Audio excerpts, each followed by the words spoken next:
Welcome to Sewing Parts Online, the family-owned business that has been providing quality sewing machines since 2008. Our mission is to help you bring your creative visions to life, and we believe that starts with having the right sewing machine. Quilting, embroidery, serging, crafting, Sewing Parts Online has got you covered. You supply the creativity, we supply the sewing machines.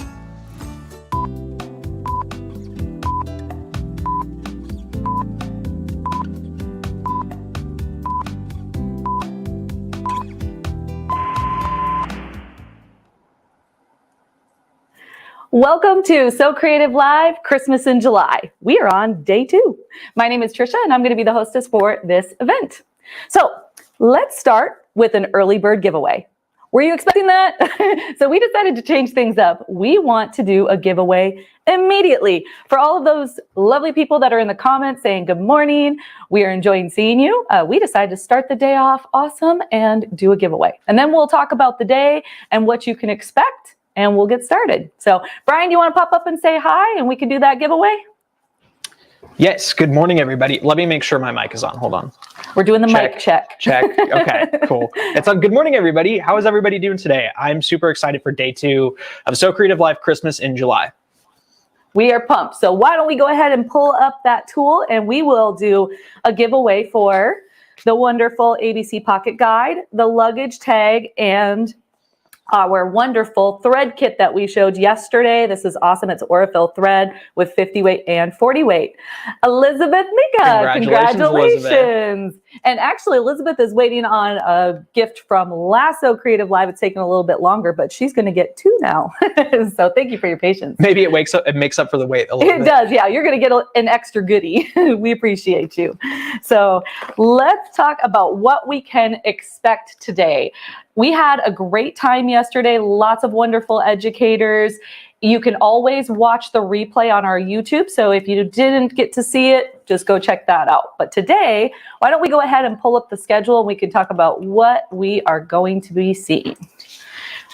First up, we're going to have Richard Tharp. He had joined us yesterday showing the wonderful Accomplish, that's a straight stitch machine, and the Meridian, that is an embroidery only. Today, he's going to show us the wonderful, beautiful Baby Lock Ballad. It is a computerized sewing and quilting machine. Super great machine. So I'm very excited about that.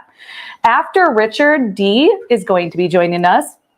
Dee is from Pixel Quilts. She has a fabulous personality, but she also has fabulous technique with her quilt making. So it's going to be really fun. She takes very small pieces of fabric and creates a picture in her quilt. Super cool.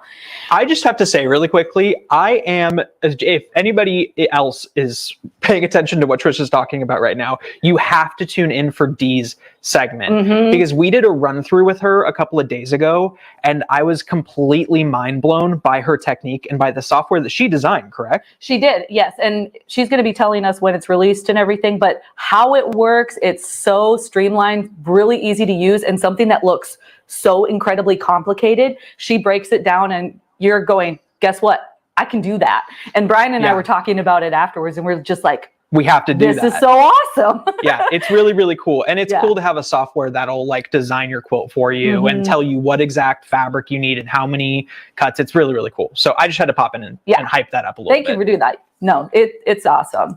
So after that, I mentioned yesterday, questions about batting, right? You never know which kind to use. We have a whole Q&A with Stephanie Hackney from Hobbs Bonded Fiber. She's going to answer all your questions. I have several written down, but I want you to put those questions in the comments at that time, and she will answer anything. She has so much knowledge when it comes to batting. Very pumped about that. We have our friends Bernie and Shelly coming back. This time we are going to be focusing on Shelly's book. She is going to be also talking about precision piecing. Tim Bond is going to be joining us from JUKI. He's going to be talking about the TL series. We've got several of them that he's going to be showing. Awesome pricing on that too, so you don't want to miss out. We were talking about that straight stitch machine yesterday, so hopefully you can tune in to that segment. We have our good friend Chris Marchini coming to show us some foundation paper piecing. Super pumped about this one. This is new to me. I've not tried it yet, but I am really excited to see this so then I can get motivated to do some foundation paper piecing. That was your requests. So if you guys are looking for something specific, please put it in the comments. We are doing our best to get educators that can show you what you want to see. So keep up the comments and letting us know what you want to see. We also have Carla from Grace coming. She is such an amazing educator. This is her first time on. She's going to be showing us some specialized long arm quilting tools. And so this is a little bit different from what you may be seeing from Grace. But of course, we'll show you some wonderful Grace machines and frames, but we also are showing you these tools. Speaking of Grace, we're going to be talking about the giveaway today, and whoo, don't go anywhere because it's crazy. And then obviously at the end of the day, we do our wrap up and giveaways. So we'll be having a jam-packed day. So I would like to take a moment to say good morning to a few people. We've been seeing comments here coming through. So let's see what we have today. You want to pop some up there, Brian? Glenda says, happy Tuesday to you all. Good morning, Glenda. Paula Becker, it's always nice to see you. Good morning, Paula. Oh, she said, thank you for having this. You're very welcome. Thank you for joining. Gina from Louisiana, Eleanor from North Virginia. Good morning, everybody. Sarah, wow, from the UK. That's awesome. What time is it in North Wales? Georgette, Knoxville, Tennessee, our neighbor. Good morning. Wendy, love it. Sneeka from Minnesota. I'm originally from Minnesota as well. Good morning. I knew you would say that. That's why I know. I've been here almost 13 years, but I still have that Minnesota in me. I can't help it. I'm always like, I'm originally from Minnesota. I do love Tennessee though. But thank you all for joining us. We're super excited about today. Why don't we go ahead and talk a little bit about giveaways? So I'm going to explain our regular giveaway, but then I'm going to have Brian pop up and talk about our side giveaway that we had mentioned yesterday. So throughout the day, we do giveaways every single segment. What we like to do is tell you what the first prize is going to be at the beginning of the segment. And then sometime throughout that segment, there's going to be a surprise word that pops up on the screen. And Brian, would you mind popping that up so they can see what it looks like? Yes. It'll be on the top left-hand side. When you see that, just go over to the comments and write it in the comments. And then at the end of that particular segment, Brian will gather all of those comments and use a giveaway tool to pick the winner. Again, we do that every single segment. So we have a whole lot of fun all throughout the day. And then we do a big prize at the end of the day. And the big prize today, I am so excited. I've got to pull up some overlays so you can actually see it because it is awesome. So the big prize for today is going to be a 16X and an Evolution Elite frame. The one in the picture is actually the hoop frame, but the one that we're giving away is a 10-foot Evolution Elite frame and a 16X long arm machine. So thank you, Grace, for donating that. That is worth over $10,000. So super excited to do that giveaway today. And actually, Brian, do we want to pull up that machine and just kind of show a few of the details on it? Yeah, let me get it pulled up really quickly. I'm making him pull everything up this morning. It's worth looking at, though, because it is such an amazing setup. You have that 16 inches of throat space, so you've got a lot of room to maneuver your quilt. You've got the beautiful frame that has the rolling rails, so you're able to just roll your quilt up and do it in segments. You also have a lot of different options when it comes to speed. You can go as fast or as slow as you want. This particular one has, I believe, Brian, do you want to take a peek and do how many stitches per minute? Am I correct in 1700? Yep, 1700 right Perfect. There. Yeah, so you can stitch it out really quickly, but it is a wonderful, wonderful setup. So again, thank you, Grace, for doing that. Also, we want to talk about a couple of the other prizes that you may see throughout the week. We've got some awesome Sew Steady tables. We have a suspension system, and we also have some gift cards, all sorts of goodies. And then I want Brian to pop on and tell you a little bit about our side giveaway that we're doing as an extra little thank you for any orders that you place. So Brian, you want to pop on and tell us about it? Yeah, definitely. Okay. So we have two ways that you can win prizes. The first way is the way that Trisha explained. That's using the surprise word, entering it into the comments when it pops up. And that's a free way of entering. So we also have a second way to say thank you to anybody that has purchased anything from one of our events. we have a lot of fun doing these events. And the way that we are able to put on these events is by making them as successful as possible. So if you purchase anything that is featured during this event, or if you call in to get special event pricing on something and place an order, you will be entered into a separate giveaway. Every day at 3 o'clock, we draw the giveaway. So you must place your order before then. You must call in to place your order because that's how you get the code to enter.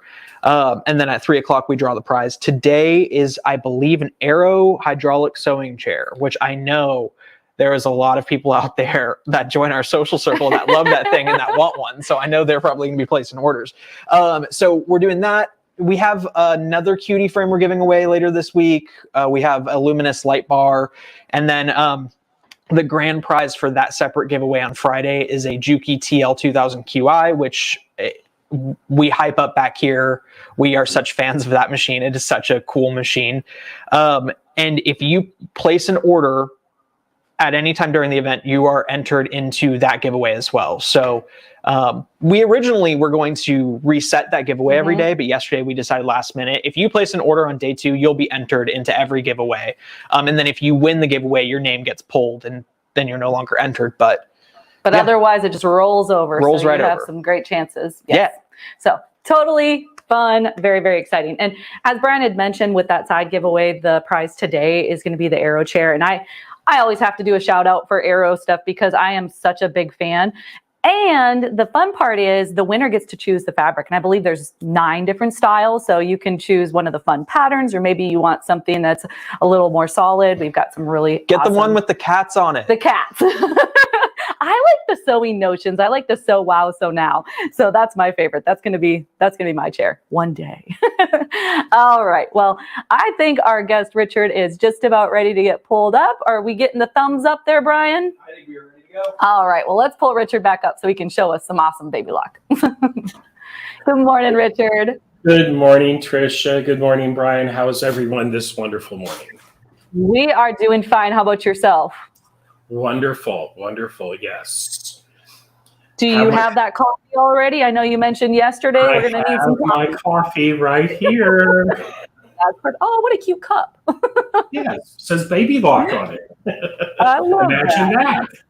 No kidding. Well, I am super excited to see information about the Ballad. I know Brian and I are big fans of it, and there's some accessories and just great features. So you had shown some awesome machines yesterday, but I'm going to let you go ahead and take it away. And if you need me, I'll be in the background and we'll answer any questions you need. Okay, thank you, Tricia. Good morning, everybody. Welcome to this presentation of the amazing Baby Lock Ballad. It is an awesome machine, and it has so many accessories that come with it. And I'm going to go through that first, and then we're going to do some sewing. So let me just swap my camera over, and we're just going to go ahead and dive right in and get started. Just 1 second here. Right there. There we go. And there is the Baby Lock Ballad. Isn't it beautiful? It has this beautiful full color touchscreen. And we'll get into a lot of what you can do on this screen. First, I just want to go over what really comes with this machine that you're going to get when you purchase this. And I will tell you, once you sew on this machine, whether you're a quilter or you like to do garments or home decor or making bags and backpacks and messenger bags and all that fun stuff, this machine will do it all. It's nothing it cannot do. So when you raise the lid, I want to show you just how easy it is to thread this. There are diagrams on the machine that show you the threading path, and they're numbered 1, 2, 3, 4, 5, 6, 7. Once you run your thread through, look at this. You push this button and the machine threads itself. There is no lever over here on the side to push down. One push button to thread that machine. And I can tell you that is one of my favorite features on any machine is easy threading. Another really cool thing that comes with this machine, check this out. that comes with the premium foot control that is programmable. So what this does, you push it down this way and it engages the foot and the feed dogs and it starts to sew. But you can program what a heel tap does, and the smaller pedal you can program as well. So let's just look at that since we're talking about it. We're going to go into our settings screen. I'm going to touch this little page down here. And right here, multi-function foot control. Right now, I have it set for a heel tap on the big pedal that'll raise your needle position up or down. So you don't have to take your time. There's also a button on the front of the machine right here that does the same thing, needle up, needle down. And then I have this small one set up for thread cutting. But guess what? You can just on the small pedal, thread cutting, or you can make needle up and down. Take a single stitch, reverse stitch, presser foot up and down, or you can just turn it off so it doesn't do anything. Same choices on the large pedal for the heel tap. That was needle position up and down, single stitch, reverse stitch, presser foot up and down, or no setting, or thread cutting. So there you go. How awesome is that? Excuse me. It does come with a knee lift. And what the knee lift does, everybody, if you've never used one before, what this does, this will raise and lower the presser foot as well by using your knee. So there's multiple ways to achieve all of those different functions. How awesome is that, though? And this is such a nice, heavy-duty foot control. If you spend a lot of time at your machine, like I do, you'll be thankful to have this. So I'm just going to go ahead and set that back down here on the floor. Now, some machines do not come with that multifunction foot control. I can tell you that foot control is over a $300 add-on to a machine that doesn't have it. So that's an awesome value that comes with that machine. That's one of my favorite features. My other favorite feature, and I could not live without this, everybody, is this attachment right here. This is the digital dual feed foot. It comes with this one foot plate. And what this does, this is a digital walking foot. This plugs into the back of the machine, and then it synchronizes and is controlled by the computer inside the machine to work with the feed dogs to get perfect fabric feed through your machine, multiple layers. And we're going to attach this a little later and play with it. But you see this lever over here on the side? With the lever in the down position, it works like a walking foot. If you turn that lever up, now it will act just like a regular presser foot because the upper feed dogs that are built into the foot are disengaged. So you can have it work just like a regular presser foot or like a walking foot with just the flip of a lever, which is pretty awesome. And what does not come with the machine, this would be an option. If you have one of those, you want these 3 add-on feet that attach to this. The open-toed foot, if you're a quilter, these are a necessity. The stitch in the ditch foot, and the 1/4-inch piecing foot. Okay, how you change that, these just pop off, and then they just snap right back on. And that's how fast and easy it is to change that. There's no screws to use or anything like that. And we're just going to put this, I'll just put its regular foot back on it, because we're going to use this in a little while to do some paper piecing. Okay. One of my top 5 things I love about this machine that comes with this, and this is the compact digital dual feed foot. It's the updated version of the original.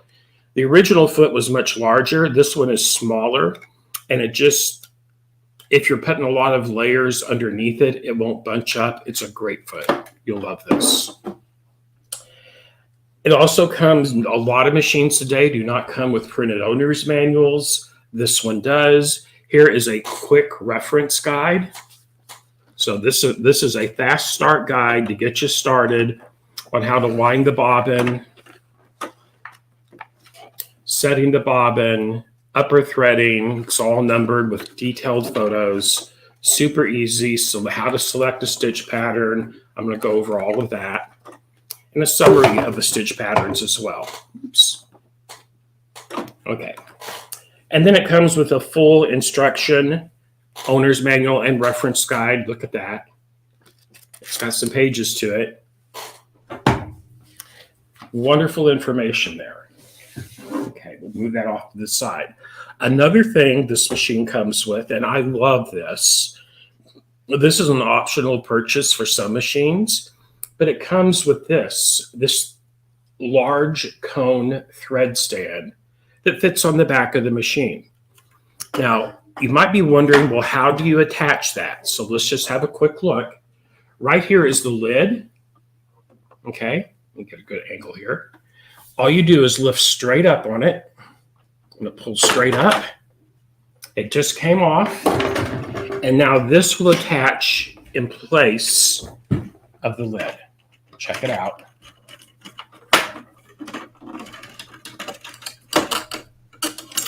Oops. Let me set this camera down for just a second.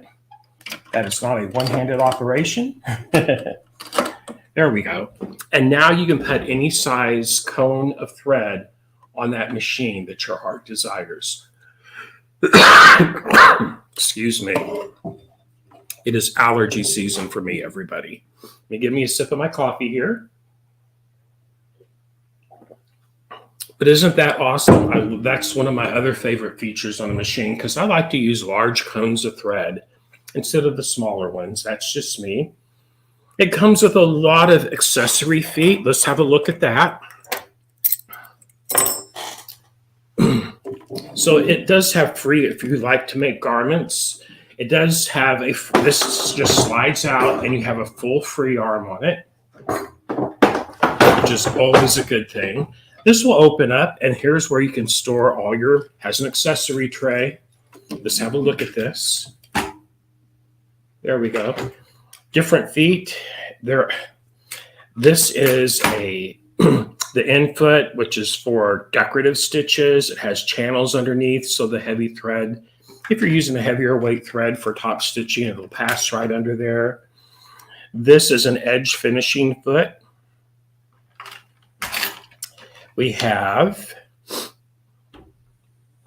this foot here is actually an edge joining foot. You can put two pieces of fabric together, use a decorative stitch, think of Spanish hem stitching. That's what that foot will accomplish.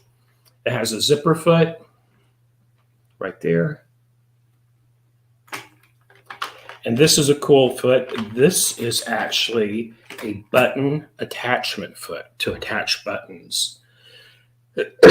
So the button will actually slide and lock up underneath this foot on these metal prongs, and the foot will hold it in place while you zigzag those buttons right onto the fabric. Comes with a seam ripper. This is something we don't like to use. I don't like to rip out stitches, but I have had to use it on occasion. We all do. This is one of the free motion feet. Yes, you can free motion quilt on this machine. And this comes with it as well. This is a 1/4 inch piecing foot with the metal edge guide on it. And then this is a straight stitch foot. Check it out. Right there, straight stitch foot. And it does come with a straight stitch needle plate as well. Excuse me. This is a fun foot. This is actually an echo foot. If you like to do echo quilting, it's kind of spoon shaped, so it's a really fun foot to quilt with. And then here's a free motion foot that has a cutout on it. So let's say you're doing some detailed free motion quilting, you can really see where your needle is hitting the fabric with this foot on there. Excuse me. There are some other bobbin cover plates. And then you have three different sizes of these spool caps that'll hold your thread onto the machine. It has this. This is a screwdriver to attach like the digital dual feed foot with. And it also, this is a handy little screwdriver as well. It looks like a coin, but it's actually a screwdriver. Check out the tip on that. So you can really get a good grip to loosen things with. And then it comes with this one as well. It has a hole in it. This is if you're using a real head, say if you're couching with yarn and you need the end to go to the back of your project. Well, this will act, or an eyelet punch. You can use this for an eyelet punch. It's a way to get a heavier thread to the back of your fabric by just putting a tiny hole in it. Okay. Also comes with a lint cleaning brush and a smaller screwdriver. I mean, it's got you covered. You can also attach this machine to a computer. This is a cable that comes with it. This end would plug into the side of the machine, and then this USB will actually plug into a computer if you wanted to direct transfer files through a computer cable. Pretty cool. Yeah, just a second there. Okay.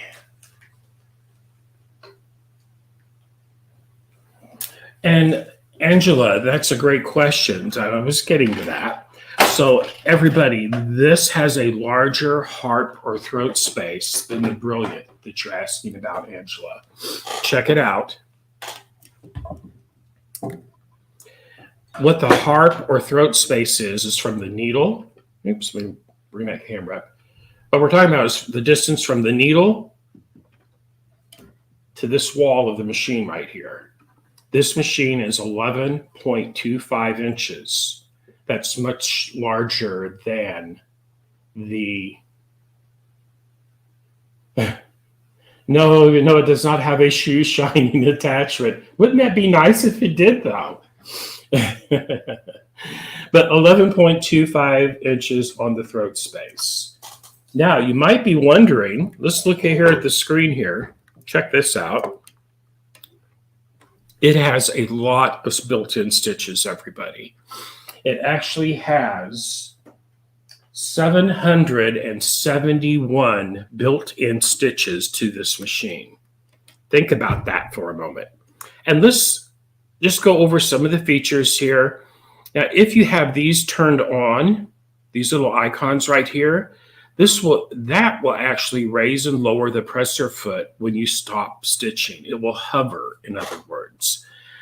If you have both of these on, when you come into the line of stitching and you touch the reverse button, it will actually cut the thread, tie it off and cut the thread automatically, which is pretty awesome. This little icon right here, when you touch that, it will actually drop the feed dogs. Yeah, the feed dogs, so you can do free motion quilting. This is a mirror function. So for instance, let's say I select that stitch right there, that blanket stitch. See this one right here? This is used in applique. What if I want the teeth to go in the opposite direction? Well, all I have to do, check it out, is touch this, and it just mirrors that stitch, so it stitches it the other way.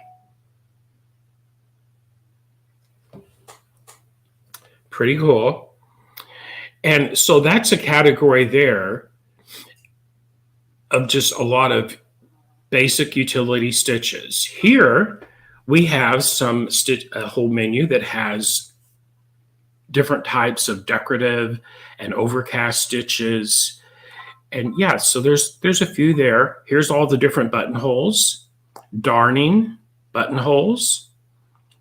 And what that stitch is, check this out. That is multi-directional stitching. This machine, you can have it actually feed the fabric at an angle from side to side, forwards or backwards. We'll play with this in a moment. Then here is a quilting menu with stitches designed just for the quilter.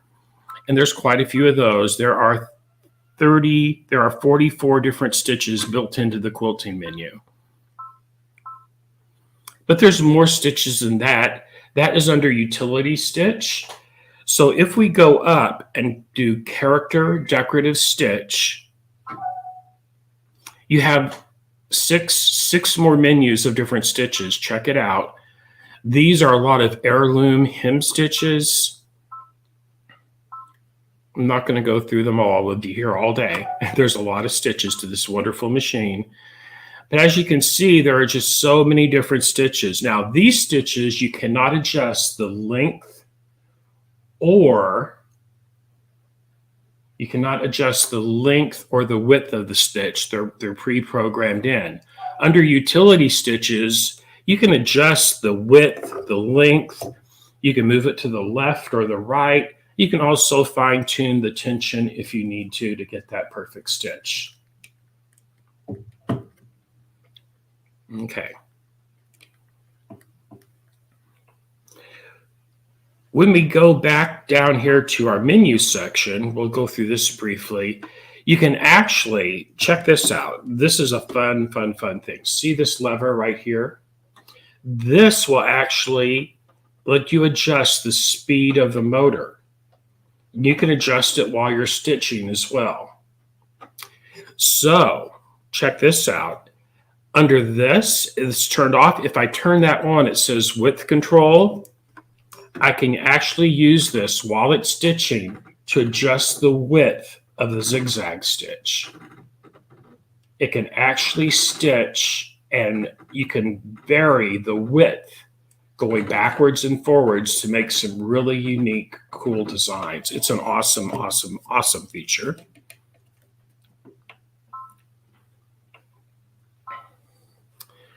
Here you can adjust the free motion height, pivoting height.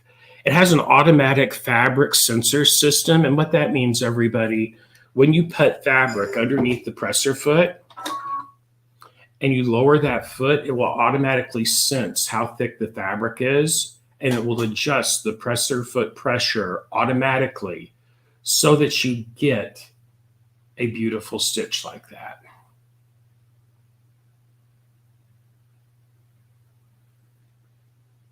Yes, it does change the stitch size. It's only in one of the menus. You cannot adjust the stitch size, but you can do that.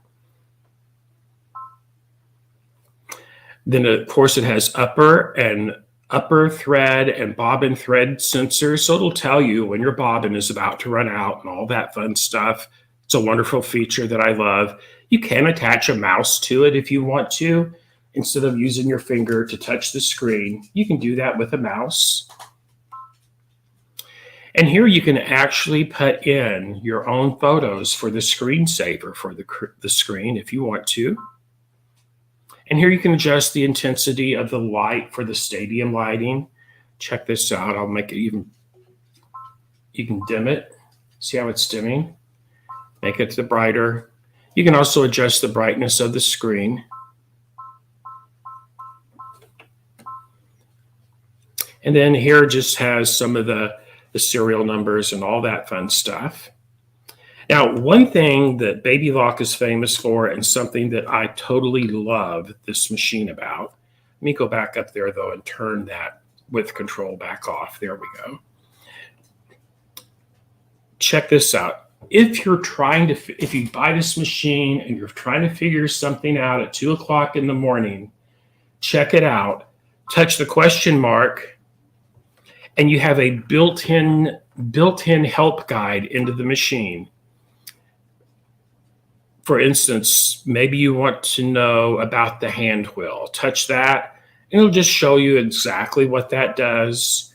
Basic operation. Check out the trouble. If you're having trouble, it can take you through a troubleshooting menu. And some of them, there's 5 pages of data for this for you to read. That just gives you hints and helps. The sewing guide. Here's how to do gathering, buttonholes, buttons, pin tucks, bar tack, flat fill seams, dart seams. It has a built-in tutorial system is what I'm telling you, everybody. Pattern explanation. Check this out. I love this feature. So let's say I wanted to use that stitch right there, okay? And maybe you're wondering, well, what would I use that stitch for? Well, let's touch that question mark, pattern explanation, and there it tells you all about that stitch I selected. It tells you exactly what that stitch is used for. Yes, Sarah, you can turn the beep off. Absolutely. Or you can make it, you can put the volume level down if you want to alone. The pattern explanation is amazing because when a machine has over 700 stitches, it's really great to know, well, what would I use that stitch for? The machine tells you what you can use it for. It is awesome. Okay.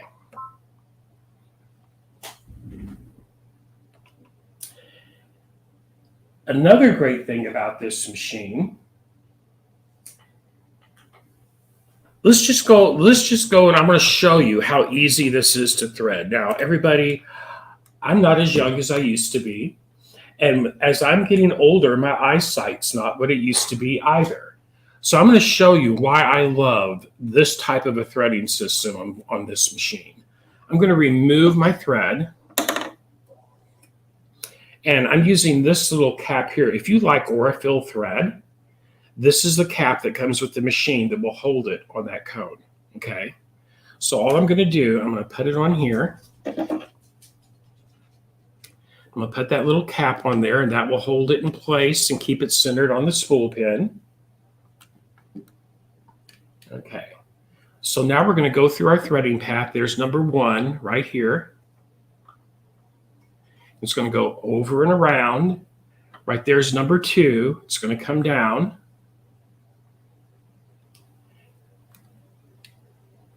Here's number 3. It's going to come around this post and up. Here's number 4. This is the take-up lever, number 4. Okay. Then we're going to come down, number 5. 6 is right here. There's a little clip right here, right in front of the needle. We're going to put it in that little clip. And then 7 brings it through this little sleeve right here is number 7. And then to thread it, check it out. All I have to do is press the threading button. And my needle is now threaded. That is wonderful.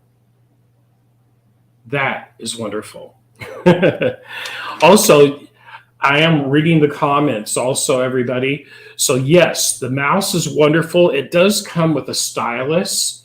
So if you don't want to get your fingerprints on that machine, check it out. You can use that stylus just to touch the screen as well. And it keeps your screen nice and clean that way. You can use your finger or you can touch it. Either way, whatever you like to do. Pretty awesome. Love that feature. Love the needle threader. That's probably my... Okay, I'm jaded. I love that feature, everybody. I just love that feature. So let's just do a regular straight stitch. Now, what I have it set for is this one here under Utility 1-03. And what's great about this one, it's going to tie off in the beginning by automatically doing some back stitches. Check this out. I'm just going to fold this little charm square fabric over. And now I am going to stitch. It's going to stitch forward and then backwards and then forward. Watch. Oops. Well, it didn't do it because I didn't have the one thing set. So hold on just a moment. Just cut that thread. Yes, it does have a scissor button. Love the thread cutter. Okay, hold on just a second there. Oh, I know why. Because I had started it, and check it out this time. Watch. We're going to go, I'm going to turn that machine speed down.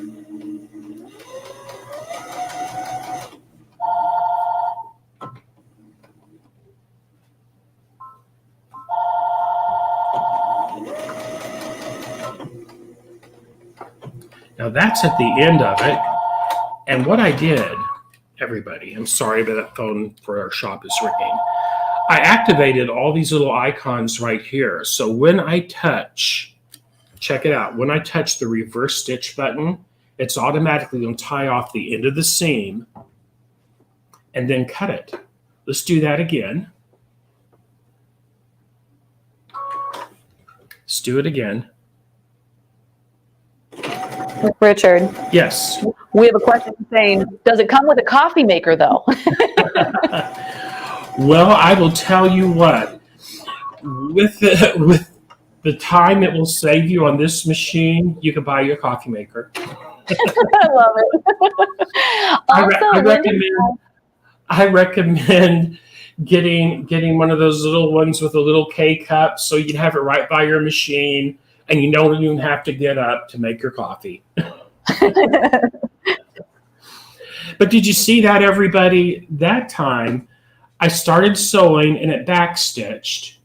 Okay, then it came down here to the end, and then when I touched the reverse button right here, it automatically tied off the end and cut the thread.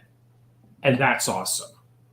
That can save you so much time when you're piecing or whatever you're doing, or even quilting. So let's put on that digital dual feed foot, because I want everyone to see this. This is my favorite. I use this a lot. I piece with it. On my machine in the other room, I hardly ever take this foot off. So we're going to take off the shank. Okay, check it out. We're going to show you how to do that. To take off the shank, there's a screw right here where my thumb's at. I'm going to use that little screwdriver and I'm going to loosen it. Just loosen it so I can then just use my finger. And this is called a shank on a machine. This is how you change all those other presser feet.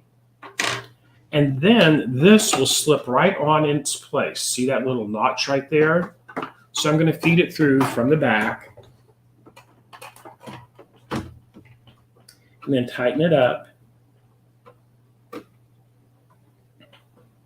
If you're a quilter, and since this foot can either act as a walking foot or a regular presser foot, with that 1/4 inch attachment, which is an option, it does not come with the machine, you would never have to take this off unless you just wanted to. But you could do all your piecing and quilting with this and never have to remove it from the machine. It is so awesome. Okay. Now, when you attach this machine is smart enough to know, check it out, DF, digital feed. It knows when you attach and plug that into the machine. So the lever I'm talking about is right here. With this in the down position, it acts as a walking foot. If I just now flip it up, it will act as a regular presser foot. I'm going to leave that up for a moment. We're going to bring it right here. And I'm going to use this piece of fabric again. And we're just going to stitch on it. Now, I'm going to lower the foot control.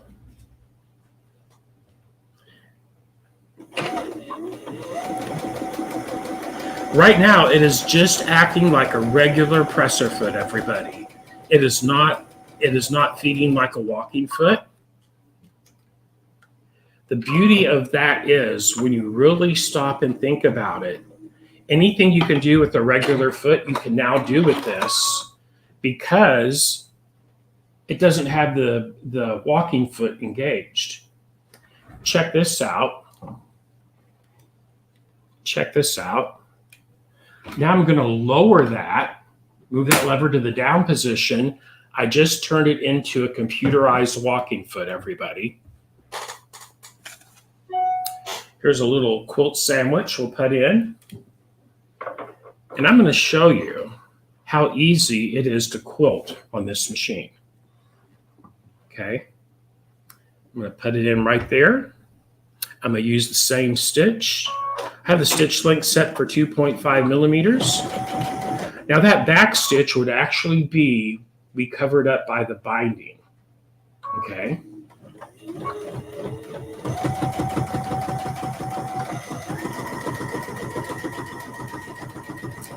And right now I am quilting. That's how easy it is to quilt, everybody. It's all you got to do. Now that's quilting with a straight stitch.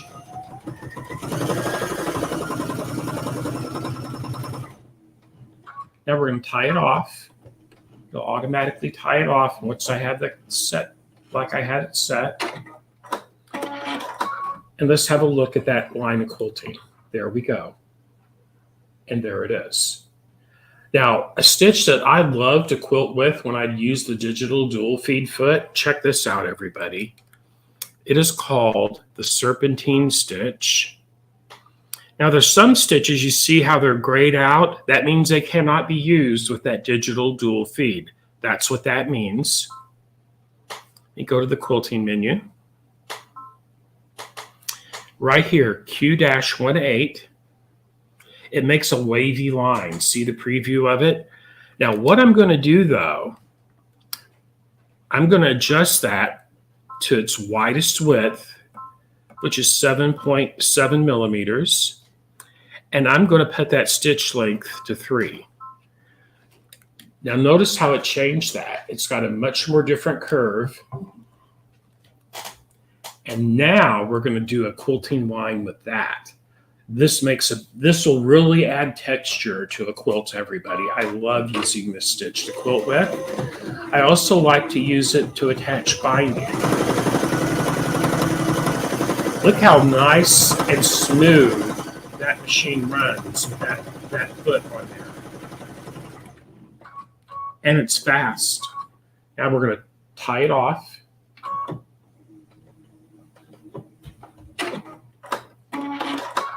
So the trick is, look at this. Let's just look at this first. Check it out. Look at that beautiful quilting. I love this stitch. Love that stitch. There's so many stitches you can use, everybody. A lot of these decorative stitches you can use. Look at this one here, Q-28. That's actually a hem stitching stitch. But what if we widen it all the way up? Okay, I'm going to adjust it up to 7. I'm going to elongate it up to 3.5 millimeters, and we're going to turn that into a quilting stitch. Check this out.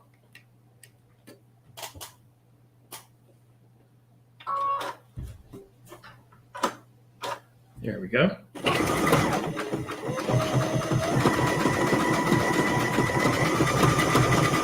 I'm just running my previous line of quilting along the edge of this foot.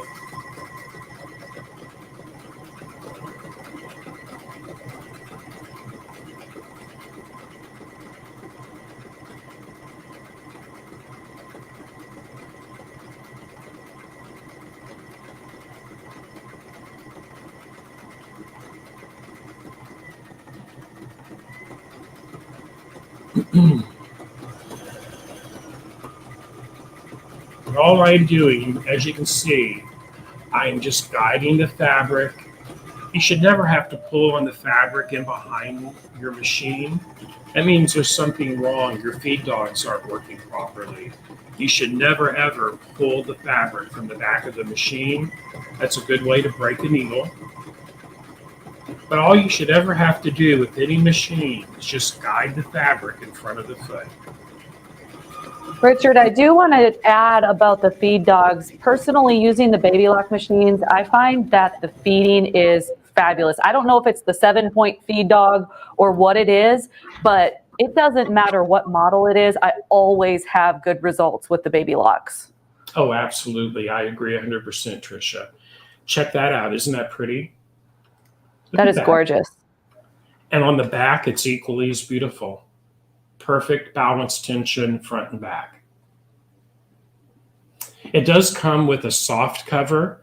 So there is a dust cover that fits the machine. And I believe, Trisha, are they getting a 60-day Love of Sewing membership with this machine? You betcha. With the purchase of this machine, they're getting a bonus bundle worth $433, and that SewEd is included. So yes, Oh, that's lots awesome. of education. So everybody, what that is, SewEd, Baby Lock has an online video lessons for all of their machines. Kind of like what you're watching me do right now, but even in greater detail. It'll completely train you how to use whichever machine that you happen to own from Baby Lock. It is an awesome, awesome value. So that's awesome. I like the word awesome. Have you noticed that? So remember I was talking about the directional sewing? Let's have a look at that next.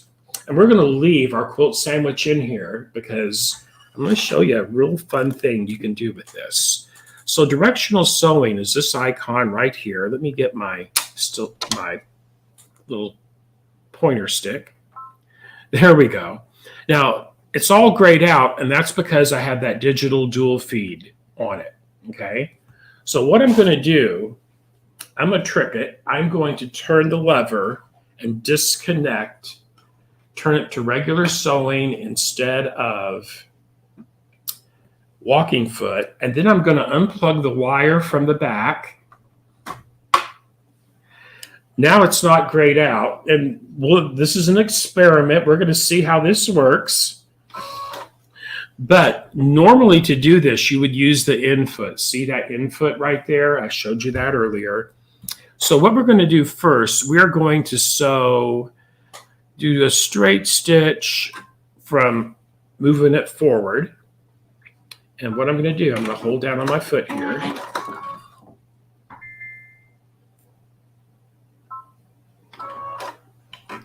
Okay. And I'll have to turn some of these off. There we go.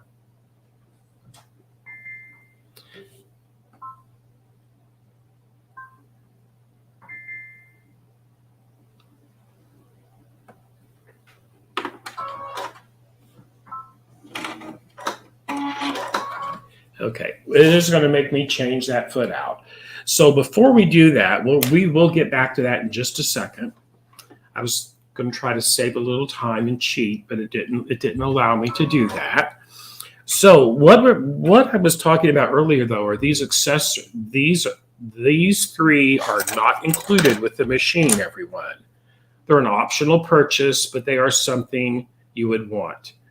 Now, I have a YouTube channel. It's Richard Tharp Quilts. I have a 3-part series on how to use this plate, the open-toed plate for the digital dual feed, how to attach binding. This is how I attach my quilt binding, is using that digital dual feed and that foot plate right there, okay? But let's say I wanted to do stitch in the ditch.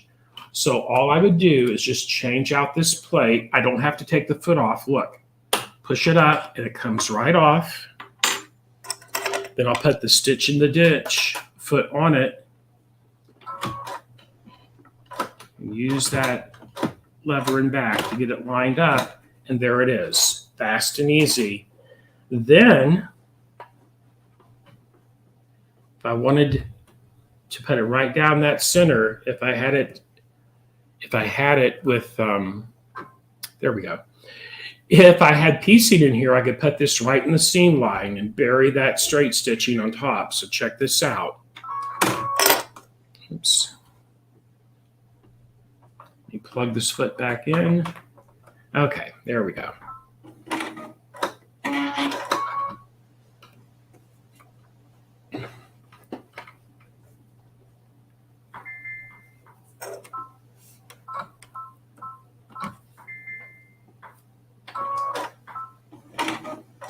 Okay, so what I did, I'm going to reset my machine. When I unplugged it earlier, I shouldn't have done that because I was trying to cheat. So when something doesn't work just quite right, and it happens to all machines, just restart it. It resets the computer, and then we'll be good to go. Now then.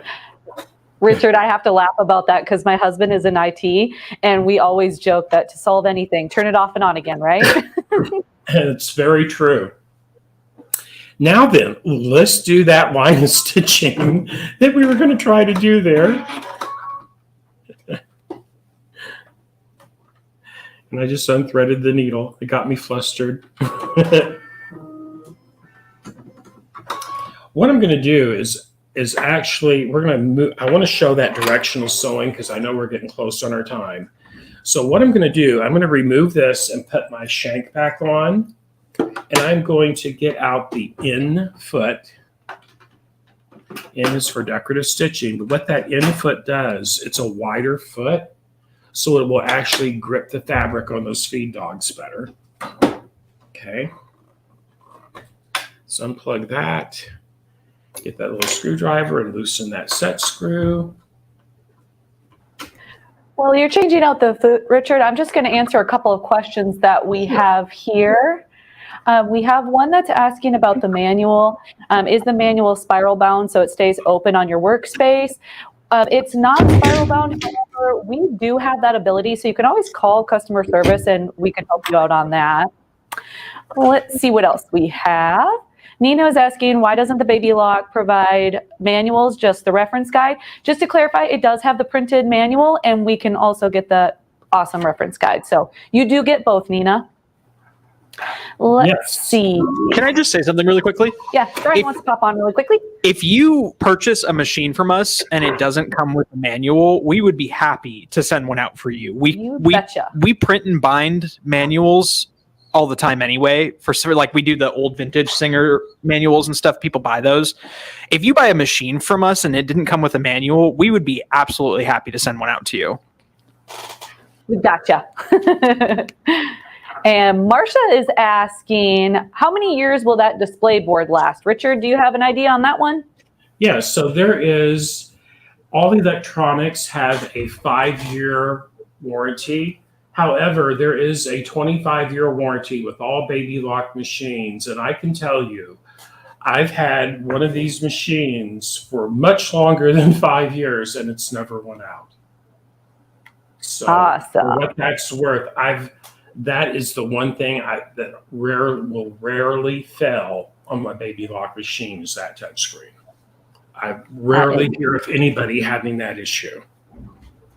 And if I may, back to the owner's manuals, everybody, this machine does come with a full owner's manual. Okay, this is not just a reference guide. This is an actual owner's manual. Okay. All Baby Lock machines, if you go to babylock.com, you can also download the PDF version of this if you want to put it on your tablet and be able to search through it through a word search. You can also put a PDF of that on your computer or your tablet for all Baby Lock manuals for all Baby Lock machines. I hope that makes sense. I love that you have so many places that you can reference information. And like you had said, it has the help within the machine as well. So you've got your book, your reference guide, your PDF, your machine, all sorts of good information. So let's check out that multi-directional sewing. And we're going to go back to that.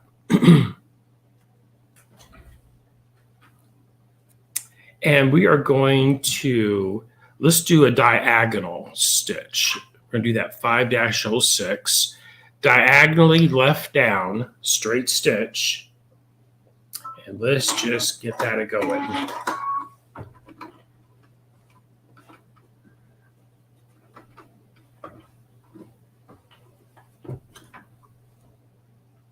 Hold on just a second. Let's get it over here.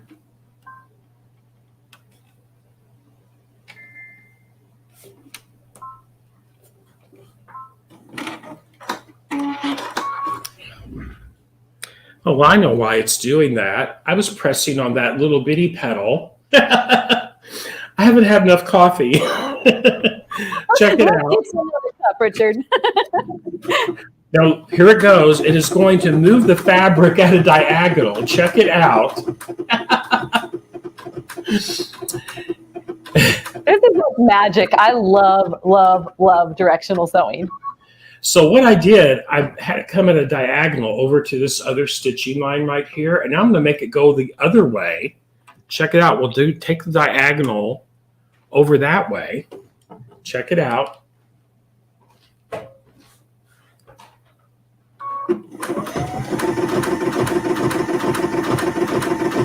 And you don't want to hold on to the fabric because the machine, that can throw the angle off.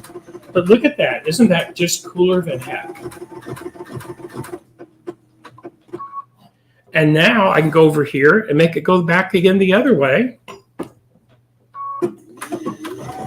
So think of this. If you had a quilt with strips of fabric in it and you wanted to quilt, you could quilt like this if you chose to. Isn't that cool?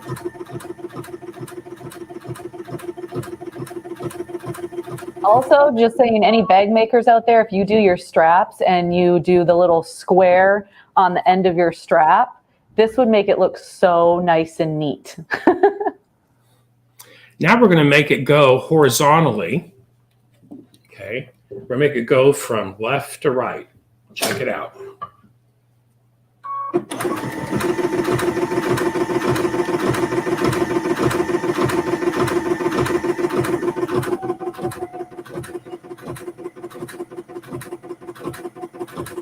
The fabric got caught on my camera stand. That's why it kind of angled a little bit. That was me. I'm going to move it and we're going to come back down at an angle. I mean, this is so fun to play with.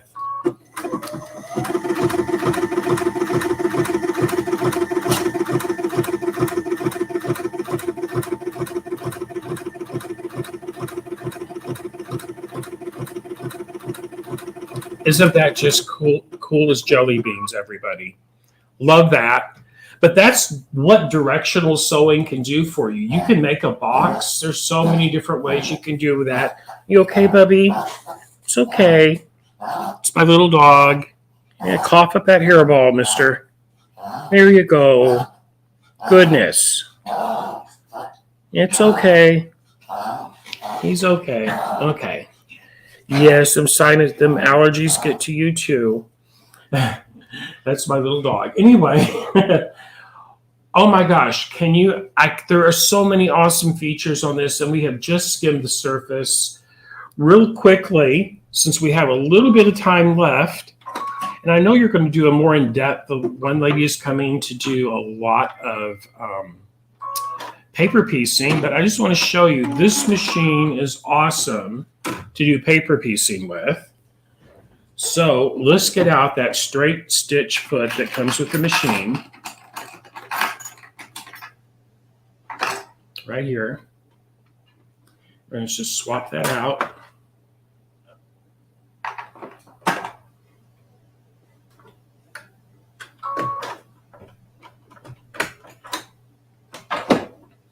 Our machines have a wonderful circular sewing attachment also, everybody. I love that attachment as well.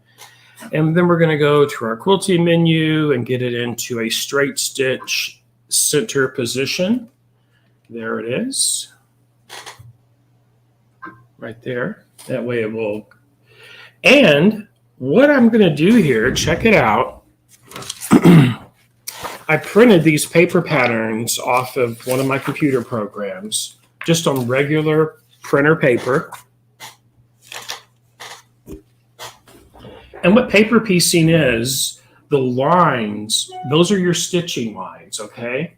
Those black lines on there. So what you would do is take 2 pieces of fabric. I have 2 jelly roll strips for this one. And in a nutshell, you start at one end and work your way across. And you're going to, you want the fabric on the back of this. We're going to take two pieces of batiks, put the right sides together, which when it comes to a batik, that's kind of a misnomer because there's not really a right and wrong side to most batiks. Then we're going to just place this over the fabric. It's underneath there. And we're going to stitch on this line right here. Hold on.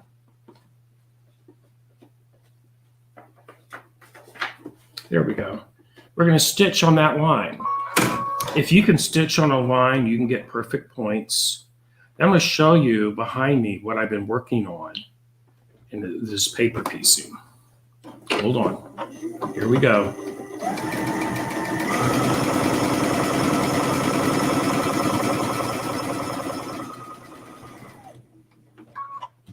And we're going to cut that thread. Then I'm going to come back here. I'm going to trim off some of the excess off of the back.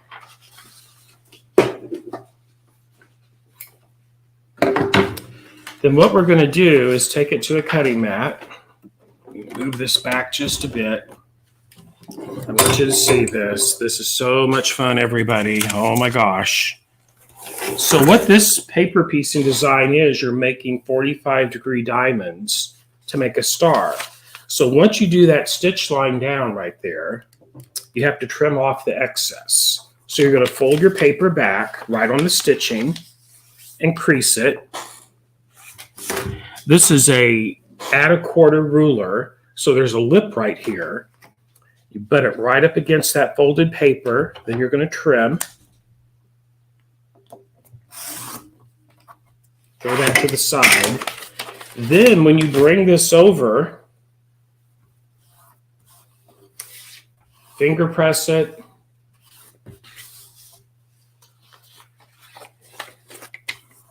And right there. Then you would add a piece here and just keep working down this way. And just keep adding strips until that's all covered in. Once you have all the design covered, you cut with scissors around the dotted line, and it gives you your diamond, which is paper pieced. You get very crisp lines. You'll have perfect sharp points with paper piecing. Now, what I've been working on, check it out, everybody, here behind me. This is all paper piece. This is a mariner's compass. I'm going to take it off my design wall.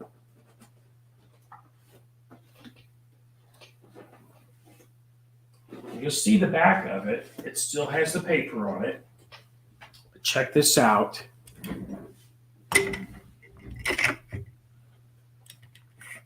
There we go. Perfect paper piecing. Look at the points. And I put a facing on the back, so this will be appliqued down onto my quilt. The back of it, you can see all the paper piecing on it. How fun is that? Love doing this. Love, love, love doing this. So much fun. And this machine is awesome to do it with. Okay. Any other question? Anybody have any questions? I do have several noted here for you, Richard. Let me see what we have. All right. NC Boot is wondering, do you need a special solution to clean the screen? No, you don't. What you just need to use is a microfiber towel, and usually you don't have to add any type of solution. You don't want to spray anything on the screen. If you need a little moisture, moisten the towel first and then get out any excess water and then use it. Or you can go to an electronics store and buy those little wipes that you clean computer screens with. That's Perfect. how you clean the screen. Cool. We also are asking, does it chain stitch? Yes, absolutely. Oh, absolutely. I'm a 4th generation quilt maker, and boy, howdy, I chain stitch. Yes, you can totally chain stitch on this machine. It saves you so much time.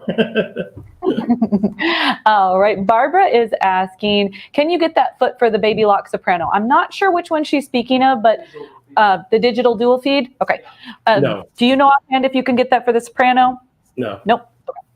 And also just a heads up on any presser fee. If you ever have a question on compatibility, please give us a call here at Sewing Parts Online and we can double check that for you and see if it will fit your machine. And also Elaine is asking about the online classes used for this fabulous machine. And as we had mentioned before, with the purchase of this machine, you do get the Baby Lock Sew Ed. And Richard had mentioned it is fabulous. So much good information in that. So this is this is the pamphlet that comes with your machine, Love of Sewing. And on the back of it, let me swap to my other camera so you can get a better look at this, everybody. This is in your machine. And the 60 days, if you want it longer, you can get a subscription for a longer version of it. It is such an awesome resource of information. But there you go, your online resources with Baby Lock right there. There's all types of free patterns and projects on babylock.com. The online sewing classes, that's what we're talking about. That is the Sew Ed, the love of sewing.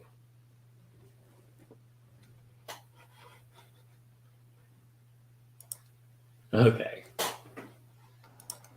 yes, and Brian and I were just chatting here too, and I just want to clarify that with the purchase of this machine, it does come with the 6 months of the Sew Ed. That's a Sewing Parts Online thing. Yeah, that's for us. So it's even longer on this one. So That's totally awesome. free. yeah, so it's pretty Awesome. spectacular. I had two other quick questions for you. One is, would this machine work on a quilting frame? Absolutely it would. If you have the type of quilting frame made for domestic machines, you could totally put it on a quilting frame. Absolutely. Awesome. And then we had one more question about, is there a basting mode? Yes, there is a basting mode. Absolutely. It has a stepper motor, which means when we go to the quilting menu and Q-05 is the basting stitch, you can do a basting stitch as long as 20 millimeters long. That's a long stitch. Wow. Yes. That's really cool.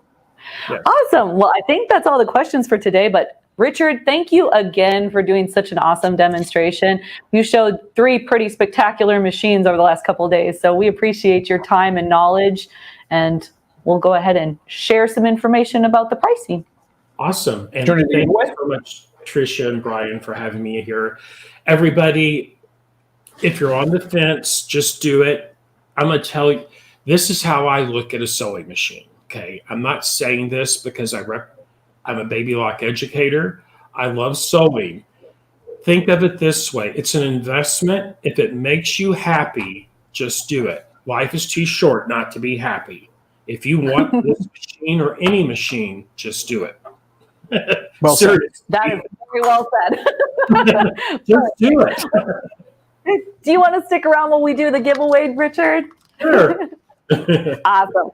Well, let's go ahead and give away a $100 Sewing Parts Online gift card. Let's see who that winner is. You can put it towards all the sewing goodies, right? Gotta do the drum roll. Here we go. Let's see who it is. Tracy Novak. That's a name I recognize. Congratulations. That's a familiar name in here. Awesome. Well, thank you again, Richard, and we will see you next time. Thank you, everybody. I'll see you soon. Bye. Sounds good. Bye-bye. Awesome, awesome machine. I love that. I knew it was going to be a great demonstration, but let's go over some pricing for that beautiful Baby Lock Ballad. That normally is $6,499, and it has a fabulous sale price of $4,999. But as you guys know, special event pricing we can't display, so you have to give our customer service a call, and they can get you an even better price on that. Keep in mind, financing is available, and as Richard said, if it makes you happy, it's time to get it, right? And just to recap, with in addition to the special event pricing, you get that free bonus bundle worth over $433. And that includes that Sew Ed. So you're getting tons and tons of education, and you'll be a pro on your Ballad. So wonderful option for that. Coming up next, we're super excited. I mentioned it earlier. We have Dee with Pixel Quilts. We met her at QuiltCon. She is a blast.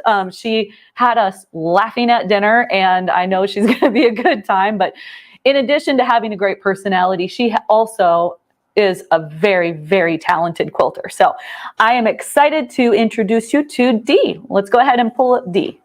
Do you want to talk about what the prize is first? Yes, we are going to be doing, thank you, Brian, for keeping me on track. We are doing, the giveaway for the next segment is going to be another one of our wonderful ABC pocket guides, the Schmetz Needle Book. This has tons and tons of information on needles, great resource. Also comes with the luggage tag, which shows any other sewist out there that you are a Schmetz brand fan, but it has the color code chart to explain all of the needles for you. And then, of course, the SewCreative Live Thread Kit. I can't speak today, you guys. The SewCreative Live Thread Kit, it has the 40 weight and the 50 weight, and it is in Sewing Parts Online colors, red, black, and white. So we will be giving that away at the end of Dee's segment. So why don't we go ahead and pull Dee up? Okay. Good morning, Dee. How are you? You've got one. From you Hey, guys. is this the one that I gave you at dinner? Yes. Yes, I have it. I love that.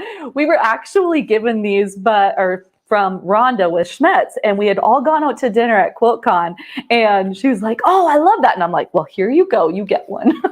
I love that you have that. So, how are you doing today? And can you tell everybody a little bit about yourself? I'm good. I think I need a baby lock ballad though. So yeah, never seen that one before. Liking it. So I'm Dee. I've been a quilter for 17 years, but 2 years ago I discovered pixel quilts, and honestly I haven't made anything else since. I always say I was kind of a reluctant quilter because I would quilt and create quilts in order to get the final product so that I could gift it. I didn't love the process of quilts, whereas now I've discovered pixel quilts. I'm a fan. And I love the quilt behind you. It's so great. That's told you she's so talented.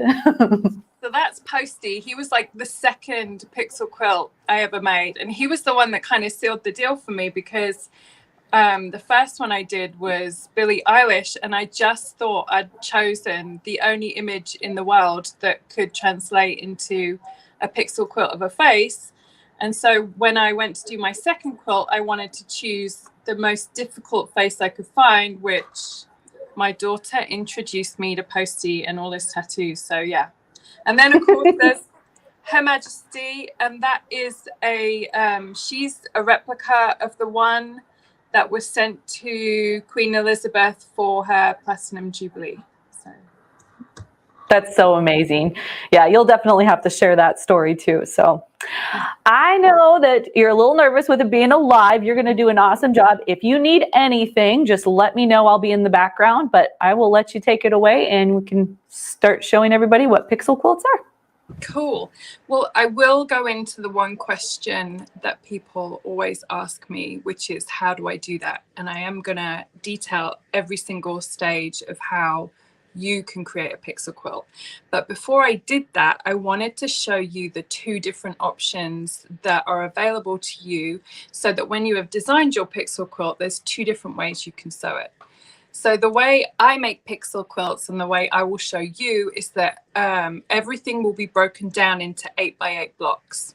So if you want a large pixel quilt, your pixels will be 1.5 inch. And if you want a slightly smaller one, then your pixels will be 1.25 inches. Actually, Posty's the large size and Her Majesty is the medium size. So that's the only difference, but they all get broken down into 8x8 blocks. And then this is when you have the choice to make. So there are two different ways that you can put together your blocks.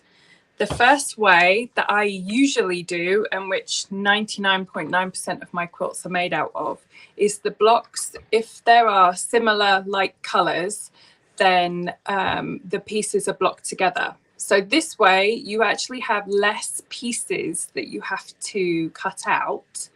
And then the other way is that you get yourself some pixel grid, which is by Quilt Smart. and you cut out every pixel. Now, and that ends up being like that. Now, I know it sounds hideous to actually cut out every pixel, but actually it's about the same amount of cutting time as it would be as the ones where you have less to cut. Because when you're cutting 1.5 inch pixels and that's all you have to cut, you can do it much quicker. Whereas this one, you really have to concentrate and focus and make sure you're doing the right size. So I wanted to demonstrate this grid because this is pretty new to me as well. And I used it on the last quilt I did. And actually, I was really, really impressed with it. And when I talk to quilters, many who seem like they're a little bit overwhelmed about doing a pixel quilt, this seems to be the kind of starting point that they want to do, that it's going to be easier. So this is the bit I'm going to show you now. I've just come up with a super simple pattern that we can follow and just make these 2 blocks up. So with this one, you would just only ever cut 1.5 inches. So we're going for the bigger size at the moment. And then you follow the pattern and you get your grid and then you lay it out on your grid. And once it's all laid out, then you would just go in and press. You can use a silicone pressing mat so that nothing kind of gets on your iron. I have never done that. I'm a bit kamikaze. So if anything ever does get on the iron, honestly, I just kind of wipe it off. But once you have got all of your pieces fixed on, now what we're going to do is you take the first strip and you fold it over, and if you see on this, you'll see there's markings on it, so it actually makes it super easy for you to be able to go on and know exactly where your 1/4 inch seam allowance is. So we're going to take that and we're going to sew the entire strip. So here's one I've already done a few on. So let me point this down.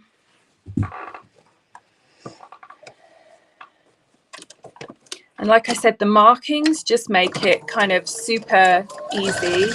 I never backstitch the start of any of my quilts. And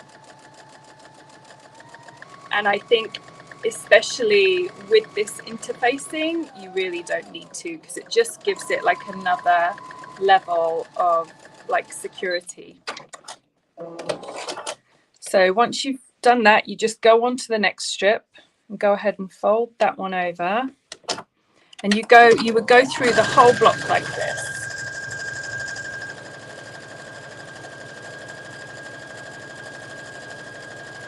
I definitely think that's the method I would go with. That makes it look so nice and easy. I love it. Yeah, you don't have to think a lot when you're doing it this way. And then this is the bit that kind of perplexes few people until you kind of see it up close. So now you've got it sewn all one way. So now you go into this strip, and what you're going to do is, again, you're going to follow the markings, and you're going to clip each in between each square. You're just going to clip in there. And then I also just want to mention really quickly, we do not currently have this interfacing. However, our product specialist is in the process of getting it added. So anybody that's going to want to try this, we will have it available. Well, I have only ever found a 1.5 inch interfacing, but actually I'm talking to Quilt Smart at the moment, and they are going to go ahead and produce like a 1.25 for That's me, awesome, because that is actually the size of quilt I prefer. That's like kind of like the more manageable one. Okay, so once you've got all this, can we go over to the iron?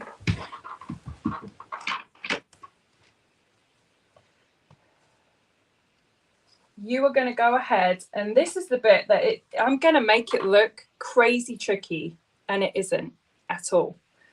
But you go ahead and you get your iron, and you iron up one way, and then you go ahead and flip it over, and then you iron up the next way.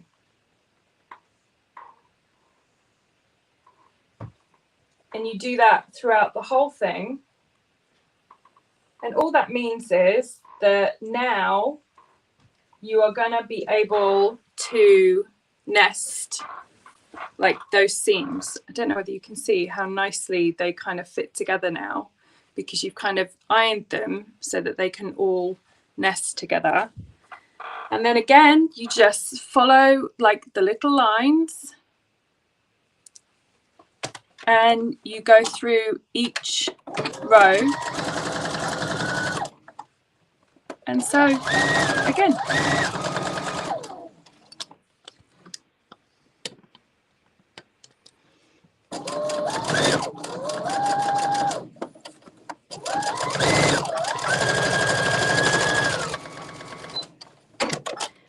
and this is the only bit where it can kind of get a bit bulky. So if you want to, I mean, generally I just kind of fold it over, but if you want to, you can actually put a pin in there just to make sure it kind of holds back. And then, yeah, so the other version of pixel quilting where you really do have to kind of concentrate on what you're sewing, this one you don't. Like, you could be watching telly, you could be watching a documentary, like you need, this makes it really, really easy. So once you've been through the whole of this, you can see it kind of gets smaller and smaller and smaller. What you're going to be left with is a rather curly version, and then basically you just go into that and iron, give it a good iron, and you'll be left with a nice flat version. So that is the new way I have recently discovered that you can make pixel quilts. So I will say that this way adds another element of weight to the quilt. It makes the quilt a little bit more weighty, which is kind of nice. I really wanted to test any of these products before I kind of ever spoke about them, because I want to make sure that it would be something I'm happy with. I was scared it was going to add some stiffness to the quilt. It really doesn't. And actually then I realized it added weight, which I liked. And then in addition to that, I made sure that I actually had the quilt I made with this in, I had it quilted by a lady, Robin, for me. And I spoke to her and just said how, you know, was it horrific trying to quilt through it? And she said, no, it was fine. It was absolutely beautiful. So again, quilting, there's no issue with quilting. So that's one way, using your grid.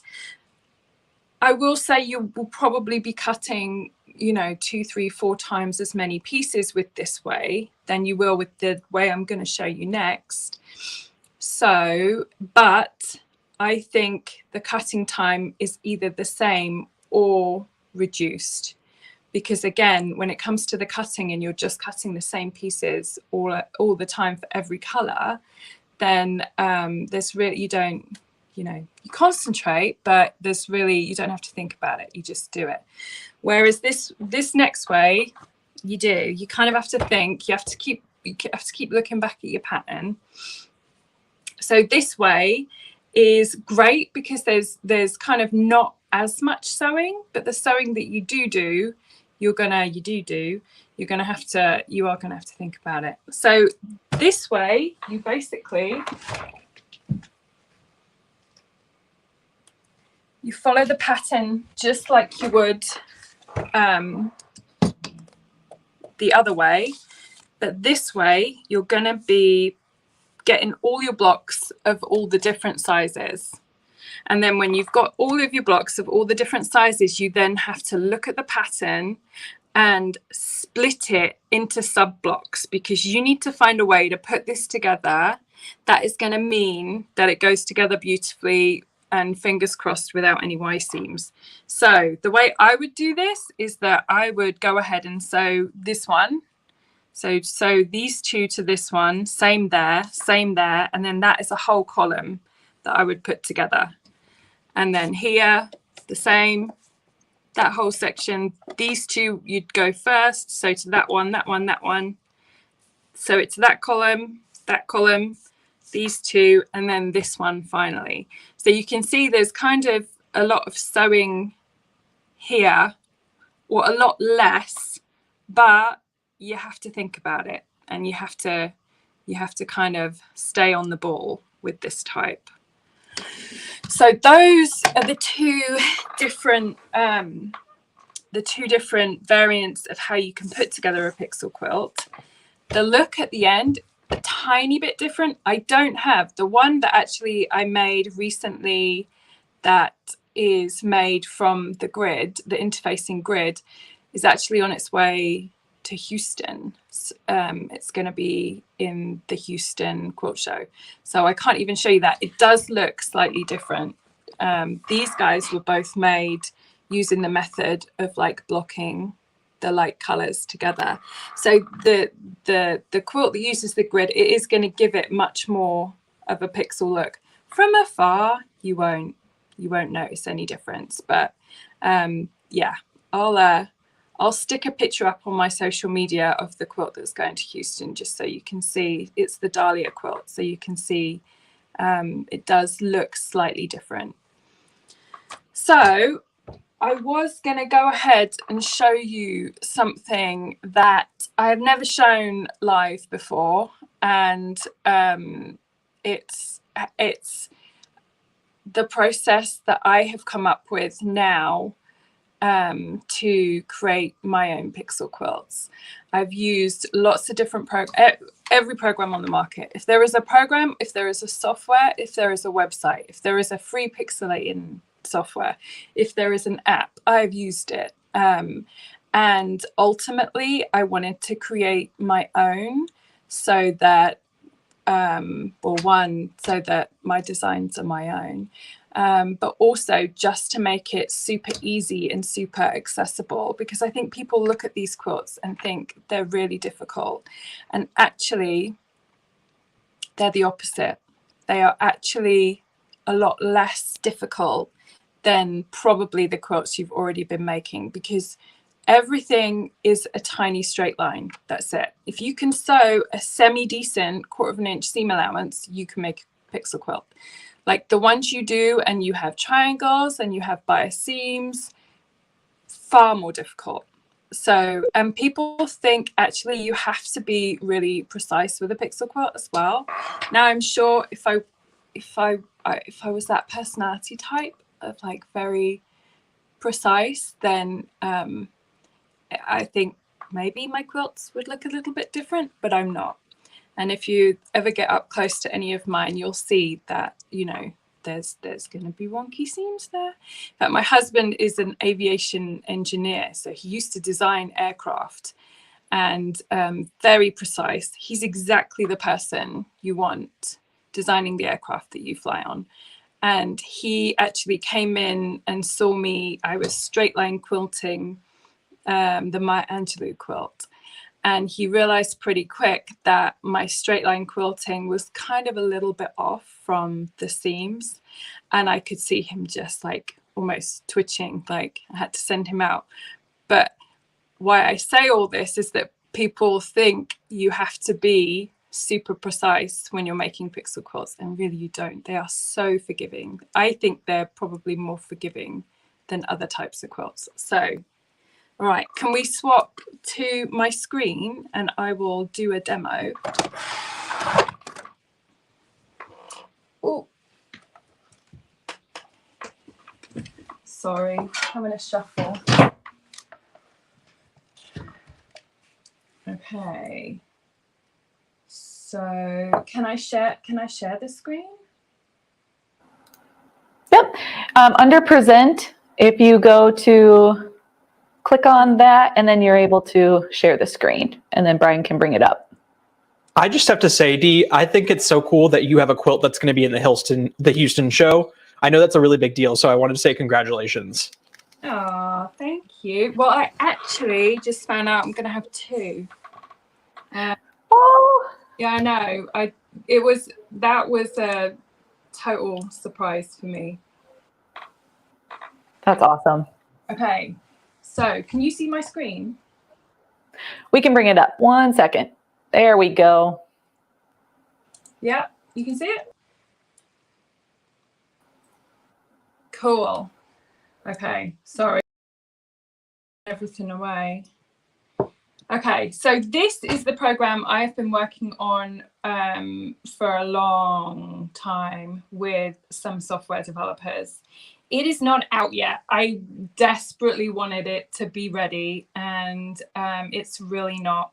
It's gone through the first stage of testing, and I'm currently in the second stage of testing. But I will be looking for beta testers. So if you like the look of this, then definitely send me an email if you wanna kind of come on this journey with me.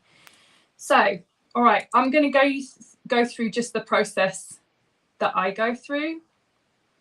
And of course, I didn't even put the picture in there. Hang on, sorry.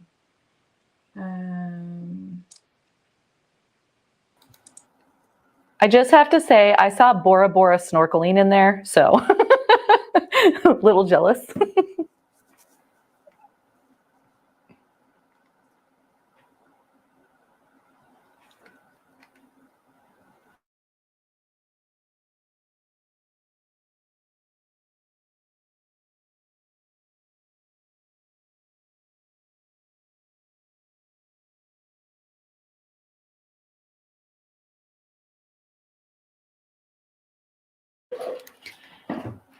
Dee, are you saying anything right now? Because I can't hear anything. I can see your screen, but I can't hear you.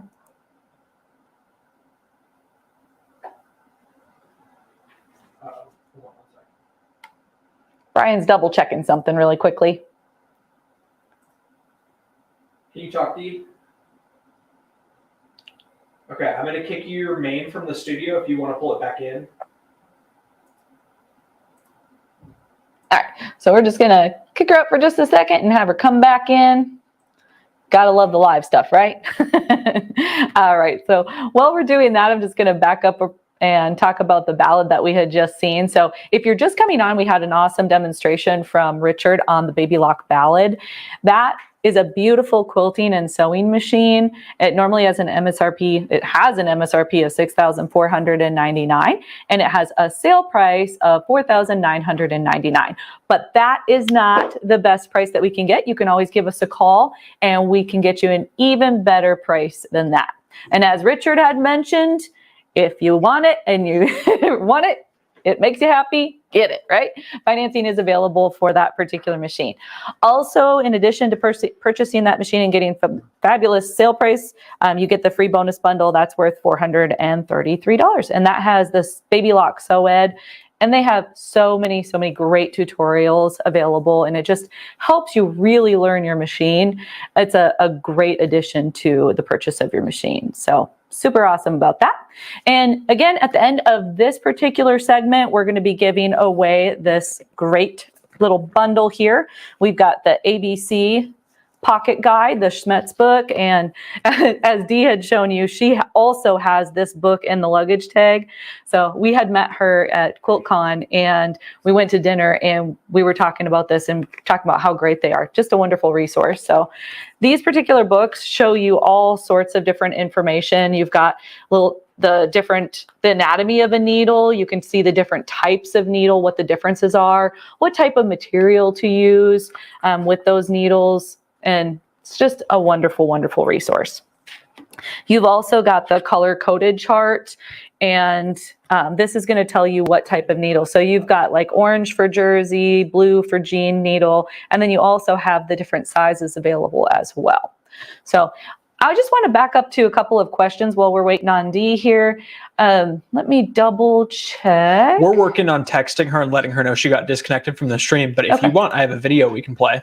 Yeah, I wanted to just touch on one thing really quick before we play a video.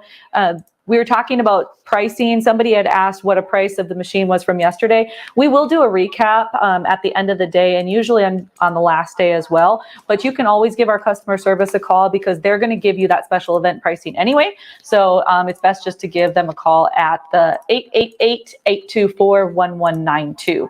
And if somebody would be so kind as to throw that in the comments for our viewers, that would be awesome. That way you can just give us a call. But we're going to go ahead and play a video while we're waiting on Dee, and we'll be back with you. So go ahead, Brian. The perfect tool to give you accurate seam allowances every time? Well, check this out. The ideal seam gauge and the ideal seam guide work together to give you a beautiful seam allowance. Let me show you how it works. Here I have my ideal seam gauge. Notice all of these small holes. This gives you the option to get 10, yes, 10 perfect seam allowances, ranging from 1/8 of an inch to 1.5 inches. Think of the possibilities. It's perfect for top stitching, achieving that nice 1/8 of an inch. Don't even get me started on the scant 1/4 inch. How many times do you hear, what is a scant 1/4 inch? This tool will figure it all out for you. You can do a 5/8 inch seam allowance, which is perfect for garment sewing. You get my point. There's a lot of options. 10. For my demonstration today, I selected the infamous scant 1/4 inch. Slide it under, line it up as best you can. Using your hand wheel, rotate it towards you, lowering that needle into the hole, just like that. As you can see, with the presser foot up and the gauge in there, you can still move it around. Once you have your needle dropped in, line it up straight, and then lower your presser foot. Now comes the fun part. Pick your ideal seam guide that you'll be using. At the end of this video, I'll go over several different options that you can choose from. Because I'm using a machine with a smaller throat area, I decided to use the 4-inch ideal seam guide that comes in the student edition. It not only comes with the gauge, but it comes with the straight 4-inch, and then you've got the 4-inch curved option. I'm going to go with the ideal seam guide 4-inch curved option, so I can use that little cutout. On the back, there's a piece of acetate plastic. Go ahead and remove that and expose the sticky back. Make sure to hold on to that because you're going to want to replace it when you're done. This is called the Sew Tacky technology. It has enough sticking power to keep that guide in place. However, it's not too sticky that you can't get it off when needed. Once you have the spot you want, then you can just lightly press it down to secure. Now that I've placed my guide, I can lift up my presser foot and get that needle out of there and remove the gauge. Now all you need to do is sew your beautiful seam allowance. Let's circle back to the Sew Tacky technology. This stuff is amazing. What happens if it gets linty or dirty? Don't worry, you can clean it. To clean it, simply soak it in warm water, put 1 drop of detergent on the sticky back and kind of rub it in. Make sure that you have the balls of your fingers and make sure that your nail doesn't get in there and gouge it. Once it's cleaned, you can rinse it off and then you let it air dry and it's good to go. Another question that I'm sure I'll get because I asked it too, how long does it last? According to the manufacturer's website, they've been tested to withstand hundreds or even thousands of placements. Let's talk about what sizes you can get. This one is fantastic because it comes as a set. You not only get the gauge, but you get 2 guides, the 4-inch ideal seam guide and the 4-inch curved ideal seam guide. The curved option is perfect to help you easily maintain your seam allowance around curves. Neat, huh? Next, there's a 5-inch featherweight limited edition. Don't worry, it's not just for the featherweight. The sticker on it has decals similar to the featherweight. It's just cute. This one is very similar to the first one that I showed you. However, it is 1 inch longer, but notice that there's also a cutout. This is on several of the options. The cutout allows the ideal seam guide to be used with select walking feet or large presser feet. It also allows the ideal seam guide to be used even if your sewing machine has wide feed dogs. Next, I have the 10-inch. This has the curve on one end and the cutout. And then lastly, you've got your 15-inch. This one has the cutout, but not the curved option. Regardless of the one that you choose, there is a handy beveled edge that makes it really easy for you to get your finger underneath and pop it off when needed. When you take it off, don't forget to replace the acetate. If you have any questions, shoot me a comment. My name is Trisha. I'd be more than happy to help you. Until next time, happy sewing, everybody.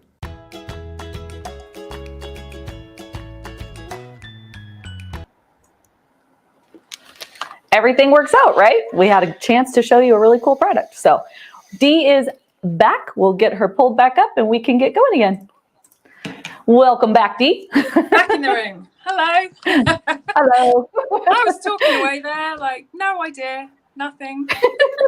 It reminds me when I'm talking to my mom on the phone and she'll start telling me a story and we get disconnected because there's a dead zone on my way home and we drop the call and then I call her back and she's like, how long did I talk for? Yeah. I'm like, That probably was about me. 10 minutes. That was me. Yeah. All right. Okay. Well, I'll let you take it away. Okay. So I will go ahead and share. Okay. Sorry. Can you? Oh, yeah. Share screen. Okay.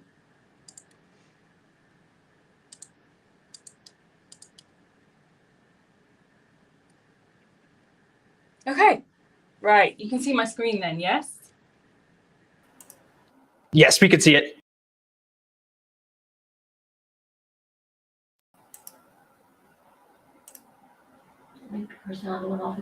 It's by adding me.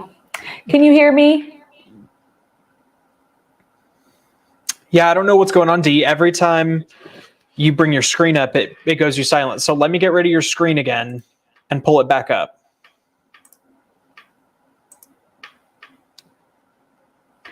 I think it has to do with when I come up on the screen. So maybe we could try it again and then I just don't answer. We could talk in the chat. All the fun technical stuff, right? Thanks for bearing with us, guys. Yeah, you guys are all great. We have some comments. Let's take a look while we're figuring it out. Because we do want to see this. So I really want to see it. So let's work through it. So she's going to do that. And I am going to back up to day one here, if I can find my banner. We're going to talk about some of the stuff that we had touched on yesterday while we're doing all the technical stuff. So yesterday morning, Sam with Janome had shown us a couple of wonderful embroidery machines. I love that we had a couple of different options. We had both a home machine as well as one that would work a little bit better for maybe a business or for like a craft fair or something along those lines. So I'm going to first show you the Janome machine. That is the Memory Craft, and that's the 400E. It has an MSRP of $2,499, and it is on sale for $1,399. And you can give us a call, and we will get you some special event pricing so you can get an even better price than that. And the other machine that we had featured was the 4-needle embroidery machine. So this one is going to work better for your business or crafting, something along those lines. And this has a fabulous, fabulous price. As you can see, it has an MSRP of $7,999 and a displayed sale price of the $4,999. But remember, we can get an even better price than that. So give us a call and we can help you out. If you watched yesterday, you saw that you could make hats with this, and you can also embroider socks. So many different things that you could use to bring in some income. So we just got the thumbs up. So we're going to give this another try and we're going to see what Dee has to offer. All right. So Can we hear you, Dee? Okay, we can see you. we can see you. Can we hear you? Hey, can you hear me? Perfect. I can. So I'm wondering if it's maybe when I get pulled back up, Dee. So if you have a question, you're welcome to use the chat. Let's see if that resolves the issue, and I'll stay in the background. We'll see if that helps. Right. All right. Let me try this. Third time lucky. All right.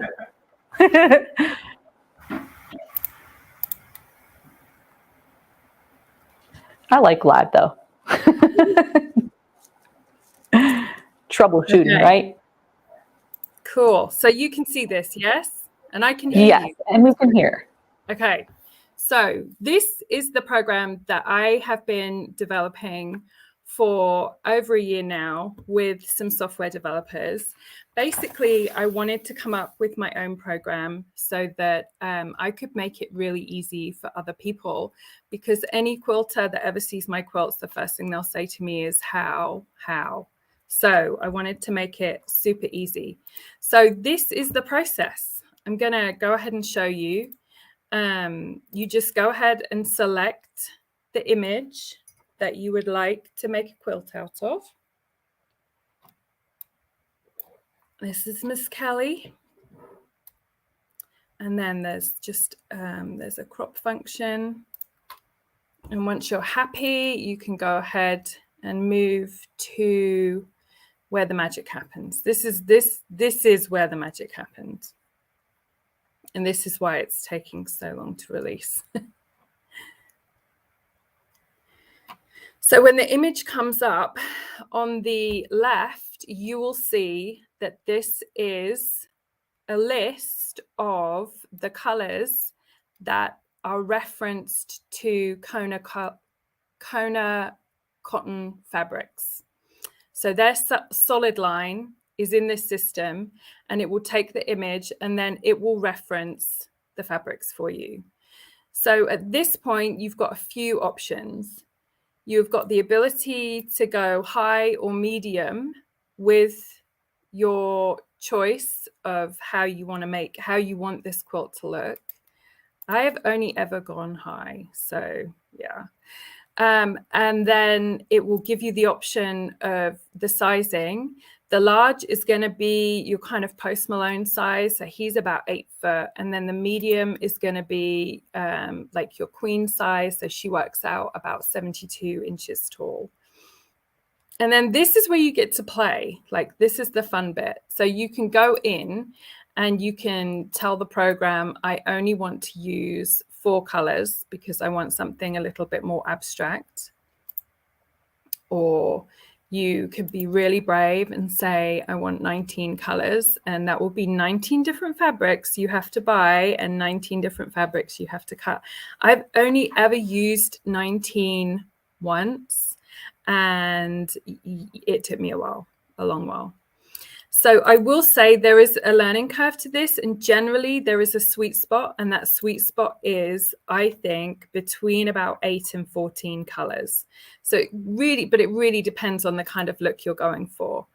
When it brings the image up, it generates it at 14 colors. But if you see, you can actually go in and that's at 12 colors. And then you can say, well, actually, is there much difference between that and 14? I mean, there really isn't. So honestly, I'd probably go back to 12. At this point, you can kind of assess, because whatever image you put in, it will pick up on what color it thinks that is in the Kona fabric line.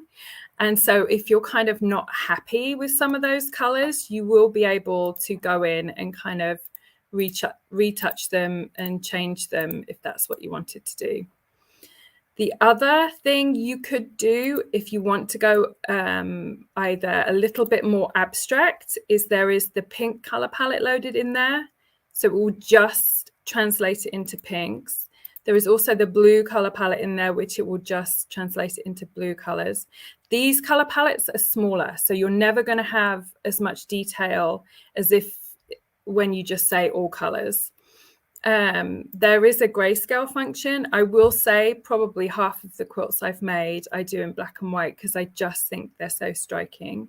And then actually I've played around with her image before, and the one I like the most is the warm image. So there is another fabric line in here. The Cotton Couture fabric line has been added in here as well. Any other fabric line other than Kona, you're not going to have as many colors. So what you will find is that it will look different. The other bit you want to take note of on here is the complexity. So it is telling me, as is, if I don't change a thing at all with this image, it will have just over 4,000 pieces. That's a pretty darn detailed pixel quilt right there. I would say the Oprah Winfrey quilt I did, she was probably 1,000 pixels less than that, and I was working on her for a good 60 odd hours. So it will give you an idea of how long it's going to take you. This isn't to put you off. None of this should put you off, because pixel quilts are not complex. They just take time and a little bit of patience. And I tell you what, if you don't have patience before starting a pixel quilt, this is where you learn patience, definitely. So when you're ready and when you're happy, I honestly, I prefer the warm tones. You will go in and pay for your pattern, and then it will generate a pattern for you. So I was going to show you the pattern. So when you get your pattern, There's your quilt. That's what essentially that is what your quilt will look like. This is the image that you're happy with, and this is what you're going to produce in quilt form. It will then break it down into those 8 pixel by 8 pixel blocks, which is why I was showing you earlier the different ways that you can create these blocks. And you can see there are some blocks that actually, if you went the way of just grouping your fabrics together, which is what this pattern will give you, like this block would be a lot easier to sew with all the colors lumped together, rather than cutting out every little pixel. So after that, this is what you will use to go shopping. So this just breaks down the stats of the quilt, the fact that every pixel you cut is going to be based on a 1 1/4 inch square. And then each block size of 8 by 8 pixels is going to be a 6.5 by 6.5 square that you're going to sew together. So on this medium quilt, each one of these is 6.5 inches by 6.5 inches. It will give you the finished size of the quilt, your seam allowance, which, golly, we all know that, don't we?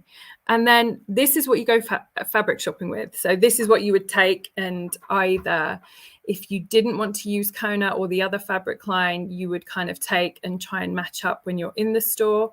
Or if you know this, if you do want to use Kona, you would just order these amounts. From here, it will give you what you have to cut. So every color, it will tell you you need 2 rectangles, which are 6.5 by 3.5 inches, and you will work your way through each color until you have all of your pixels cut. At the bottom here, the total number of pixels, that will be the one that you reference if you want to use the grid, basically. So if you are wanting to do pixel by pixel and use the interfacing, this is what you will use. If you don't, and you want to block the light colors together, this is what you'll use. So after you've done all your cutting, I cut all at once because I find that's the easiest way to get going on a pixel quilt. I do not cut as I need it. I think that would almost double the time. So I will spend a whole day. I will put 1, maybe even 2 days. Probably for this quilt, I would put 2 days by. And I know that basically I am going to be cutting for 2 days. Once you've done all that, and let me just say that at the back of the pattern, there is also references. So if you're a bit worried about cutting the fabric and that you're going to have enough, there are references for each color and cutting diagrams on a way that you could cut that will fit into the amount of fabric that we've told you to buy. There are 10 other ways you can cut and it would be fine. So don't worry too much about that. So when you're done, you're going to go ahead and bring up page 1, and page 1, you will literally work through, and you will work through and put these pieces together.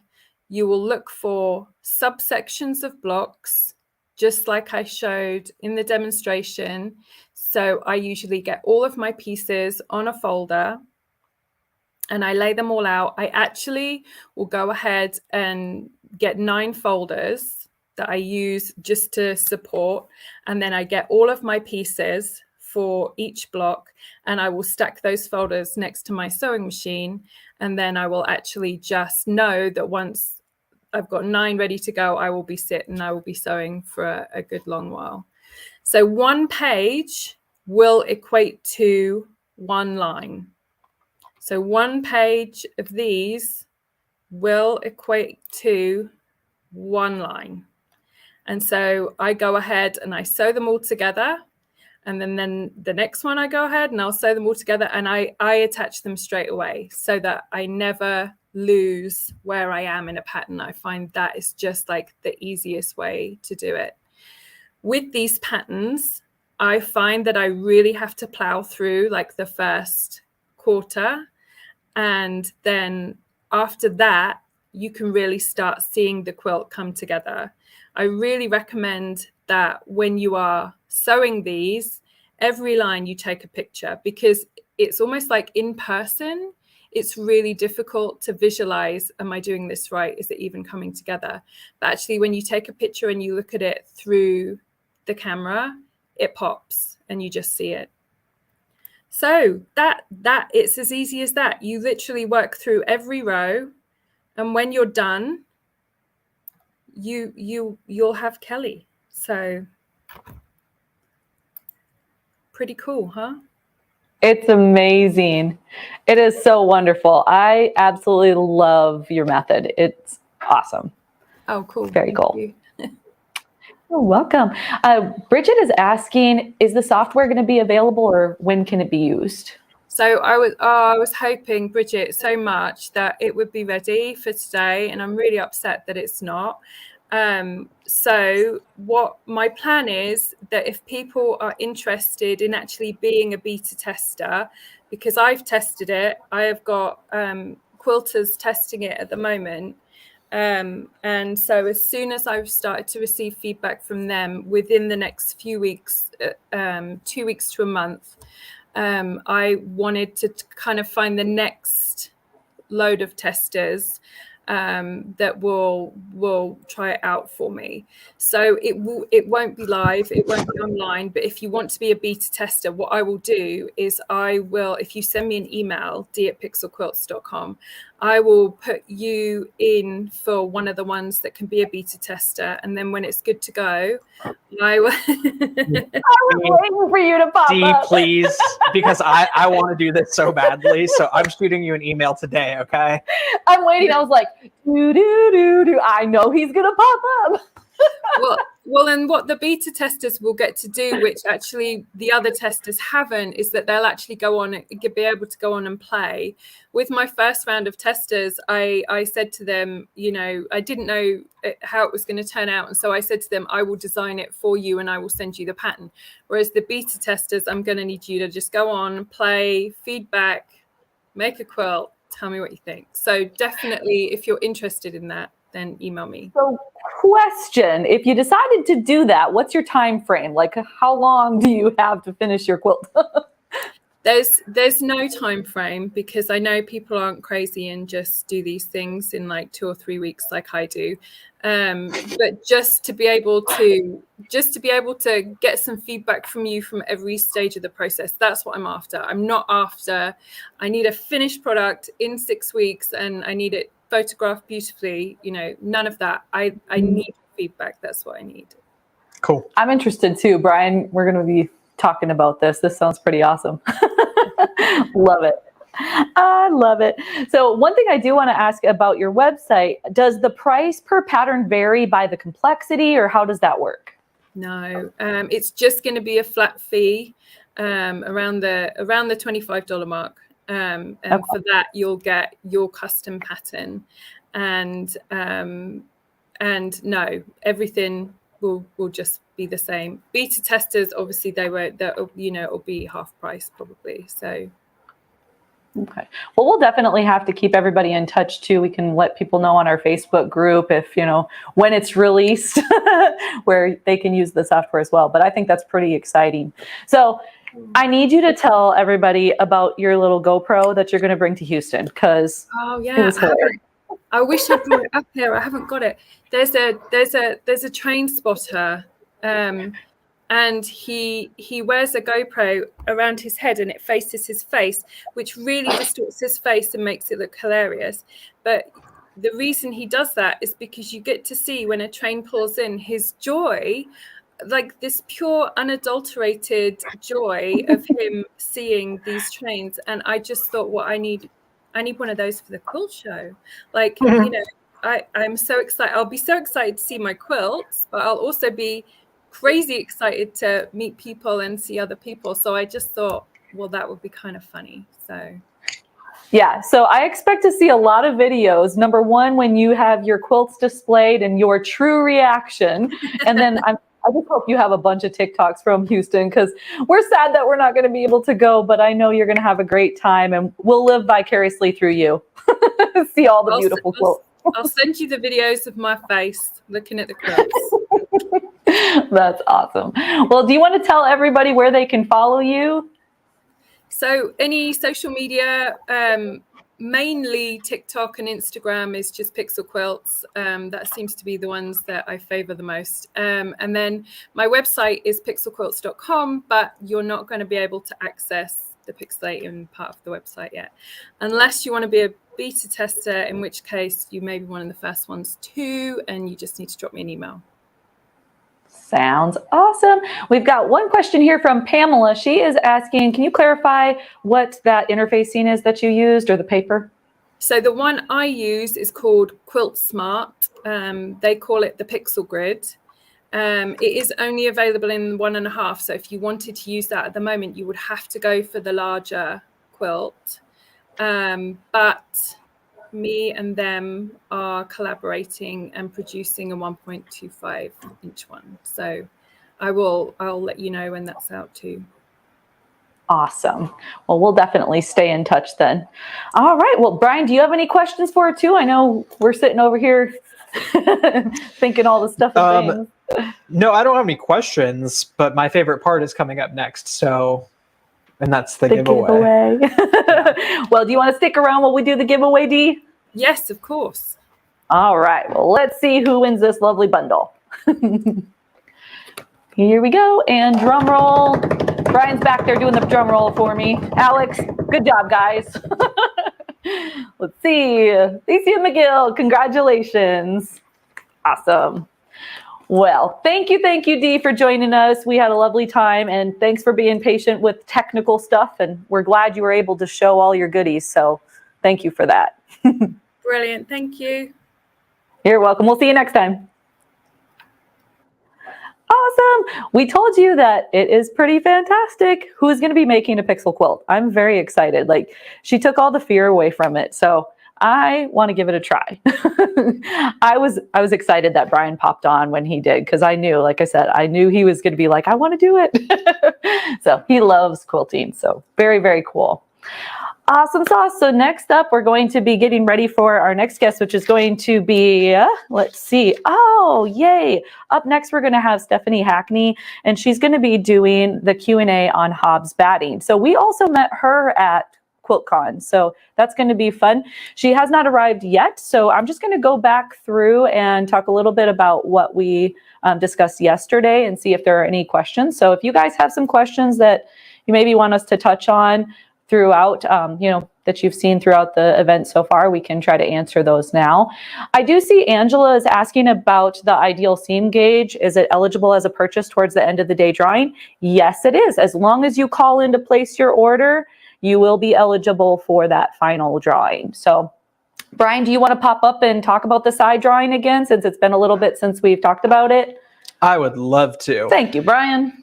Okay, so I have to take my headphones off. If you place an order today before 3 p.m. Central, you will be entered into winning a Aero hydraulic chair.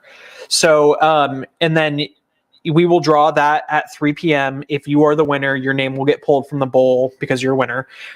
If you don't win, it'll get rolled over to the next day, which that prize, I believe, is a luminous light bar. And they'll keep rolling over until Friday, where our grand prize for our side giveaway is a JUKI TL 2000 QI. So yes, the ideal seam gauge, any item, anything that you see watching the event, anything that you don't see during the event, if there's a machine that wasn't demoed, but you've been, like, if you've been thinking about a Baby Lock Allegro or a Jazz 2 or something like that for a long time, and it's not featured during this event, just call customer service. We'll give you a special event price on it. We want to get you the machine you want. So just call customer service. They will give you the code to place the order so that you get into the giveaway.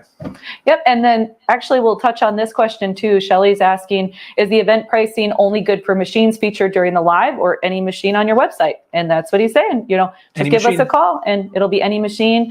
And in fact, yesterday we were told that if you're looking for something, maybe an extension table or, some other goodies, we're offering special event pricing. So just give our customer service a call and they'll apply it to what you're wanting. So we just want to get you all the goodies for a good deal, right?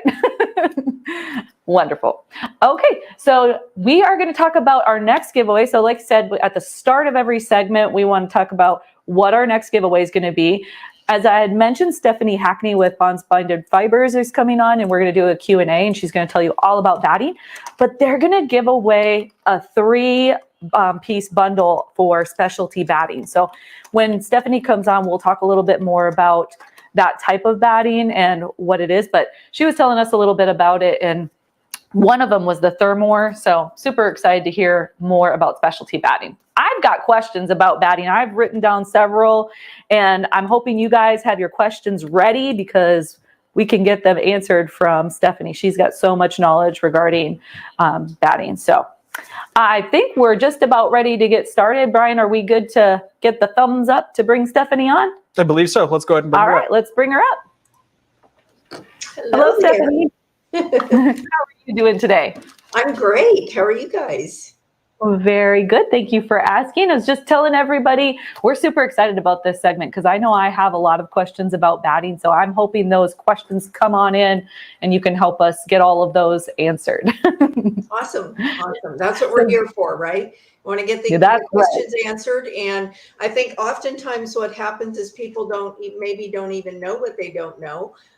Because I get a lot of questions where people say, you know, I've been quilting for 20 years, right? And at the end of a lecture, because I do give this as a formal lecture, they'll say, I had no idea. I had no idea there were so many things. Or one of the most common things I hear is, now I know why that quilt didn't turn out exactly the way I wanted it to. So I think it's important that we try to give as much information as possible. And that's what we're here to do today. Well, I know when we spoke previously, you had said, you know, some people will have multiple pages worth of notes. So I am ready. I've got my pen, I've got my paper. Awesome. We are good to go. Awesome. So before we get into the questions, you want to tell everybody a little bit about yourself? Sure. So a little bit of background on the company. The company is, the formal name is Hobbs Bonded Fibers, and we're what's known as a non-woven textiles firm. So we make lots of products. They're not made by weaving the input products like you would normally make fabric. We make them from loose components. We combine them in a variety of different processes, and we make things like the lining that you see in your trunk of your car. We make items for first responders. We make things for the equine industry, for the clothing industry. So lots and lots of different products. Of course, I think the batting and the craft products are the most exciting, and that's a division that I am in charge of. So I'm the director of sales and marketing. I've been with Hobbs almost 7 years. And I came into the role 10 days before Quilt Market. So it was like a trial by fire. They threw me in the deep end and said, will she learn everything there is to know about quilting and batting? And it's been a fantastic ride. My previous career is I worked in the paper crafting industry for many years. I was also in the media for the paper crafting industry and wrote a monthly branding column for a retailer magazine. And prior to that, I worked in IT. And prior to that, I was a makeup artist. So it's been a long and winding road. But I have to say that I think this is really the most exciting in terms of the things that I've done in my career, because you just get to be surrounded by all these amazingly creative people, right? And wonderful people, like really genuine, kind, giving, loving, caring people. And it's just fantastic to see all the amazing things people make with our products. So that's the informal bio. I love it. So I do have to ask also, do you do like quilting or crafting? Like what's your go-to? What makes your heart happy? Right. So I am a quilter, but I actually really like hand quilting.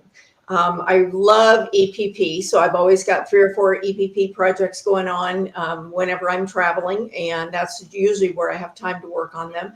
I am looking at a long arm machine. I just attended a show and got to sit down with a mid arm machine and a long arm machine. And oh man, they're a lot of fun. So I'm already looking at my room and saying, where can I fit one of those things? But then I do a lot of sewing. I like making, personal items, things I can give as gifts. I'm also a paper crafter, so I'm a card maker and a scrapbooker. I love doing mixed media, and I'm hoping to kind of merge the mixed media and some of our products to create some really fun experiments. And those are things that I will share either on our website or on our Instagram account. That sounds awesome. And I do just need to mention that you are totally able to get in on giveaways. So you should totally comment, because today the grand prize is a long arm machine and a quilting frame. Oh, man. The 16X by Grace, and then you've got the Evolution Elite 10-foot frame. So get your name in there. All right. Awesome. Well, good I will luck be to in the everybody background entering. here. Yeah, I'll be in the background here, and I'll unmute myself to ask you some questions, and I'll keep an eye on the comments. I know you said you have a lot of knowledge that you can make sure that you want to share that way too. But if you want to just start out by explaining what is batting, and I'll let you take it away. So for anybody who may be new to quilting and they may be thinking, okay, why does batting really make a difference? So batting obviously is the middle layer. So you've got your top layer, which is generally where your piecing and your stitching is going to be. You've got your back layer, and in between there is batting, and that's what makes it a quilt. So we make a variety of different products, and they're all designed to give different effects to the quilt. Now, it could be what the quilt looks like. It could be how it drapes. It could be how warm it is. It could be how heavy or light it is. It could be the way it makes your work really stand out. So if you're making something like an art quilt, you have lots of tiny, tiny pieces. We have battings that are specifically made to make those stand out. If you're making a quilt with a lot of big piecing and you really want everything to have a lot of texture, kind of like the quilt behind me, then we have other battings that we would recommend for that. But we also know that quilters like to make lots of different projects. And especially if you've been quilting a long time and you've made a lot of quilts, and how many more quilts can you make for your friends and your family? And maybe you want to branch out a little bit. So maybe you're making things for your home, right? You might be making things like table toppers or runners or placemats. You might be making pillows. You might be making lap quilts. You might be making wall hangings or something for the holidays, or maybe even a quilted coat or jacket. So really, when we're talking about batting, it can be for any project. It's not just going to be for quilts. So anytime that I say quilt or I mention project, I'm meaning anything that you could make that might have batting in it. The other thing to keep in mind is that we also make things like pillow forms, and we use our really nice quality poly stuffing. The same fiber that we use to make our poly down batting, that's very, very well known and loved. We use that in making our pillows, and we do make all those pillows in-house. So they're actually, the stuffing is blown in, and then we hand sew all of those. The great thing about them is they're super puffy and they really hold their shape, and they're machine washable. We also make stuffing. So if you're a doll maker, if you make amigurumi and you like to stuff it with a really nice stuffing to fill it out, if you're going to be making your own pillow forms, or maybe you're a doll maker, we make a variety of different stuffings that are fantastic for that as well. I think some of the most important things that I want to impart today is, number one, there is no perfect batting. There is a batting that is going to be best for getting you the results you want this time for this project. And there may be trade-offs, right? There may be 8 reasons that we say, oh, that's the perfect batting for this project. But there may be one goal that you have for that project that's very specific, and that may be the most important thing to you. And it may be that that batting is not going to give you that result or get you to that goal. So we ask lots of questions. When we spend time with quilters and they're asking for help on batting, we always will ask a lot of questions. And we usually start with a 5 series of questions, but then it may go to 20 or 30 questions. What we're trying to do is to ascertain as much information as we can about your project and what your goals are, so that we can make sure that we're recommending the best batting. And again, no perfect batting. We make all of our own products. We make them in Waco, Texas, and we've been doing that for 45 years this year. So we're very, very proud of that. That's pretty unusual in manufacturing anymore, especially in batting, to make all of your own products. It's a way that we can control the quality of the products, and gives us a chance to make a variety of different types of things, so that you have lots to choose from when you're deciding what you're going to be making and how you want it to turn out. A few things that I think are really important. Number one, all of our battings are machine washable. Now, anytime that I say machine washable, there's a couple little things you need to know. Number one, that is always within a finished project. You never want to wash batting on its own. And here's why. Again, I mentioned earlier that we don't weave products. So we take loose components, let's say like our 80-20, it'd be cotton and it'd be poly, and we're going to blend those together. And we want them to lock tight together. We want those fibers to hold up over time. Lots of use, loving, maybe abuse, and washing of quilts, since we want to make sure that that batting is going to hold tight together. Well, if you take a batting and you put it in a washing machine, or you try to wash it on its own, this is what's happening. You're actually pulling those fibers apart and ruining the integrity of the batting. So you never want to pre-wash batting. Secondly, with every batting on the package, on our literature, on our website, you will always find a stitch guideline. There's a handy little chart that exists on our product page of our website. And one of the columns here is the maximum distance. Oh, let's see, go over here. Maximum distance between stitches. That is one of the most important things to pay attention to. And I will tell you, in most audiences, only about 10% or 20% of the audience even knows that that recommendation exists and or follows it. Here's why it's important. When we're developing a brand new batting, we are going to make what's called a wash test sample.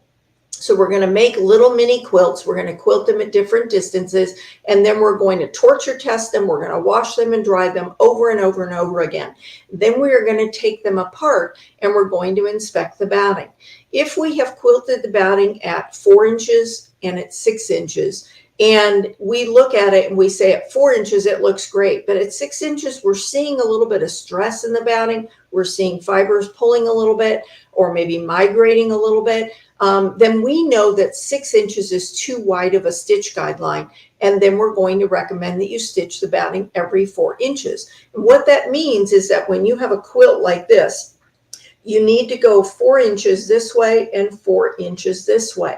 Now, the more densely you quilt, of course, the stronger everything is going to be. But sometimes you want a quilt with a lot of open space. So we do make some battings that have a wider stitch distance. We have one that goes up to 9 inches, one that goes to 8 inches.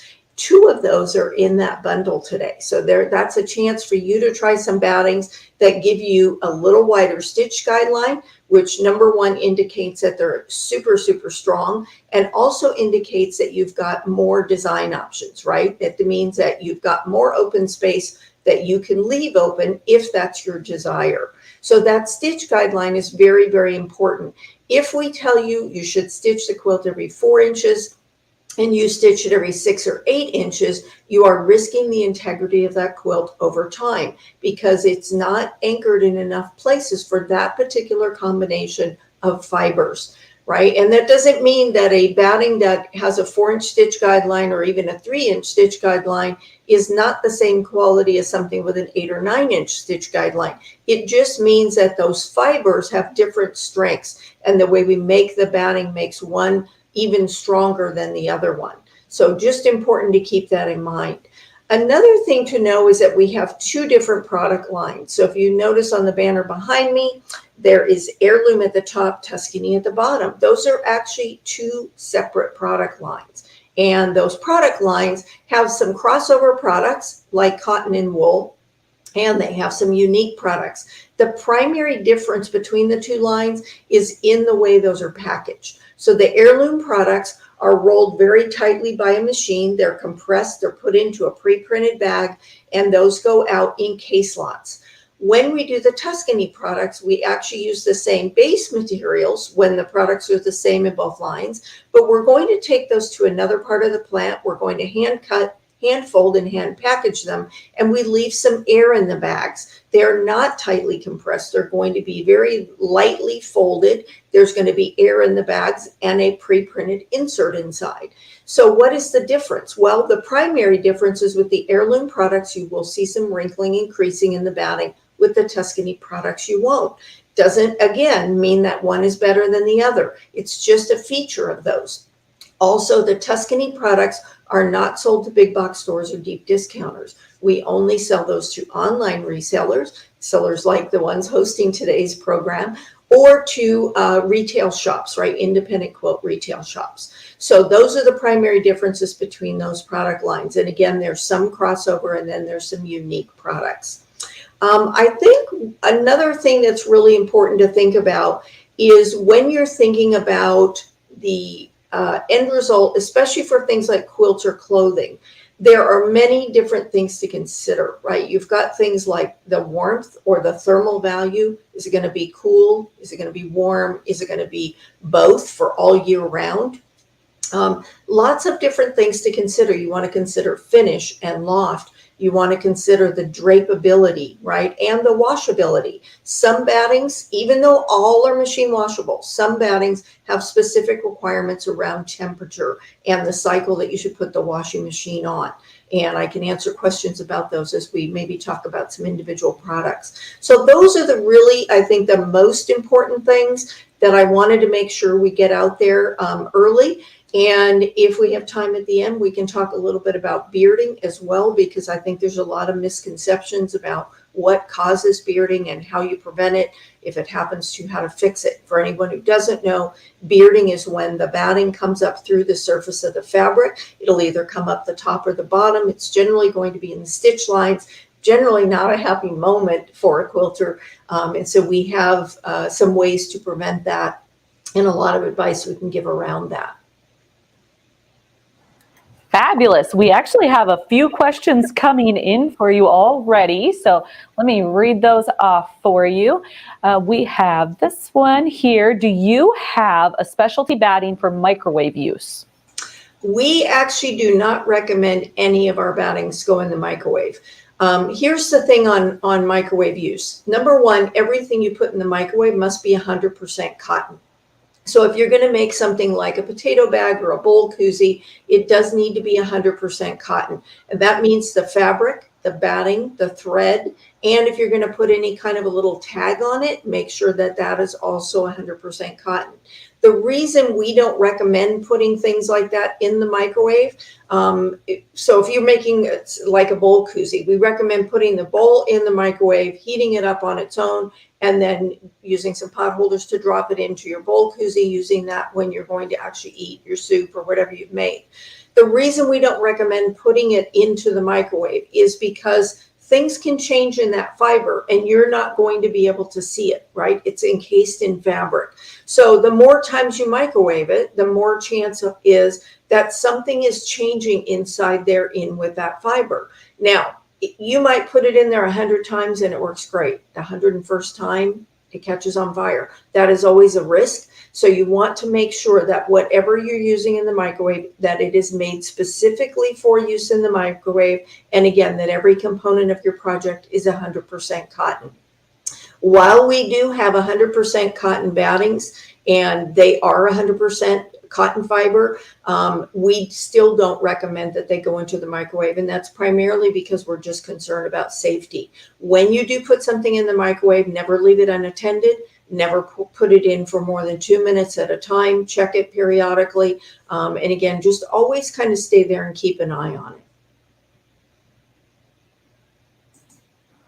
Great information.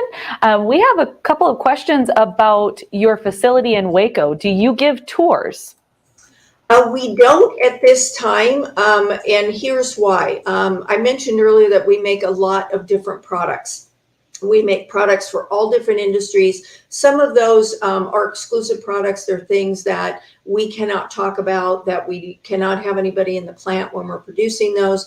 And there's also safety issues, right? The people that are in our plant that are running the machines, they have been trained on safety. They wear specialty goggles, etc. And we always need to make sure that safety is our number one concern anytime somebody is in the plant. Even when I am in the office and I work in the front office, and when I go into the plant, I have to have closed-toed shoes. I have to have specialty goggles on. And I know the rules around where you can and can't go around the machinery. And so we don't generally give tours because of the fact that it creates a lot of disruption in the process of producing, and we're producing 2 and 3 shifts all day long, right? And So right now it's not possible. However, I would really like to host maybe 1 or 2 events a year. We might coordinate those with the Silos, which is just down the road from us. It's for any of you who are Chip and Joanna Gaines fans. They are just down the street from us. We might coordinate a special event, and in that case, then we would make sure that we could have people go into the plant, and we would have everything set up to accommodate visitors. Sign me up for that. I am a big fan of Chip and Joanna. That would be so much. So I'll tell you, if people are interested in how batting is made, we did make a product for very high-end outerwear. It is made with buffalo fur. And I don't know if any of you have ever heard of the program. There's a TV program, the crew came out of Canada, and it's called How It's Made. That crew came into our plant and they filmed us making that product a few years back. And if you go on YouTube and just type in How It's Made Buffalo, or How It's Made Hobbs, you should be able to find those videos, and you'll be able to see the parts of the process that they were able to record. Some of those are confidential. We don't share them, but it'll give you an idea of how batting is made, because how we make that clothing installation is very similar. How It's Made is a fantastic show. That's actually one of my husband's favorites. He has watched every single one, every single season that they put out. Great, great show. But anyway, on to batting. Marilyn here is asking, I just lost my question. There we go. How do you tell what the right side of the batting is? Oh, great question, Marilyn. So that is something that I think people are very concerned about. And there are a lot of teachers out there who teach, to flip the batting and look for the dimples or the little dots. You should never need to worry about that with Hobbs batting. All of our battings are exactly the same on both sides, except for one product. And I'll talk about that in just a moment. But the batting is made so that it goes through our process in both directions. So the batting is the same on both sides. So you don't need to worry about the upside or the downside or the right side or the wrong side. The only product that is different is the Heirloom Natural with Scrim. That is a 100% natural cotton with a layer of scrim. They are needle punched together. That locks the fibers together. And that product has a different, side on both sides. It's cotton on one side, it's the scrim on the other side. However, that needle punching process interlocks those fibers very well. So generally, if I hand somebody a sample of that product, they usually can't tell which side the scrim is on. But that's really the only product that is different on one side. And when people ask us, well, do you put the scrim up or down? Generally, we recommend that it go down, but you should experiment with it. That's what batting really is all about, is you want to experiment with different battings and try them, because you'll find some that you really love and some may not be your favorites. And that's why there's so many different battings on the market.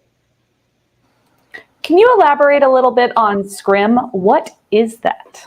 Yeah, let me, I actually have a sample here I can show you. So scrim is a stabilizing layer. If anybody's a garment sewer and you've used a stabilizer or an interfacing, it is going to look a lot like that. So this is the batting, right? Looks the same on both sides. However, it has this secret ingredient here, and you have to kind of work at getting the two layers apart. So here is your scrim and here is your cotton, right? And they are needle punched together. These are really long, sharp needles that pounce in there thousands of times, and it locks the fibers together. So this is what the scrim looks like. It is 100% polyester. It is incredibly strong. It's very, very sheer and very, very soft. So what is the benefit of the scrim? With a normal cotton, I would never pull on the batting like this, because you would stretch it out of shape and very easily ruin it. With this batting, it doesn't happen, right? And that is because that scrim layer creates a web or a net around the cotton that holds it in place. Where would be an application that would be beneficial? So a few different things. If you're making something like a wall hanging, like the banner behind me, and you want the edges to stay really straight and squared up, that is a perfect batting for that. If you're going to be making something like a whole cloth quilt or an art quilt, again, and you want it very structured, that is a really great batting. For the whole cloth quilts, what's really nice, because that is just stitching and you're going to be manipulating the quilt, moving it a lot. It's very easy to stretch out 100% cotton. If you take just like a cotton ball in your bathroom and you take the cotton and you pull on it, it is going to stretch out of shape. If you continue to pull on it, you can pull it apart. It's the same with cotton batting. So cotton batting is a little more delicate than other battings. And that applies to all cotton batting, not just our brand. If it's 100% cotton batting, you need to be a little delicate with it. So when you add that scrim layer, you are adding a layer of strength to it. So if you're making something like a whole cloth quilt that you're going to manipulate a lot, this will keep that batting really nice and straight, keep it from stretching out and getting warped. The other thing is if you're going to make a shaped quilt, right? So if maybe you're making an art quilt or a quilt that has a scalloped edge or a curved edge, this will hold that shape really nicely.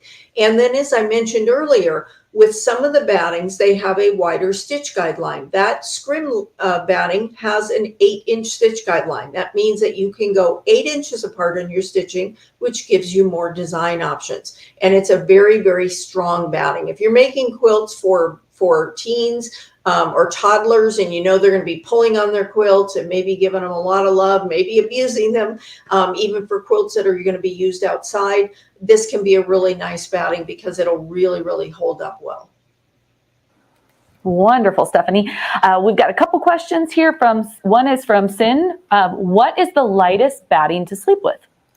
So I think it's important to distinguish between light and cool or warm, right? So in terms of weight, in terms of lightweight, I would say the wool and the poly are going to be the lightest weight, right? Cotton is the heaviest fiber. So if you want a really lightweight quilt, then you could go with poly or silk or wool.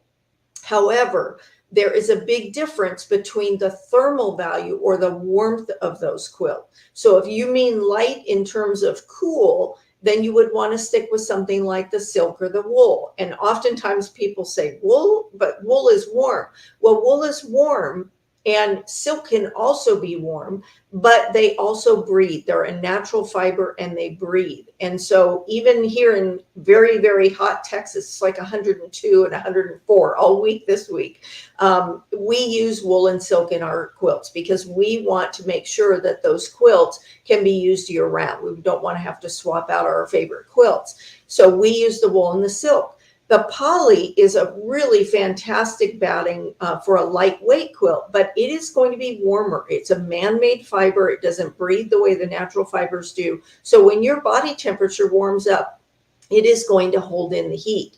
So again, anytime somebody says light or heavy, we always want to make sure that we understand whether they're meaning in terms of weight or in terms of warmth. On that same vein, Jeff Becker is asking, saying, I like heavy quilts. What batting would be best for me? So Jeff, if you want to throw it in the comment and clarify after hearing Stephanie explain that, we can see what might be a good option for you. Yeah, and I would say if you're talking heavy in terms of weight, right? If those of us who grew up with those really heavy, cuddly quilts from grandma or mom, we'd like a really heavy quilt, something that kind of puts some weight on us. Then you want to go with cotton because cotton is going to be the heaviest fiber. We do make a cotton batting that is super, super thick, super fluffy. Let me show you an example of a little quilt. So this is a little quilt made with that. You can see that it's super thick and it's a really nice heavyweight quilt. This little sample sits in our booth when we're at shows and people always put it on and kind of cuddle with it. This is the Tuscany Supreme cotton. It's our thickest cotton. It's going to be the heaviest and you can even double that up to get a really nice heavy quilt. If somebody's trying to restore an old quilt and they want it to feel like it would have felt when it was made, that's the batting that we recommend. Awesome. Patty is asking, does using the batting with scrim eliminate the need for blocking? You know, I would say it's pretty much going to eliminate that need. I've not ever been asked that. So that's a great question. Thank you for asking that. I think that the key thing is that it is that quilt is, again, not going to stretch out of shape because that stabilizing layer, just like when you use stabilizer interfacing in clothing, it holds its structure, right? So using something like that heirloom natural scrim will keep it really squared up. I've used it a couple times in smaller projects, and I know quite a few people who use it in their whole cloth quilts, and they do a lot of manipulating, a lot of stitching, and they have no issue with that quilt getting out of shape. In fact, there's a beautiful one that a quilter by the name of Chris Vieira, she goes by Quilter on the Run 1, the number 1, online if you want to check out her work. She did a whole cloth quilt and showed it at AQS Paducah. And it was 2 layers of that heirloom natural scrim, really, really heavily quilted, whole cloth. So it was like a cream color, and it had this sort of scallop wavy edge. That thing was so perfectly straight, right? And that she chose that batting specifically for that reason. Great information. I want to back up a little bit to some of the terms that you've used. Can you clarify what needle punch means? Yeah. So if any of you have ever done needle felting, right? If you've taken wool roving and you've used those really long, sharp needles and you've poked them in and out of the wool roving, you know that takes that roving and it kind of bonds it, right? You can make little critters and all sorts of fun stuff with that. Well, we use that same process. In fact, the needles look very similar. They're on boards that are about this wide, tall as me.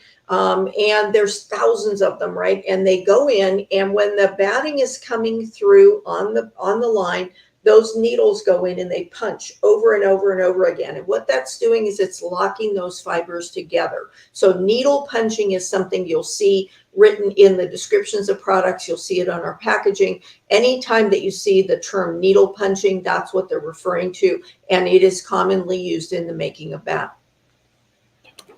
Wonderful. How about loft? You see that all the time, right? Mm-hmm.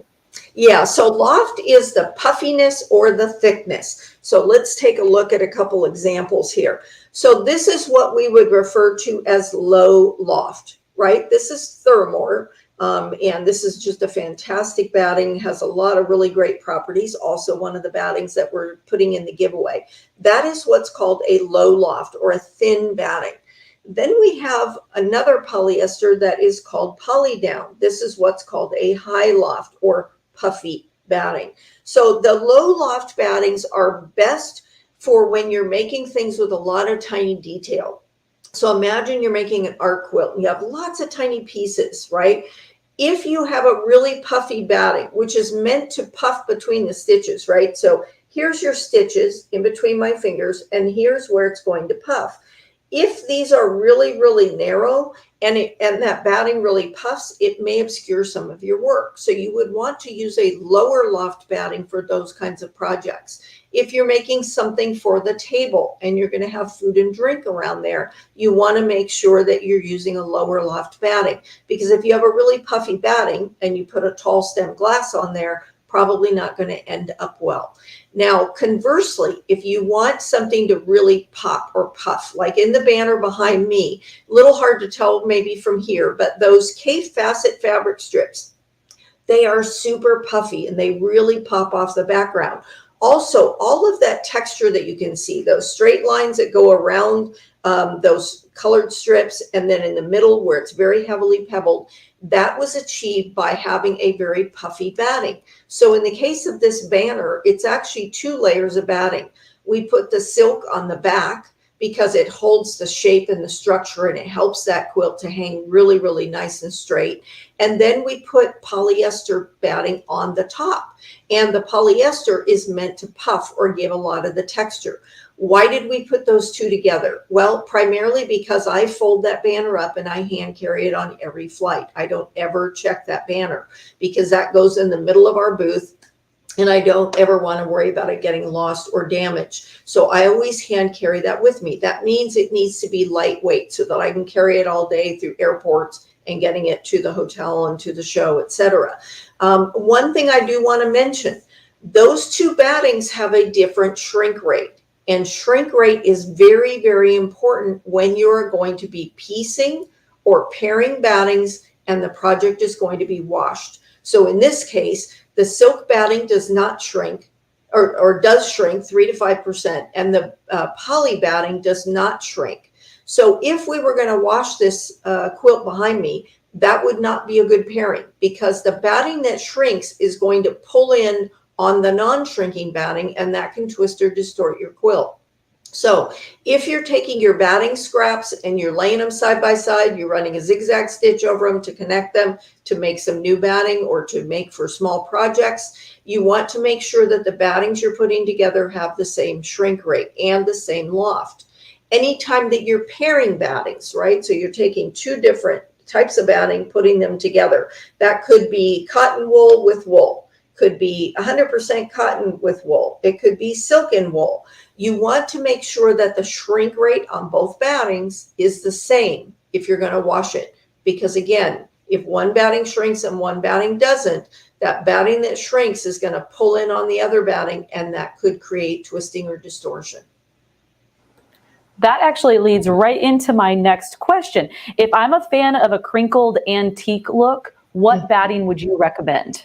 Okay, so then you want to use a batting that is going to shrink, right? And if you pre-wash your fabric, that crinkling, wrinkling is going to be even more prevalent. So let's say that you're using cotton fabric and you pre-wash the fabric, and now you put a cotton batting inside your quilt. When you wash that quilt, the fabric's not going to shrink anymore. The batting is going to shrink 3 to 5%. It's going to pull in on that fabric, giving it that crinkled, wrinkled, traditional look. If you didn't want that, right? Let's say that you want a really smooth finish. Let's say you're making a modern quilt or an art quilt, and part of what you want is a very, very smooth finish. If you're going to pre-wash your battings, you must use a non-shrinking batting, right? Because your fabric's no longer going to shrink when you wash your quilt. So you want to make sure that the batting you put in there is a non-shrinking batting, something that's going to stay nice and flat and smooth. And in our case, that would be any of our polyester battings. Those do not shrink. If you are not pre-washing your fabric and you put a shrinking batting with your cotton fabrics, they're both going to shrink together. You'll have a little bit of wrinkling, crinkling, but not as much. So always important to be looking at that shrink rate. And again, that is something that is also on this chart that you can download from our website. Very, very important chart. It gives you lots of information. That same information, again, is on every package of batting. And that applies to anybody who makes batting. We all put the shrink rate, what the fibers are that are inside the batting, how far apart to stitch, etc., on the packaging, and then generally on our websites. Our website for us is always the most up to date because it takes longer to update collateral and packaging, and it's very expensive to do so. So we'll generally always do our updates on the website first. So if you've thrown away your bag and you're using your batting, you can always go to the website to get the information. Fabulous. Since you have that handy dandy reference, Sherry's asking, does the cotton batting shrink, and what's that shrink rate? It does. So all of our battings are going to shrink 3 to 5%. The exception to that is the Tuscany Supreme cotton, that really thick, soft, fluffy cotton. We don't heavily needle punch it. That means the fibers are a little bit looser. So that is going to shrink more like 4 to 6%, depending on how you quilt it. And then for polyester, they don't shrink at all. So the Thermore and the Poly Down and the Cloud Loft, those are 3 of our poly battings. They do not shrink at all. What I do want to point out is the more that you quilt something, the less it is going to shrink. And also you need to think about how you add warmth to a quilt. So if you've ever seen those puffer jackets, right? The puffer jackets generally will have either channel stitching, or they'll have little squares, or they'll have diamonds.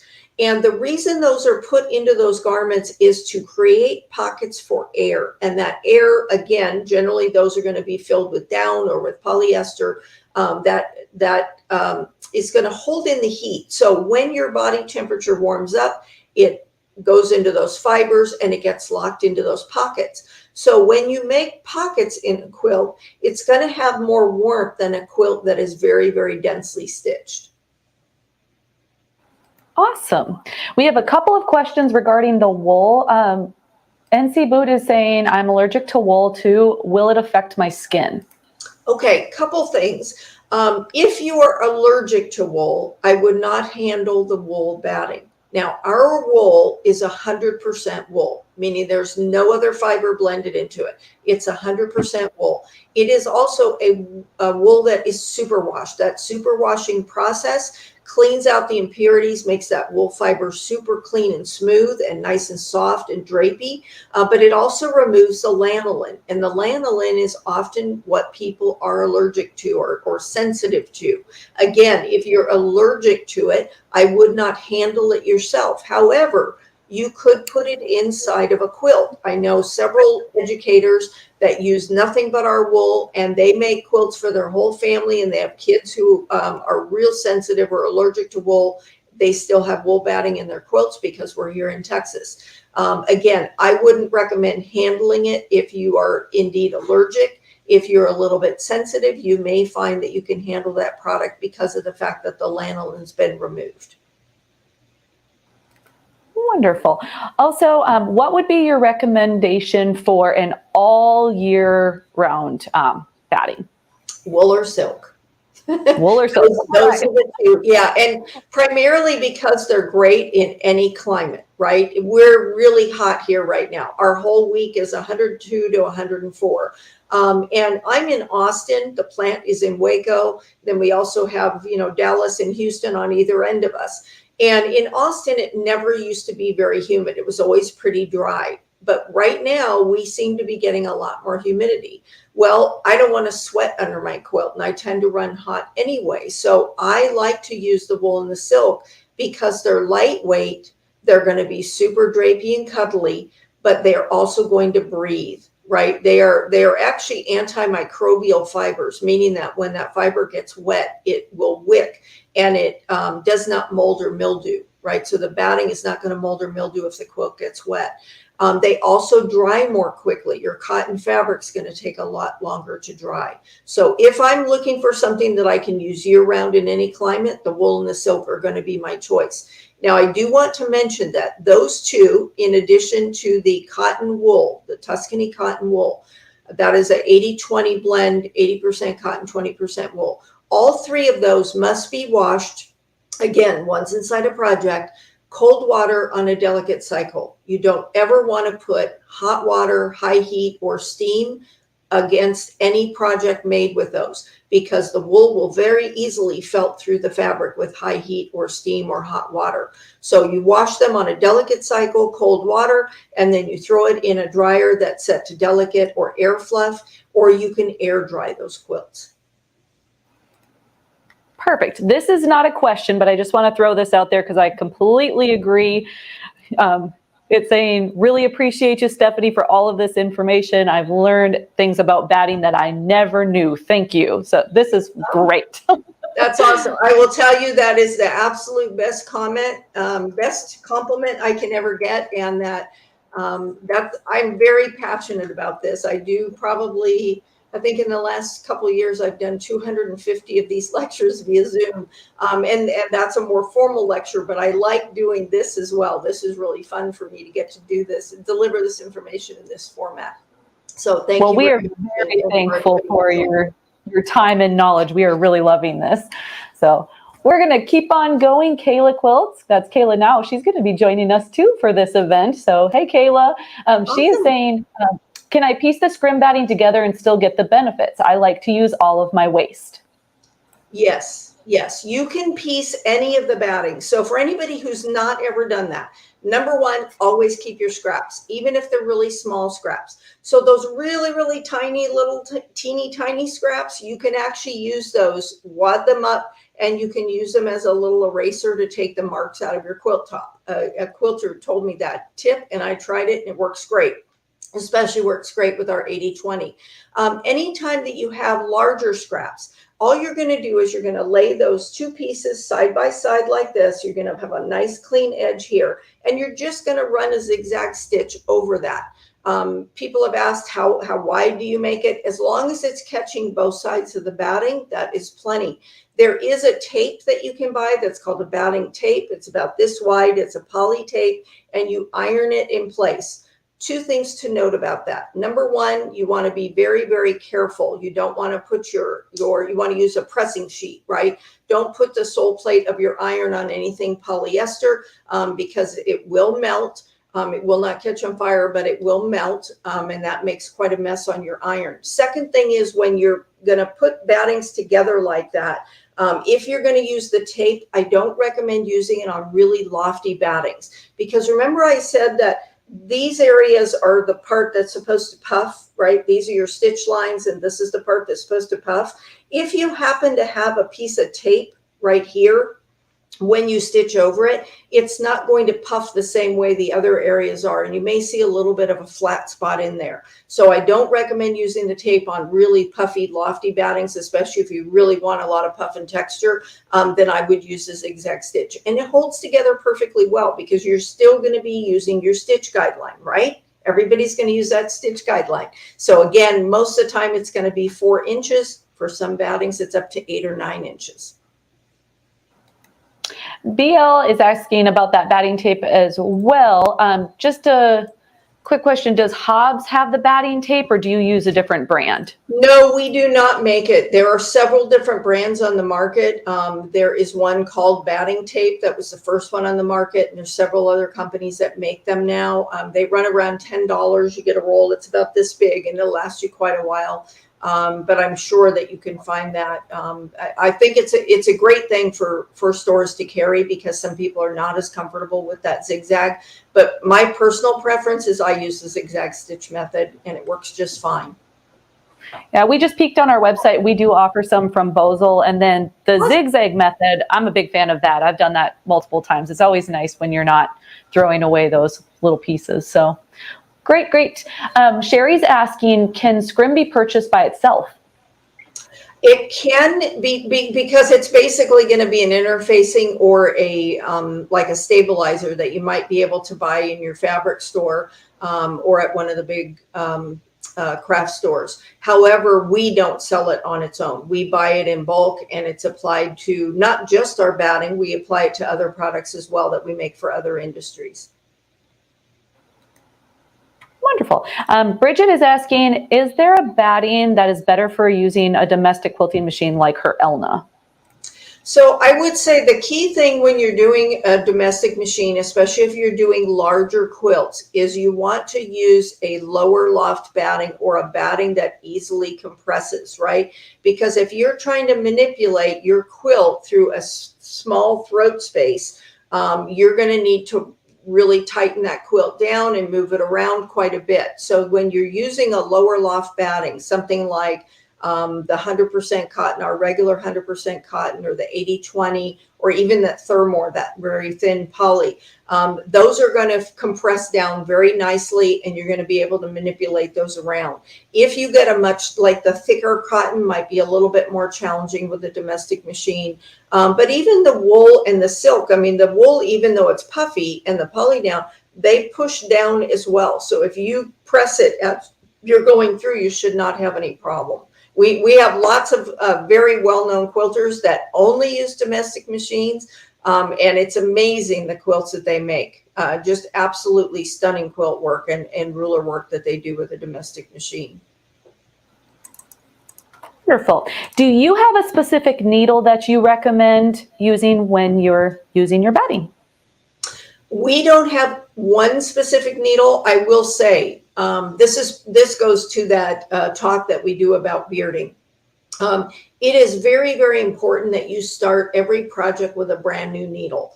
And I know I get a lot of pushback on this when I talk about this, but needles should be considered a component of your quilt, just like thread. So it's really, really important to understand the different types of needles that are available, the sizes of those needles, and then how to properly pair them with the right thread, right? Because different projects, depending on whether you want the thread to stand out or you want it to sort of fade in the background, you can use different weights threads, different color threads, different fiber blends in the thread. you want to make sure that's paired to the correct needle. And I'm not a needle expert. I will tell you, there is a gal by the name of Rhonda Pierce, who is the representative for Schmetz Needles. She and I refer each other all the time. Anytime I do a batting lecture, I refer her. Anytime she does a needle lecture, she refers me. And that's because I think oftentimes the thread, the needle, and the battings are really afterthoughts or things people are not thinking about up front, and you really should be, because they will impact not only your quilting process, but the outcome that you have. If you're getting bearding, take your needle out and change it, put a new needle in. Oftentimes that will fix the problem. What happens when a needle starts to get dull is as it's going through the fabric, right? It's almost like a little fish hook. If it's got a little nick or a burr, it's dull down here, it'll grab batting and it'll either pull it out the top or it'll push it down the back. So starting with a new needle is the best way to ensure that you're not going to have any bearding issues. Starting with the best quality fabric and batting as well. Another thing about needles is that you need to pay attention to the size, because sometimes bearding happens when the needle going in is too big and it's making too big of a hole, and that allows the thread to grab the fiber in the batting and pull it up or push it out the back. So the size of the needle, the type of needle is really, really important. And I will tell you, there's nobody that gives more information about needles than Rhonda at Schmetz. Perhaps you guys can have her on if you haven't, or if you have another needle company that you represent, have one of their people come and talk. But it's really important to learn that information, because it'll make a big difference in the outcome of your quilt, your quilting process, and the longevity of the quilt. I just have to say, we absolutely love Rhonda. And the funny thing is we have these ABC pocket guides and the luggage tags. She actually gave them to me while I was in your booth at QuiltCon. So I'm like, that is no, yeah, she's been on with a couple of times and she's fabulous. Yeah, she really is. And we like to partner. So she didn't have a booth at QuiltCon, and I said, oh, you got to come and share some information about needles. Because oftentimes what happens is when a quilt starts to beard, people automatically assume it's a batting issue. It's almost never a batting issue. It's usually because either they started with inexpensive fabric that has too loose of a weave, and it doesn't matter what batting you put behind that, it's not going to have a tight enough weave in the fabric to hold the batting in place. Or again, if you're using a needle that's dull or a needle that's too big, or if you haven't paired your thread and your needle properly, right? And that's especially the case with a long arm machine. So if you have a needle that comes down on a long arm machine and it has this groove here where that thread is supposed to lay in there, if the thread is too large, it's not laying in the groove, it's laying on top of the groove. And when those two things go in and out of the fabric, that it is the needle is helping to make the hole, and it is pulling the batting up right back and forth, and it can pull it out of the fabric. So you want to make sure that you're pairing your needle and your thread properly. This is such great information. I just have to say here, Etta is saying, will there be a replay on this segment? Her information was very, very good, and I would like to listen to it again. Etta, yes, it is going to be on our YouTube. You're able to watch it again. And Stephanie, I told you I'd be taking notes, but I stopped and I was just like listening. So I'm also going to be listening to this over again. I absolutely love it. So we are getting closer to the end here. I do ask that, could you explain a little bit about the batting that's going to be in the giveaway? Because I wanted to hear about that Thermore and the other specialty batting you mentioned. Yeah, so the Thermore, let me just hold up this little sample. So this is 100% polyester. This batting was originally designed for clothing and miniatures. It is incredibly strong. Again, I would never recommend doing this to your batting because you'll stretch it out of shape, but this batting will really hold up well to that. This has a 9-inch stitch guideline, right? Meaning that you can go up to 9 inches apart. That can be fantastic for things like t-shirt quilts, where you may not want to stitch through the design in the t-shirt to anchor that block in place. It is also fantastic for any kind of inherently heavy quilt, t-shirt quilt, denim quilt, have a quilt that's going to have a lot of heavy fabrics, lots of heavy piecing on it. This batting for a queen size weighs no more than your favorite fabric scissors. So it's very, very lightweight, incredibly strong. It is also fantastic for things like wall hangings, right? It's going to keep its structure. It's going to stay very straight.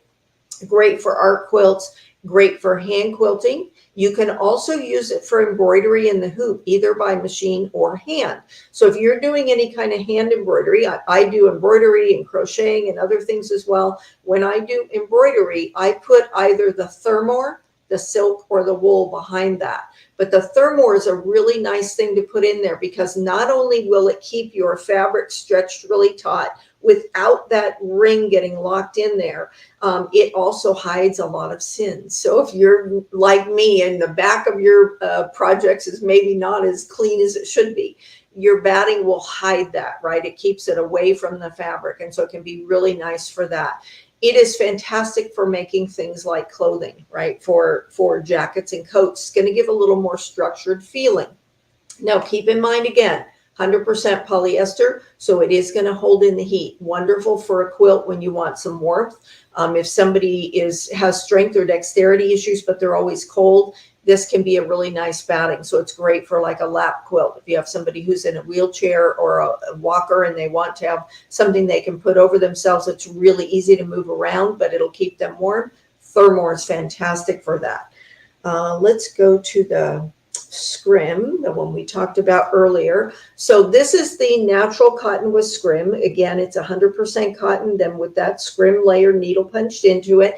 It is still very, very soft and cuddly like cotton batting should be, but again, incredibly strong, not going to stretch out of shape. You should never do that to cotton batting because it'll just destroy it, right? It stretches out of shape. Once it goes out of shape, you can't use it. So the great thing about this, again, it's great for any high use quilt, a quilt that may be getting a lot of use and abuse because it'll stay really nicely structured. It's wonderful for things for the table because it's nice and low loft. It's great for wall hangings. And again, whole cloth quilts or any kind of shaped quilt, it'll really hold that shape really nicely. So it's a very, very strong batting. Both of those two are very strong. And then you're going to need to remind me, what was the third one that we talked about? Let me take a peek. I'll ask Brian, do we have that on the spreadsheet? Because I wrote down the thermore. Not that I don't have it on hand, but we had a third specialty baddie. I'm sorry. I think it might be the Tuscany Supreme cotton. You are Yeah, so the Tuscany Supreme cotton is our newest cotton. That is the one that we made these wash test samples with. It's super, super, super cuddly. One of the best things about that cotton, because we don't heavily needle punch it, which flattens and stiffens a cotton fiber, right? So if you've ever made a quilt and you really heavily quilted it and it's made with cotton batting, you're going to find it's super stiff, right? One of the great things about this is that with this batting, even where it is very heavily pebbled here in the middle, very densely stitched, it is still super soft and pliable. It's not stiff at all. That is because of that super thick, fluffy cotton. We don't heavily needle punch it. Fantastic for old school heavy quilts, really great for redoing a quilt. If you're making things like pot holders or trivets or table toppers where you're maybe going to put some hot items on there, you can use that product. You would still want to put a heat reflectant material in there, right? You need something else besides just cotton. I would use 2 layers of that cotton, put a little heat reflectant material. And that product is also fantastic when you recover chairs. So I recovered some dining room chairs, 2 thick layers of that super thick cotton batting, a layer of our poly batting over the top to create kind of a web or a net over the cotton to protect it. And those chairs are so super comfortable. So if you're doing any home decor projects, if you're going to try to recover couch cushions or make a poof or anything like that, you can use that really thick cotton batting with a layer of the poly over the top.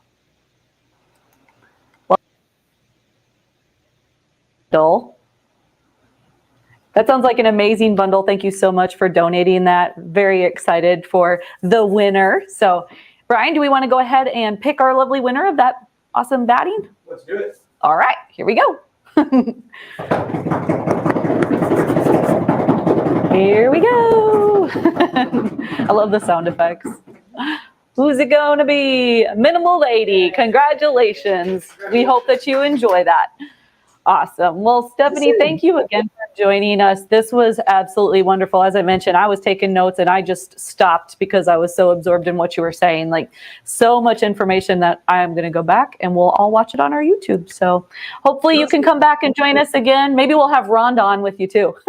Oh, that would be fun. Yeah, that would be a lot of fun to do together. And thank you so much for having me. You guys have been great.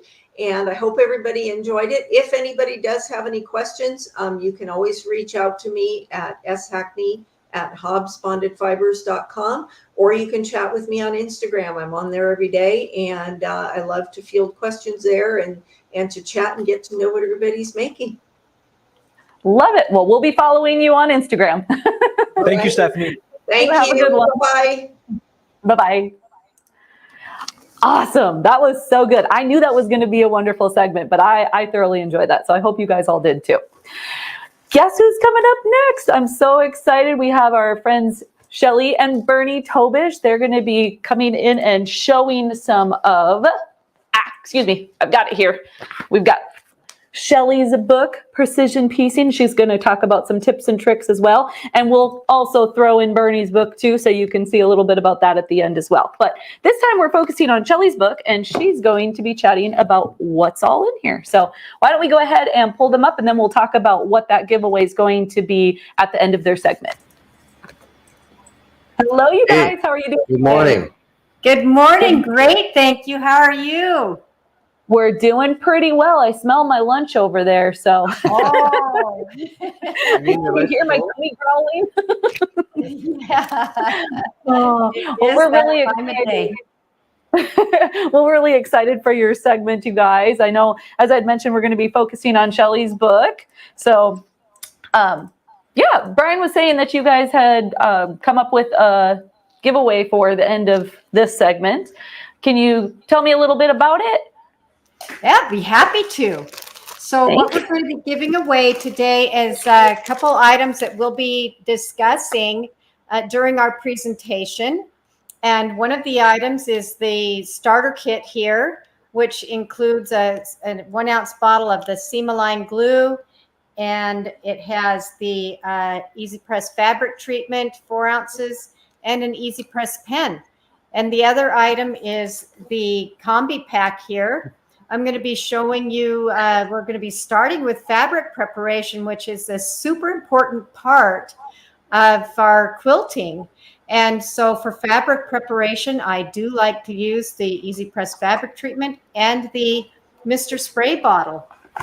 So we'll be demonstrating both of those. And so that is for one lucky winner today. Thank you very much. That is a very generous giveaway. Somebody's going to be incredibly lucky. That's awesome. Absolutely. So, we definitely want to go right into it to show the fabric preparation, but I do want to mention really quickly regarding giveaways. Normally the physical items are not available to ship internationally, but our friends, Team Tobish, they are in Canada, so we always open it up to their viewers as well. So if somebody from Canada wins their prize, we'll definitely be shipping it to you. So anyway, I will be in the background, you guys. If you have any questions, just let me know. But if you want to start out by introducing yourself and telling everybody a little bit about yourself, I always assume, I'm always like, oh, we all know Team Tobish, but some people are new here. So why don't you go ahead and tell everybody a little bit about yourself. Okay, thank you, Tricia. Well, good morning, everybody. I am Shelly, and as Tricia pointed out, I am the author of Easy Precision Piecing. And as part of our talk today, I'm going to be talking about, as we had mentioned, fabric preparation, why we do it, cutting, pressing, 1/4 inch seam allowance, and all of that great stuff. And this is my husband, Bernie, and he is here today. What are you going to talk to us about today? Well, today I'm just the pretty face. Usually you're the pretty face. Today I'm the pretty face. I'm gonna be here to move the cameras around and maybe give you a little bit of technical stuff on your machine when it relates to what Shelly's saying. I'm a sewing machine technician. I'm in my 48th year of doing that, and love what I do. And Shelly and I created these products, and not to sell them originally. They were just basically made for Shelly, but people seem to like them, so here we are.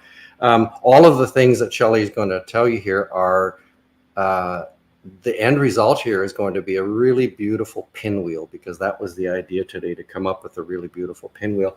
And you know what? I'll switch cameras really quickly so that you can see exactly what I'm talking about. I have to go to the pinwheel cam. Here we go. All right, so there's a really nice pinwheel. And have a look at that center. It is just right on the money. Let's see what's on the back. Oh, let's see what's on the back. Oh, yes. And the other thing was, we're going to, or Shelley is going to show you how to fan that seam to make that center, to make that flatter. That is absolutely beautiful. Thanks, Oh, Tricia. thank you. And you know, before we get into this where Shelley's going to go do the fabric, oh, you know what? Let me just change the cameras. Actually, we'll leave the camera over there because you're going over there anyway. I'm going over there. I just wanted to say, we just tuned in when Stephanie was starting her needle, little chat about the needles there. And I just wanted to say how great that information was. So, well, for what that's worth. All right, Shelley is at the pressing cam, and what you see there is probably a piece of charcoal colored fabric. All right, Shelley, there you go. Okay, so as I mentioned earlier, a couple times, we are going to start with fabric preparation. And fabric preparation is a super important step in your quilting process and in your piecing process. And my preference is to wash and dry my fabrics before I ever use them in a quilt. And so when we purchase our fabrics, of course, they have this really nice, crisp finish to them. So this is a piece of fabric that has not been washed. But what happens when we wash them is we wash away all of the chemicals, any excess dyes, and then we end up with pieces of with our fabric that is a bit limp and wrinkly. So what I want to show you how to do is how to press so that you get back to having a fabric with some nice body. This fabric here has been washed, dried, and prepared for cutting and piecing.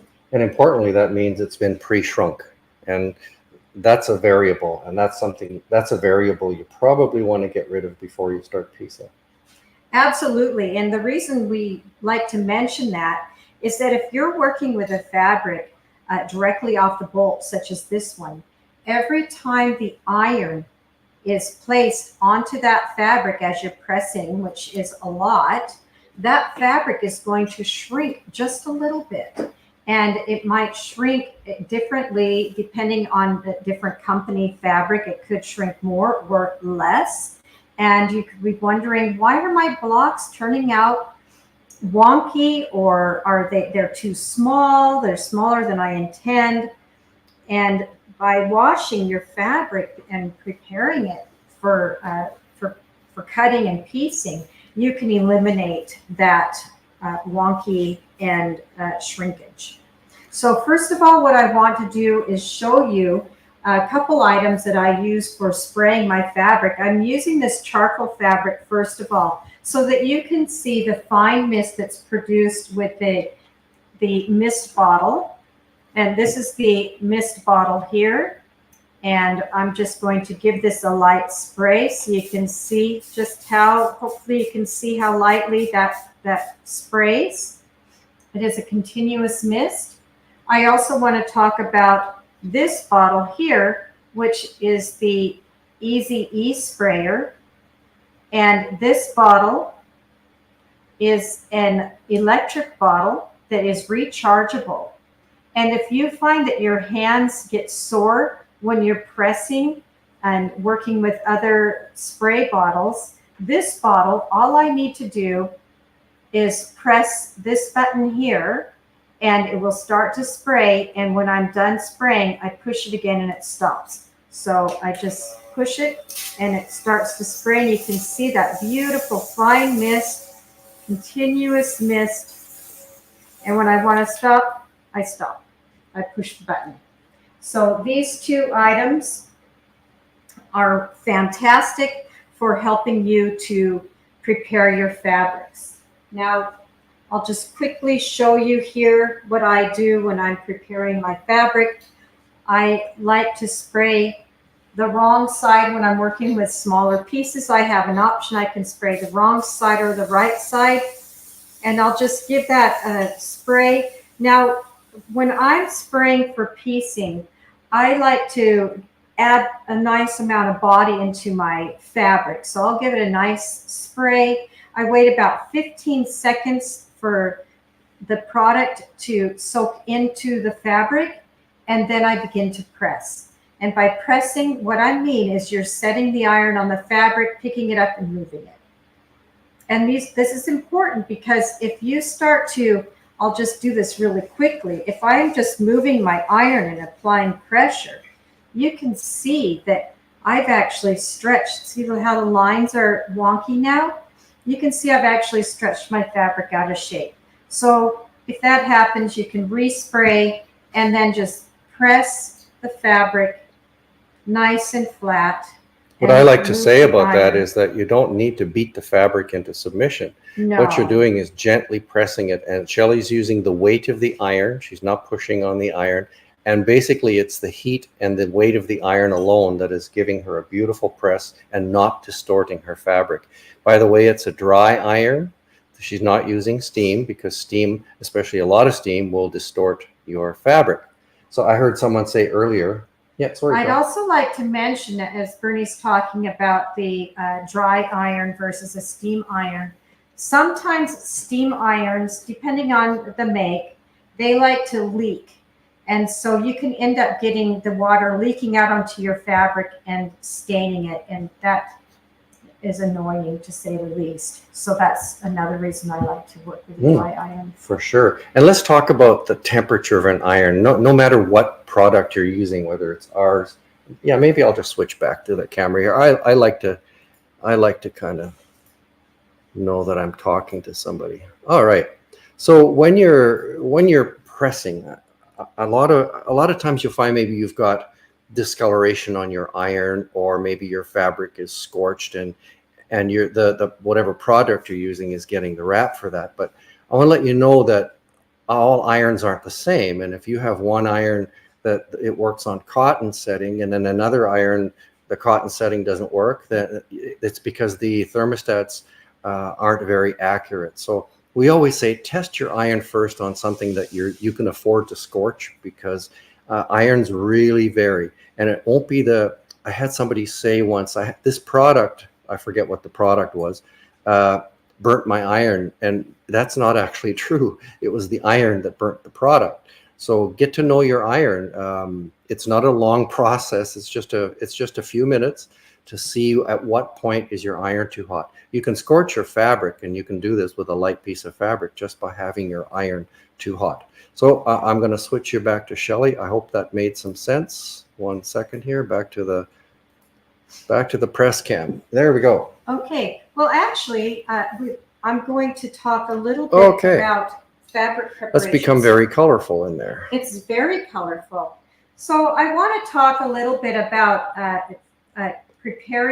we've talked about preparing your fabrics, and I'm going to be talking a little bit later and showing you about cutting your fabrics. But I do want to address a couple really important points. There was a question there. The question was about the difference between wool and silk setting. The wool setting will be a little bit lower. You're going to be surprised that you don't need to have your irons. What's the word I like to use? You don't have to have your iron set to incinerate to make this happen. You just want your iron hot so that it dries the product and presses properly. Which camera would you like to be on, Shell? Oh, we can remain here. Okay, you're on. Okay. So one thing I'd like to talk about is getting ready for cutting and piecing. And these three strips that I have sewn together is a test swatch that I've done. And what I did is I cut my fabric, I cut my 3 strips and stitched them together, pressed them, and measured. And what I'm looking for is to make sure that this strip in the center is exactly the size I want it to be, which in this case, I want 1 inch. I not only measure the size of the strip in the center, but I also want to measure the entire width of this unit and make sure that I have the right size center strip and the size unit that I'm wanting for this particular swatch. Shelley, we had a question here from Kim, and I thought maybe this was a really good question to answer at this point. Kim asked if, she said, I was told to let the product dry before pressing. Do you press wet or dry? I press damp. And there are times that I allow the product to dry on the fabric completely. And then when I'm going to press though, once again, I give it a very light spray and I press. So I allow the product to soak in for about 15 seconds and press damp. If you press when it's really wet and you hear sizzling, then what's happening is you're boiling the product between your fabric and the sole of the iron. So you'll want to just allow it to dry a little bit. If you might have, in your enthusiasm for a good press, maybe have a little more product than you want on there, just wait for it to dry a little bit until you don't hear the sizzling. Then you're going to get a very good press. Thanks, Shell. You're welcome. So let's talk. So once I know that I have the right size center strip and the width is the size I'm looking for, then what I'll do is I'll go back and I'll begin to cut. And I want to tell you how the importance of when you're starting a quilt. I know how excited we are. I know I get excited when I start a new quilt and I want to just jump right in and I want to cut all of my fabrics. But I want to tell you that I have made the mistake of doing that before. And maybe there's a mistake in the pattern, or maybe I'm consistently cutting a strip too narrow and I'm not aware of it. So what I do now is I will cut for one block, or in this case, I cut for 2 blocks because these 2 blocks will be sewn together in the quilt. And I will sew my blocks together and make sure that everything's coming out the way I want, including the direction for pressing. So in this case, these blocks, I needed to make sure my seams were opposing so that when I sewed my blocks together, they would join nicely. And flat. And flat. So you can see these 2 seams are going in and these 2 seams are going out. And that's important when you want to sew 2 blocks together. So after I have done my test swatch, now we can look at these beautiful fabrics here. Then I will go ahead and begin my cutting. I like to, this is going to be a super scrappy quilt, which is evidenced by these blocks here. And so what I do is I just prepare my fabrics. I will arrange them by color. And you can see I have green, orange, purple, salmon, yellow, teal, and so on. And I bundle them all together so it's easy for me to access them. Then I will begin to cut them into strips. And often the pattern will tell you cut so many strips of this and so many strips of that and the width. And these are all of my fabrics organized by color. And so this is just one way that I can keep track of my fabrics by color and by strip width. And then once I've done this, once I've done my cutting, then I can go ahead and start to assemble my whole quilt. May I just interrupt you for a second, Yes. Shell? NC Boot asked if you ever use spray starch. Spray starch, Starch. actual spray starch? Yeah. Yeah, I can come back to Sure. around the front there. Let me switch cameras for you then. Okay.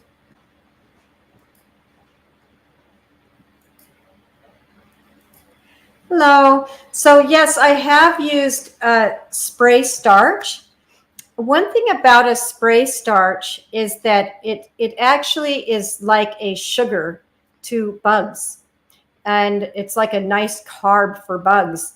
And what I found is that when I lived in the country, My fabrics, I would spray starch my fabrics and use them in my quilt. And then I would later go to my baskets to get my fabrics out. And I noticed there were holes in my fabrics and I didn't know why. And later found out that I was feeding the bugs. And so that's one thing you want to be aware of, is that a product that actually has starch in it will feed bugs. And so our fabric treatment doesn't have any starch in it. It will not feed bugs. So you won't be serving a buffet to or moths or silverfish or bugs like that like to eat fabric. There's also no lye or acid or formaldehyde. So those are important things to know.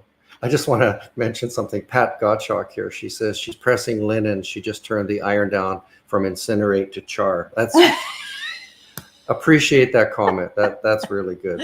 That's great. All right. Yes, it's always good to test your iron. I have found the sweet spot on my irons, even though my irons are from the same company. I have one set at one heat setting and the other set at another heat setting. So for what it's worth, you do want to test it out. All right. I'm just going to plug this iron in here. Okay, we're going to move now to the assembly station. So in a moment here, I'll switch the camera. So while Shelley's doing that, I'll just see if there's any questions here that I need to. NC, yes, if you love the crispness of the starch, try this. If you want crisp, you can make this so crisp it'll stand up by itself. And why we did it that way is that you can use it for other purposes than just this. You can use it, for example, if you have an embroidery machine, you can get that fabric you're going to embroider very, very stiff so that whatever stabilizer you use can be a lot thinner so that you're not stitching that heavy pad of stabilizer in there. On some of your, if you have a machine that has 9mm wide stitching and you get those beautiful wide decorative stitches, for example, you know that they'll want to tunnel unless they're well stabilized. So sometimes rather than stitching a stabilizer into that decorative stitch and having to either tear it away or cut it away, you can just really stiffen your fabric with this and it'll hold your fabric flat. Okay. Bernie? Paula, yes. Yep. Backing up to the embroidery, can you make it stiff enough that you wouldn't have to have stabilizer? We have in the past done that. And I guess it's going to depend on the design density, but I would highly encourage you to just try that, because we've had, we were at a show once and the Janome people asked us if we would stiffen the fabric enough that they could use their electric cutter, their computerized cutter. And it did a beautiful job. It was stiff and it cut very, very cleanly. I would just test it yourself to see, because every embroidery design, as you know, is different and digitizing can be different. But what it will do for sure, even if for the embroidery that you're not doing or that you're doing it, you can't use it all by itself, you can use a much lighter weight stabilizer with it. And often that's really desirable. Fabulous. I'm going to have to try that, because it's really nice having options, especially maybe you don't have a specific stabilizer on hand. So it's like spray a little bit more, sure. get it nice and crisp. For sure. I love that. Shelley uses it also on applique so that she makes the background fabric stiff enough, that she doesn't need a stabilizer on that background fabric. I love this, yes. Paula. She used it on her husband's shirt. I sometimes use it on my collars. You can obviously tell I didn't use it on this one, but sometimes if I want a really crisp collar, I use it as well, for sure. You All look right, wonderful, Bernie. Remember, you're the pretty face today. I had forgotten. I like to say I have a face for radio. Nice. Or podcast. So Bernie and Shelley joined us for our So Inspired podcast. And it is a video podcast, but you can also listen to it. So either way, you can get his face if you want to. Okay. Are you ready for just about. Okay, she's just about ready for this. So I had to switch everything over. Okay. So irons for sure. Keep that advice in mind, because irons vary so much. Even the same brand, same model of iron can vary in heat. In sort of in reference to Paula's comment there, I would start maybe less than char. I'd maybe start at parboil or something like that and work my way up from there. But test your iron and see where it goes. All right. I am going to switch. I just need one more piece. Oh, shell. Okay. One more piece of fabric? Yep. Okay. I'm ready. We are. Over, Bernie, I just want to share this from Star. She's saying that, Shelly, I love your book. I got it a while back and my piecing has improved 100%. Oh, isn't that wonderful? That's fabulous. Thank you. That's fantastic. Thank you for letting me know that. That's awesome. Great. Very All right. Are you ready for the camera there? I'm ready. Okay, let me get you switched over here. Okay. Sorry about that delay. We're on the assembly cam. I found a fly in the ointment on my previous setup. So I want to talk about cutting your fabric. And you could see by the fabrics I showed you earlier that I like to use a piece of fabric. I work with fat quarters, and I like to take my fat quarter and cut it in half. So it's approximately 9 or 10 inches, depending on what country you live in, by 22. And when I'm cutting, I want to make sure that I'm on the grain line. And sometimes it can be questionable if I am. And so what I like to do is this little old-fashioned technique of pulling my threads. And I will get my threads started and I will just pull them. And you can see how, I hope that's showing up in the camera. Is, yeah. You can see how I can clearly see that when I'm going to go and cut, I will be cutting right on the grain line. That's really important to me. And doing this has become easier because the fabric was prepped. Yes, you can see that my fabric has nice body to it. I really like that. So on a fabric that is like this one here, that is a solid, that it's a non-directional print, I want to cut on the grain line. I'm going to quickly show you some cutting here. Let's say, for example, we're cutting 1.5 inch wide strips. My first cut I'm going to do is I'm just going to place my ruler right along. I'm going to put like the 1/8 of an inch right along that grain line that I can see. I hope you can see that okay. And I'm going to just, yeah, excellent. Thank you. I'm going to cut, and I'm just going to cut right along the edge of the ruler and then take that away. And I know that that edge is beautifully, accurately on the grain line. I want to make sure it is on the grain line because when I start to do piecing, it helps improve my accuracy. The next thing I'll do, let's say I want to do, like for pinwheels today, a 3 1/4 inch strip. Now, when I'm going to cut, I want to make sure that my full line of measure is resting along that cut edge on top of the fabric. I hope that you can see that. There's not fabric beyond the edge, and that you can't see a space of the mat between. Yeah, I'm going to go. Okay. You want it right on full on the edge of the fabric, that line of measure. The reason we want to do that, once I have this measured, I'm going to make that cut. The reason we want to do that is we want to prepare for what is known as the turn of the cloth. And the turn of the cloth is when you have pressed your fabrics over to one side, and you can see that there's like, for example, right here, there's a little bit of fabric left over. There's a little fold there, and it creates a ridge. The thread, yeah. Yes. And we want to accommodate for that. And I accommodate for that in my cutting just by putting the full line of measure on top of the fabric as I'm cutting. So what it helps to prevent is that little fold.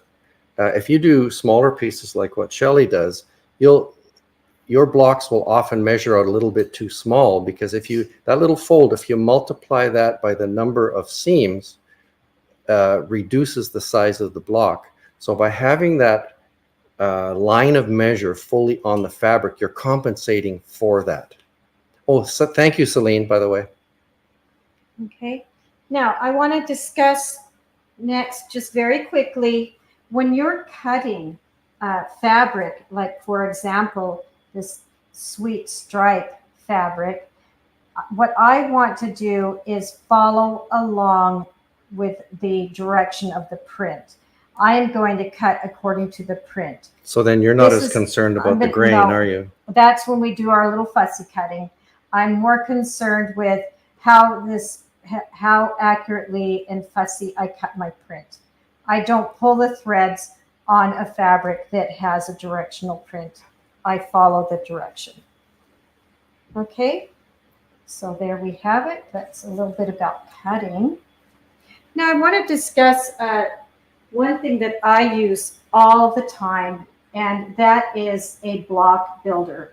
I've mentioned block builders in my book, and they are an important part of my organization process. I have one sitting here. I probably hit it. Oh, look what I did to it. Be very good. Okay, well It's here's right one over here. here. Sorry about that. Oh, okay. Well, that's a little wrinkly, but that's Okay. okay. All right. So here's a block builder. What a block builder is, in the book, you will find some patterns at the back, and you will see that they are grayscale with arrows and some dots. I'm going to talk about those, but these block builders are printed larger than the finished block, and they are not used to measure anything.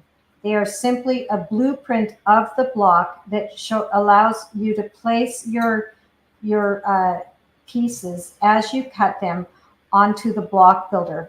What's nice about it is it also includes the arrows for pressing, so that you don't have to carry your book around with you from station to station. You can refer to the block builder for your pressing directions. So the block builder is this piece that Shelley creates. She does it on a computer, but there's probably various ways you can create that, right? You could draw and color with a color crayon. Yeah, you could probably from a pattern blow up the pattern or something like that. The pattern of the block, is that true? Or Yeah.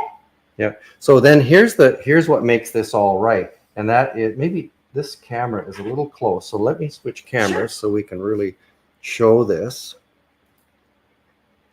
I think this will make it easier to see what it is we're up to here. Okay.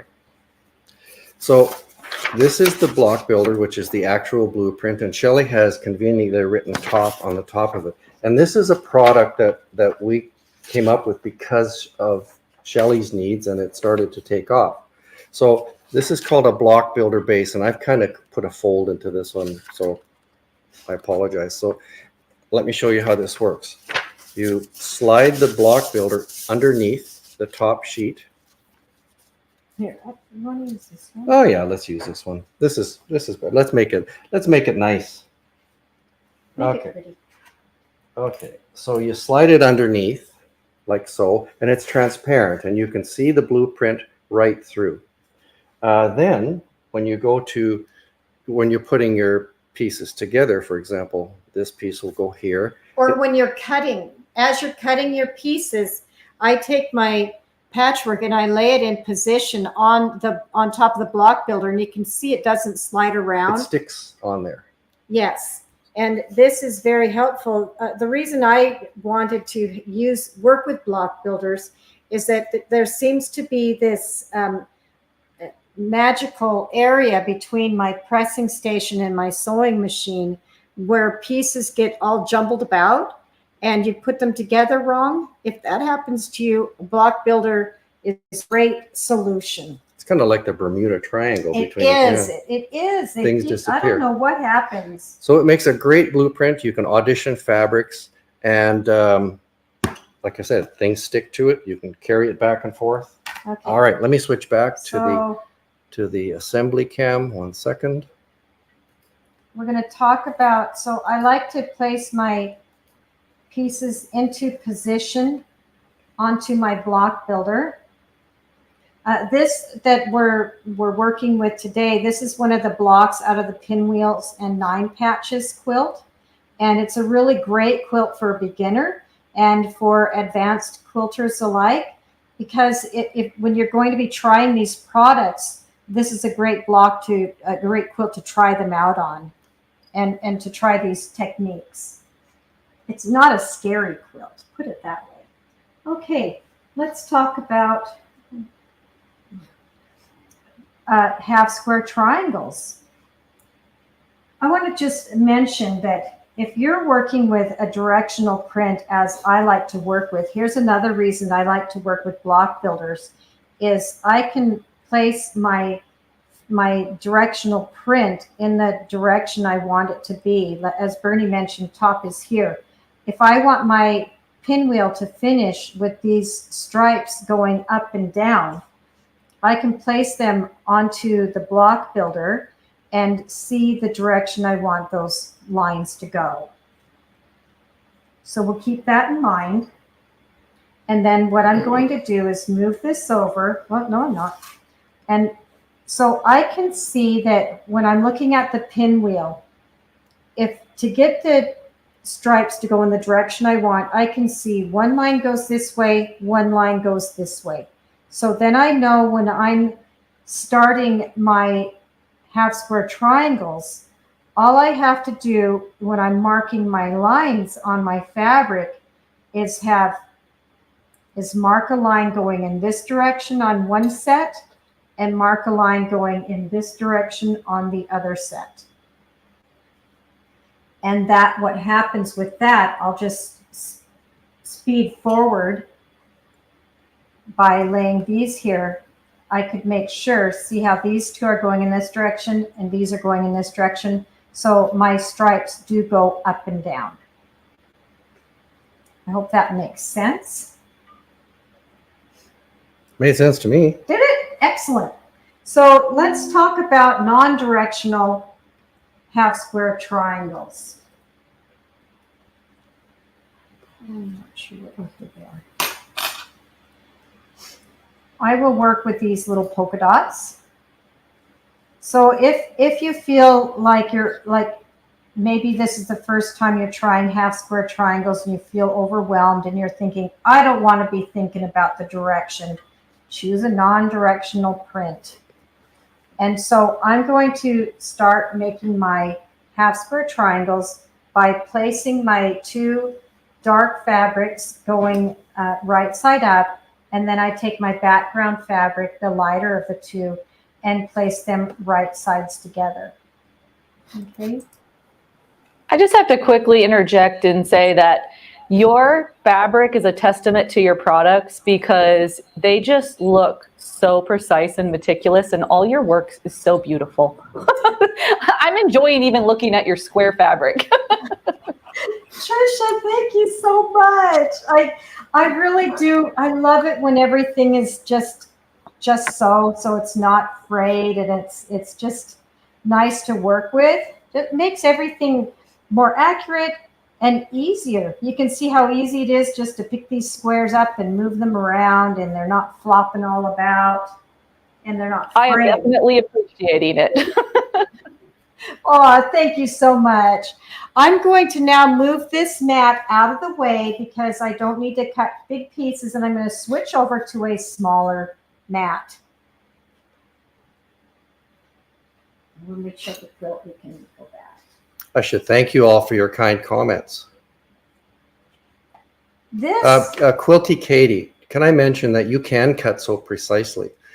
When you prep your fabric like what Shelley does, it instantly improves your accuracy in cutting because your fabric is more stable. It doesn't slide around as much.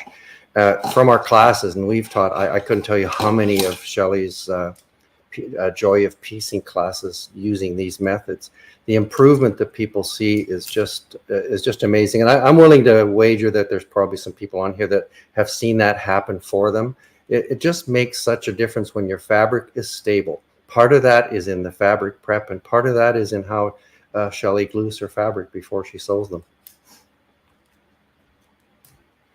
Okay, we're going to talk a little bit here about some marking. And one of my favorite tools is just a good old HB #2 pencil. Now, I do like to use the mechanical pencil, because you can push you can push the bottom and the lead comes out. And then when you push this, you can push the lead back in. HB is a nice soft lead. The reason I like to just work with a pencil, and you can buy fancy pencils too from your local quilt store. They're just the same. They're graphite. And when you're using a pencil, you just want to use a light touch. Don't press too hard, or by pressing too hard, you can get the lead or the graphite so it cannot be removed from the fabric, and you'll see it in your stitching. So just a light touch. Maybe I'll quickly answer Sherry's question here. She said, when you pre-wash your fabric, how do you keep it from fraying so much? Oh, you don't. It Fabric frays. will fray when you wash it, but I'll tell you, once you prep it, after you've trimmed it off and pressed it and done your fabric preparation, with our product, it really inhibits fraying. So one of the reasons that Tricia loves those squares is you probably don't see any fraying on them. So this ruler here that I have laying on top of my fabric is called a Quilter's Magic Wand. And as I was deciding which particular ruler to use for this demonstration, they come in several different colors. Bernie likes to tease me and say I have FSS syndrome, which is full set syndrome. And it's true, I do. I like to have the full set of these rulers because you can see this line that's etched on the back easier on some fabrics than on others. And I chose this one because from what I could see on screen, this can be easily seen on the camera. Now these rulers, when you first purchase them, they don't have this nice grippy tape on the back. And this is just, this is some CNT Tear Perfect Maker tape that you can buy that has grooves on the back of the tape. I believe that's available from Sewing Parts Online. You betcha. Okay, yes. So this is, I love this tape. You can take it and cut it whatever width you want and whatever length, put it on your ruler. And I'll just show you here how, oops. Where there's no tape on this ruler, it's really easy for it to slide around. I put the tape on that ruler and you can see it's really, you can't even really move it around. So it just helps with grip. We'll be talking more about that in a minute. So I'm going to lay this ruler from corner to corner, and I'm going to, with my pencil, just lightly draw a line. And hopefully you'll be able to see that. Can you see that? Yep. Okay. And I'm going to do that. You can see I'm randomly drawing this line because this is a cutie patootie little polka dot fabric. And it doesn't matter which direction this goes in, non-directional. Now I have my 2 squares ready. And what I'm going to do is introduce you to Seam-Align glue. And this is the Seam-Align, what do we call this? It's a gentle hold fabric glue.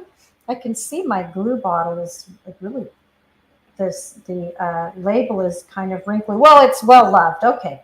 So what I'm going to do is take my Seam-Align glue. My line is here along the diagonal. And we know that diagonal on fabric, that's your bias and it's stretchy. So if I take my Seam-Align glue and I just put some dots about every ½ inch apart onto the right side of the fabric and put my fabric down, now I'm going to press. What you're doing there is you're completely limiting how far that top layer can stretch from the friction on the underside of your presser foot. Exactly. It's not going to stretch out of shape and the fabric is not going to shift on you.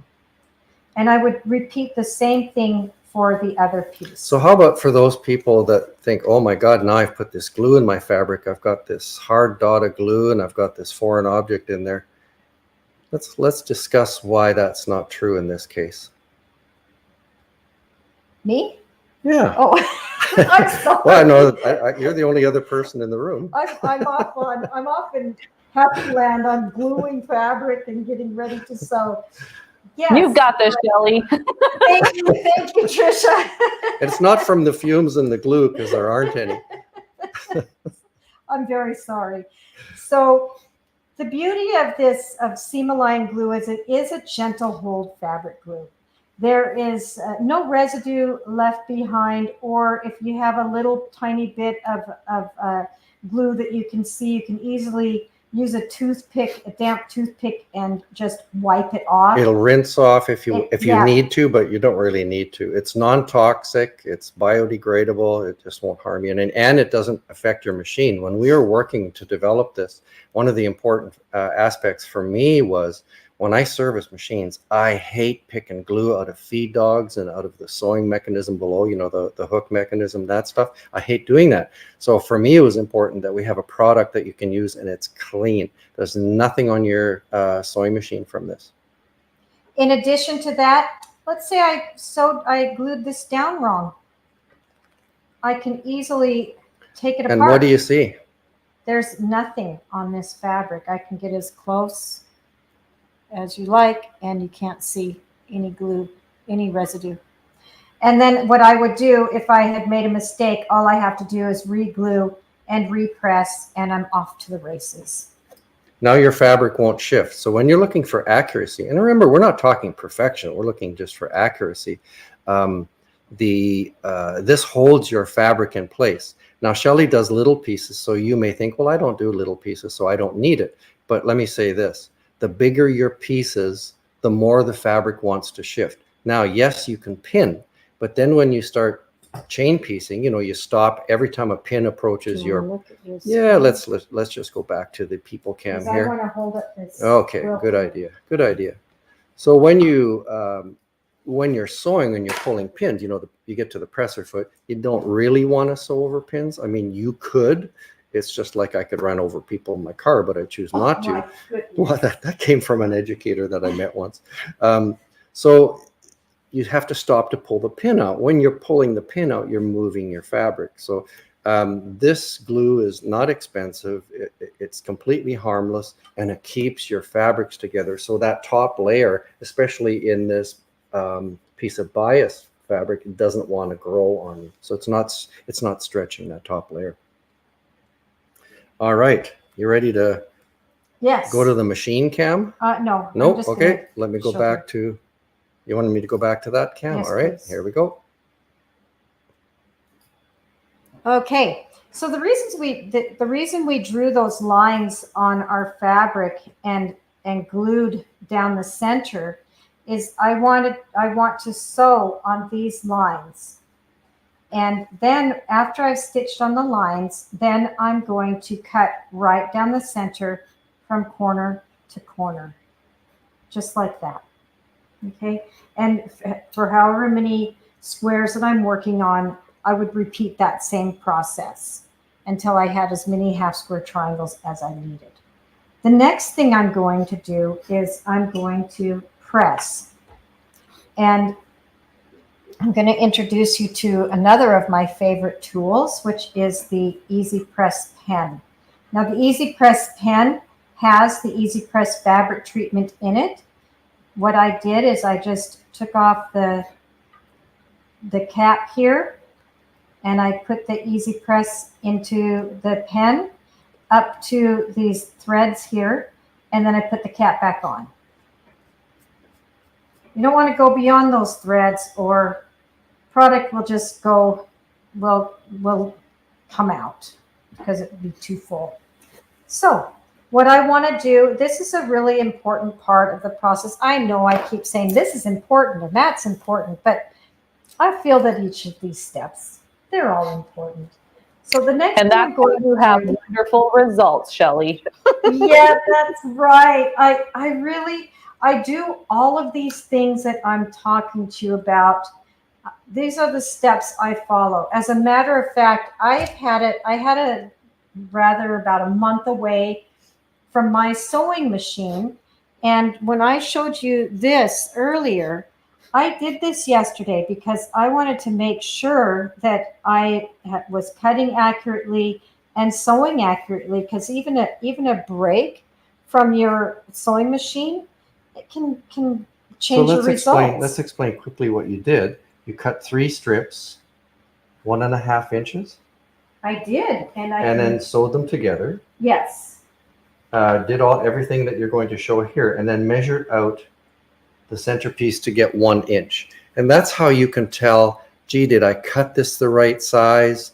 Did I press this properly? Did I have my seam allowance right on my sewing machine? And when you have this, you want it, yeah, you want to make sure you've got 1 inch. And then just do everything you did there. And that your width is the right width.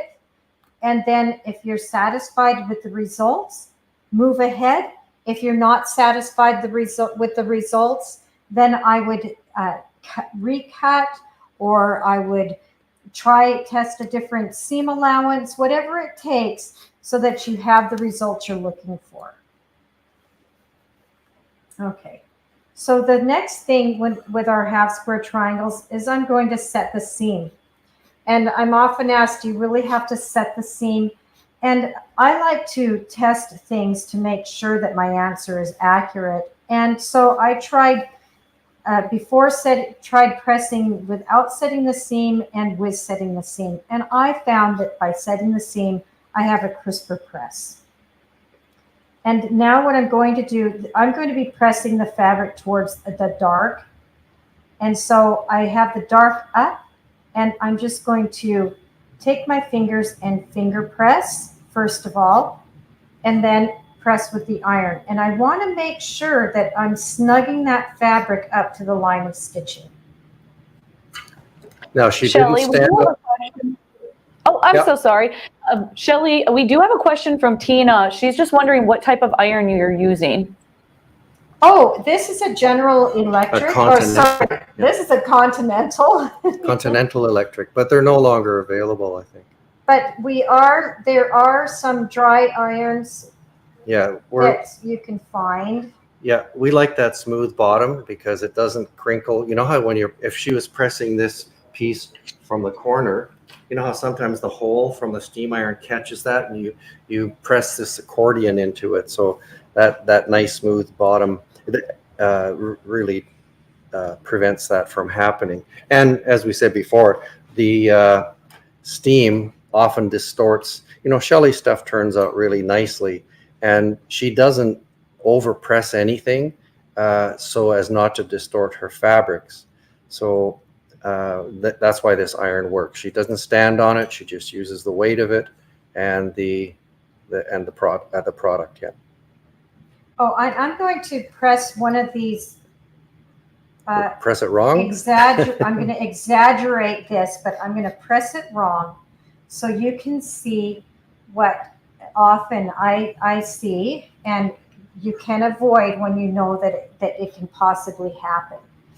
And so this particular square, I pressed along the line of stitching.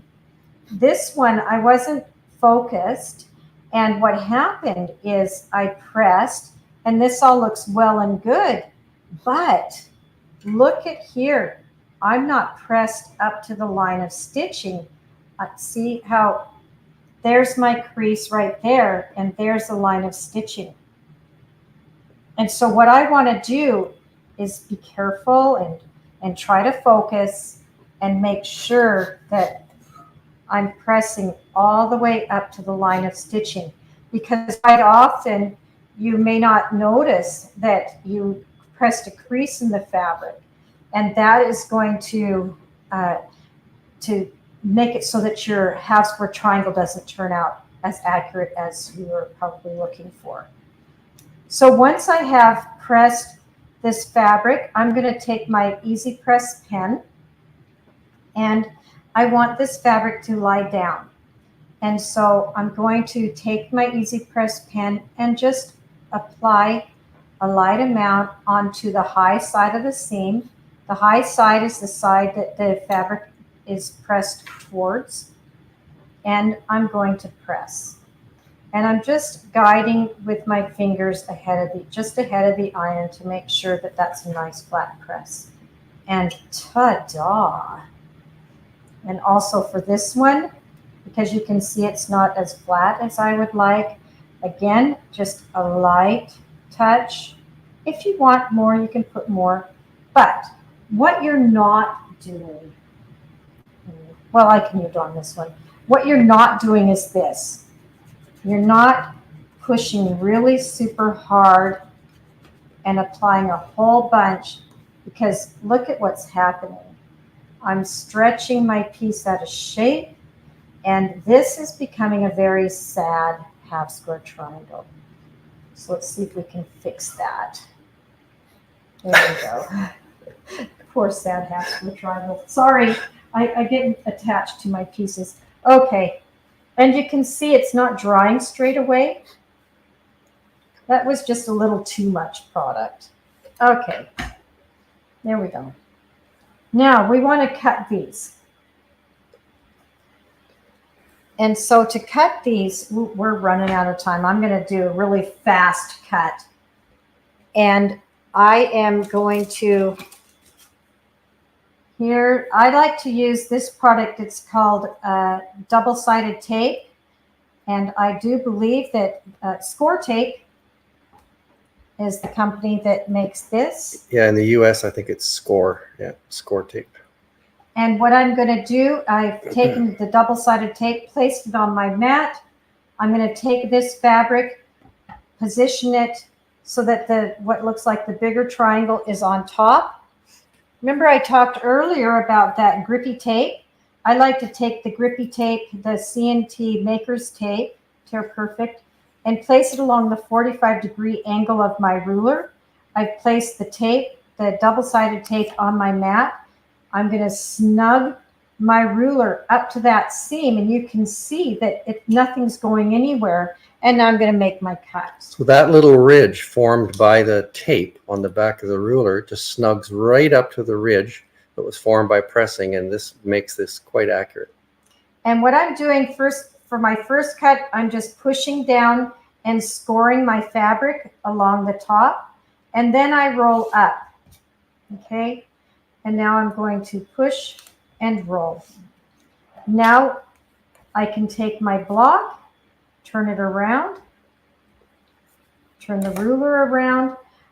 In this case, I'm cutting a 2.5-inch square, and I'm going to do the same thing, but I'm going to take, now remember I told you earlier about your cutting, the full line of measure is on top of the edge. I push down to score the top and roll towards. Now the reason I'm doing this is this makes it so that the top corner is not distorted. And that's what I'm looking for. Now I have a couple pieces, I have a couple squares. Oh, I need to put this one here. Here's on my block builder. Here. I like to use the block builder to make sure I have my squares in the right position. Now, when you're assembling this pinwheel, you want to make sure that you can differentiate between the top 2 pinwheels and the bottom 2 pinwheels, because you want to follow these instructions for piecing. So to do that, I'm going to have, I changed that around. I'm going to have a blue clip and a red clip along the edge of my block builder. When I go to sew these 2 squares together, I'm going to place them right sides together. I will glue them, and then after they're glued and pressed, I'm going to take my clip and place it on here, and that tells me those are the top 2, and I'll repeat the same process for the bottom 2 with the blue clip. Then I stitch those 2, and I end up with these 2. I have this here and this here. Now I did press this one going in the wrong direction. See, this one's going this way according to the arrow, but this one's going the same way. So I want to quickly show you how to fix that. If you've accidentally pressed something in the wrong direction, you can apply the easy press, and then move it to the right direction. Now I want to point something out for, oh, okay, here we go.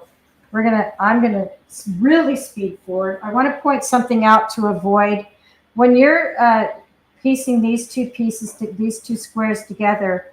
You want to make sure that there's no gap between this point and this point.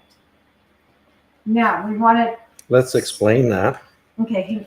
Okay. We have moments Oh, left. well, that's okay. I want to show fanning. Okay, shall we sew that together then? Yes. All right, let me switch to the machine cam.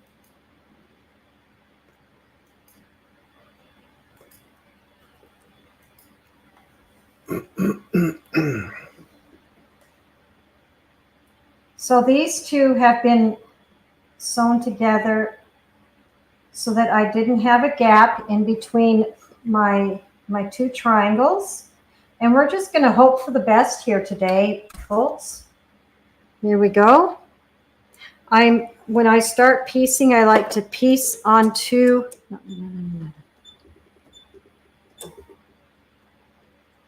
I like to piece onto what I like to call the header. And that will make it so that by the time I get to the header and just stop with the needle just off, my stitches are all nice and even. I have a stitch length of 1.2. I raise the presser foot, line up the fabric right up to the needle and begin stitching.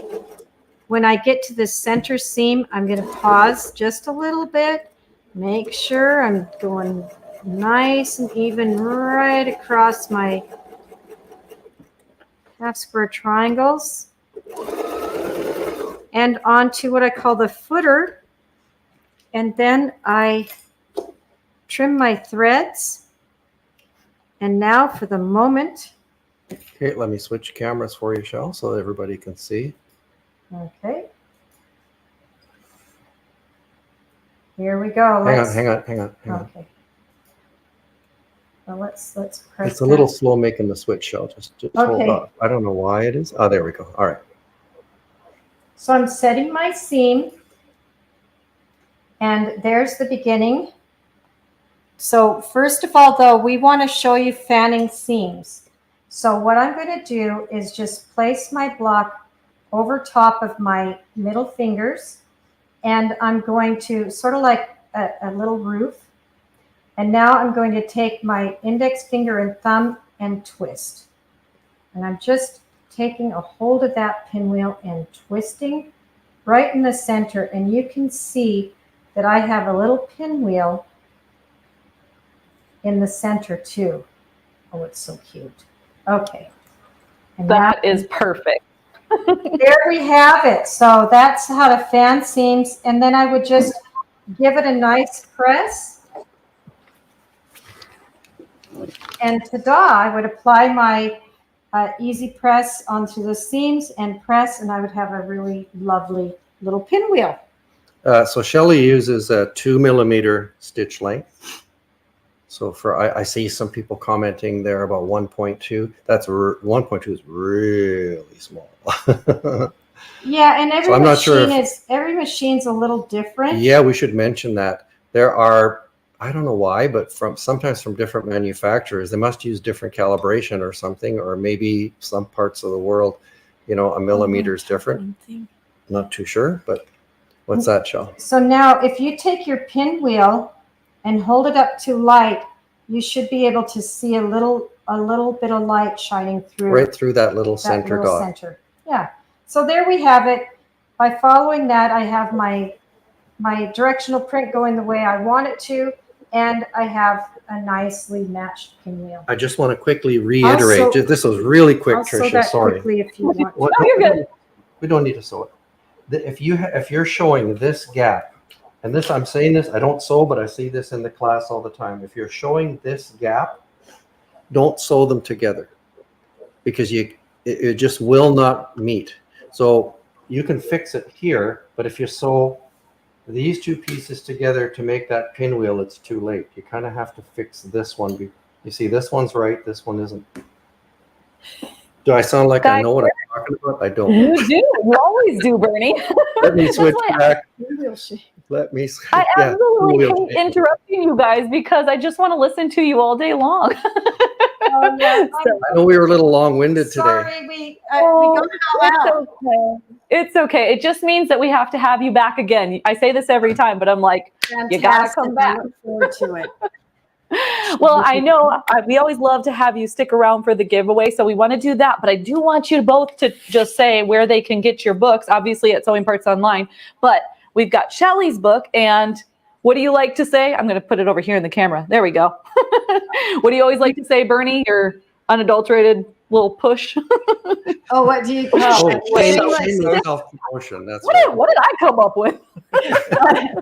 An adulterated push. I think Did I you get need your more. lunch? Trisha, you need to get your lunch. Let's go ahead and do the giveaway. Let's just move on to the giveaway and we'll sell your books. I love it. All right, guys, let's see who that lucky winner is. Elizabeth. Allison. Yay. Congratulations, Elizabeth. Congratulations. Thank you so much for that donation, you guys. We really appreciate it. And they're lucky winners. So I must say goodbye and make fun of myself here. But you guys have a wonderful day. We'll see you next time, and we appreciate you so much. Thank you so much. Bye-bye, everybody. Thank you all for participating. Bye now. Bye, y'all. See ya. All right. Well, let's go right into the next one. So we have our good friend Tim Bond with JUKI coming up to show us the TL series. I absolutely love the TL series. We've been talking about the side giveaway, where on day 5, you have the option of winning a TL machine.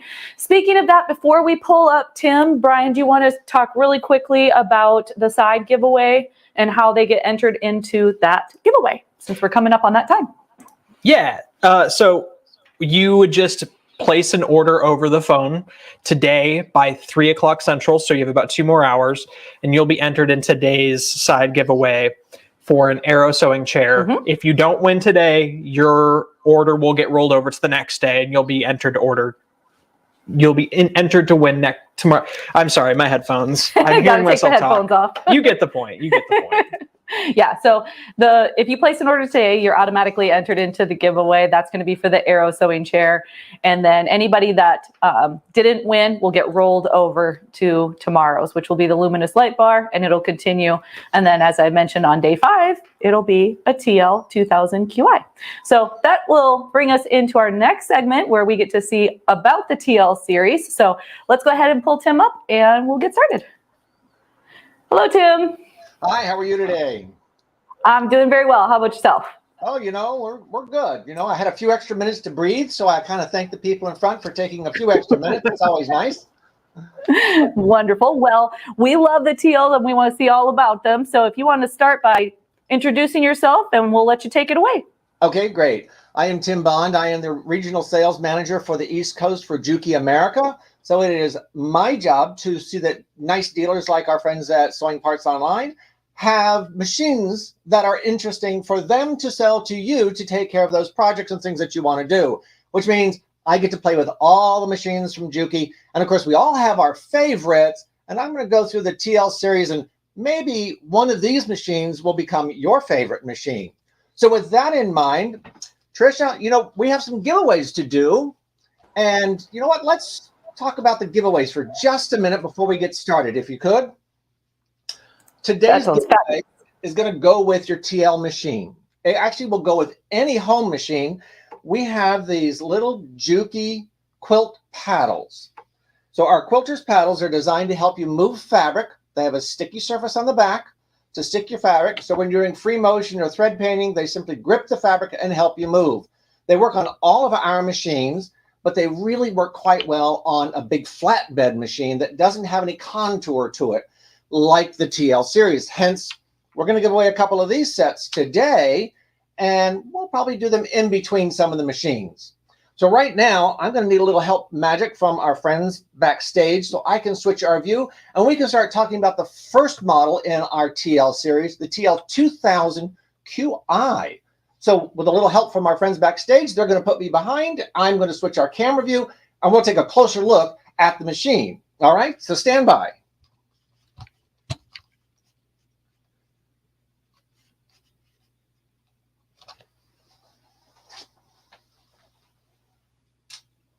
There we go. I'm unmuted. I was talking to myself. I'm excited that Tim's going to be showing the TL 2000 QI because that's actually the one that is right behind us. And then the TL 2010Q is my machine. So I love hearing all the goodies about that machine. And then I had seen another one in there too. So very excited about that. And as he had mentioned, we'll break it up and do giveaways in between at some point. So I'll just let Tim lead us on that and when we're going to do the first one, and then we'll do one at the end too. So I'm going to pull this up here, and then throughout we'll talk about pricing and everything too, but you can always give us a call and we can get you special event pricing. As we had mentioned before, any machine that you've been looking at, you can give us a call, but I would highly recommend keeping an eye on these TLs because they are wonderful. Very excited to see it. Let's see here. Looks like he's getting connected, so it'll be just another moment. Tim's going to let me know when he's ready to come back up in the private chat. Do you want to talk about the TL 2000 QI being the final side prize on Friday? Yeah, so the final prize on Friday. Okay, so let's back up for just a second. We've been talking about how we do giveaways every segment, right? Well, there's no purchase necessary to get involved on that one. But we're doing a side giveaway for anybody that calls in to place an order. And so we did a cutie yesterday. Today we're doing the Arrow sewing chair. With each order, you're entered in. So if you don't win, then you roll over to the next day and then you'll get entered in. If you do win, then your name is pulled from that. But on Friday, we have the opportunity to win the TL 2000 QI. For anybody that calls in to place an order, you're automatically going to be entered into that. So I hope that makes sense. If you need some clarification, just let me know. We'll try to explain it again. But I do want to just touch on claiming your prize. We haven't really talked about that today. So any of the winners today, to claim your prize, if you just go to our link tree, which is the linktree/sewing parts online, click claim your prize and fill out that form and submit. You can also go to our event page, which is Sewing Parts Online /SewCreative Live. And you can skip to the little giveaway section, enter in your information there, and we'll be good to go. And then once you claim, it takes about 1 to 2 weeks to get your prize. So I just got the thumbs up from Brian, so we're going to bring Tim back up and he can show us those awesome machines. So go ahead, Tim. Great, thanks. Sorry about that. You know how it is. When you want it to work, it doesn't want to work for you. So I had to kind of draw us a new picture here real quick. So our TL 2000 QI, this is our base unit. I usually refer to this as our internet model because it's mostly sold on the internet. Now, it's kind of a lesser machine as far as the features and what comes with it.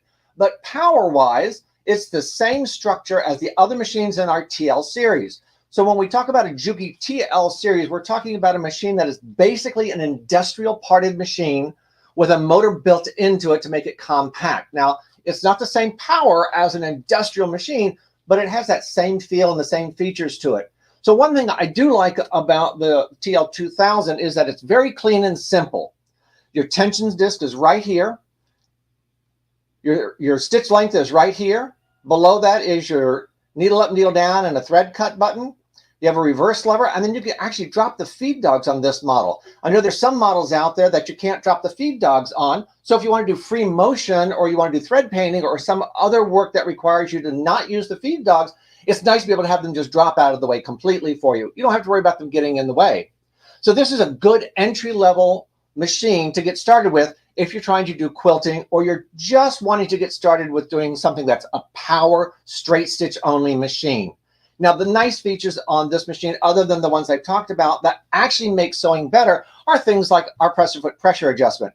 I know we look at an inexpensive machine and it doesn't have a pressure foot pressure adjustment on it, but all of our TL models have a pressure foot pressure adjustment. Now, it comes with your regular foot, but you know, JUKI, we want to give you something extra with the machine. So, of course, you know you're going to have your regular screwdriver because when you want to change the foot, you're going to need a screwdriver. We have a T screwdriver. This one is actually very popular with most of our machines. It comes with them. And a lot of people find it very handy because you can grip it on the short end or on the long end. So it's a nice way to have a screwdriver that gives you some multiple positions and multiple gripping. Of course, a lint brush to keep the lint out. This machine does require maintenance, so you do need to get the lint out from underneath your bobbin area and up on the needle bar area because the side door does open for you.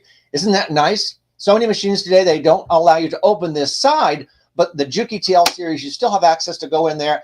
And if you get thread caught or if you have lint built up in there, you can see what's going on easily, not grabbing a screwdriver and having to take half the machine off to look inside. The other nice things that come with it, of course, like talk about maintenance, is oil.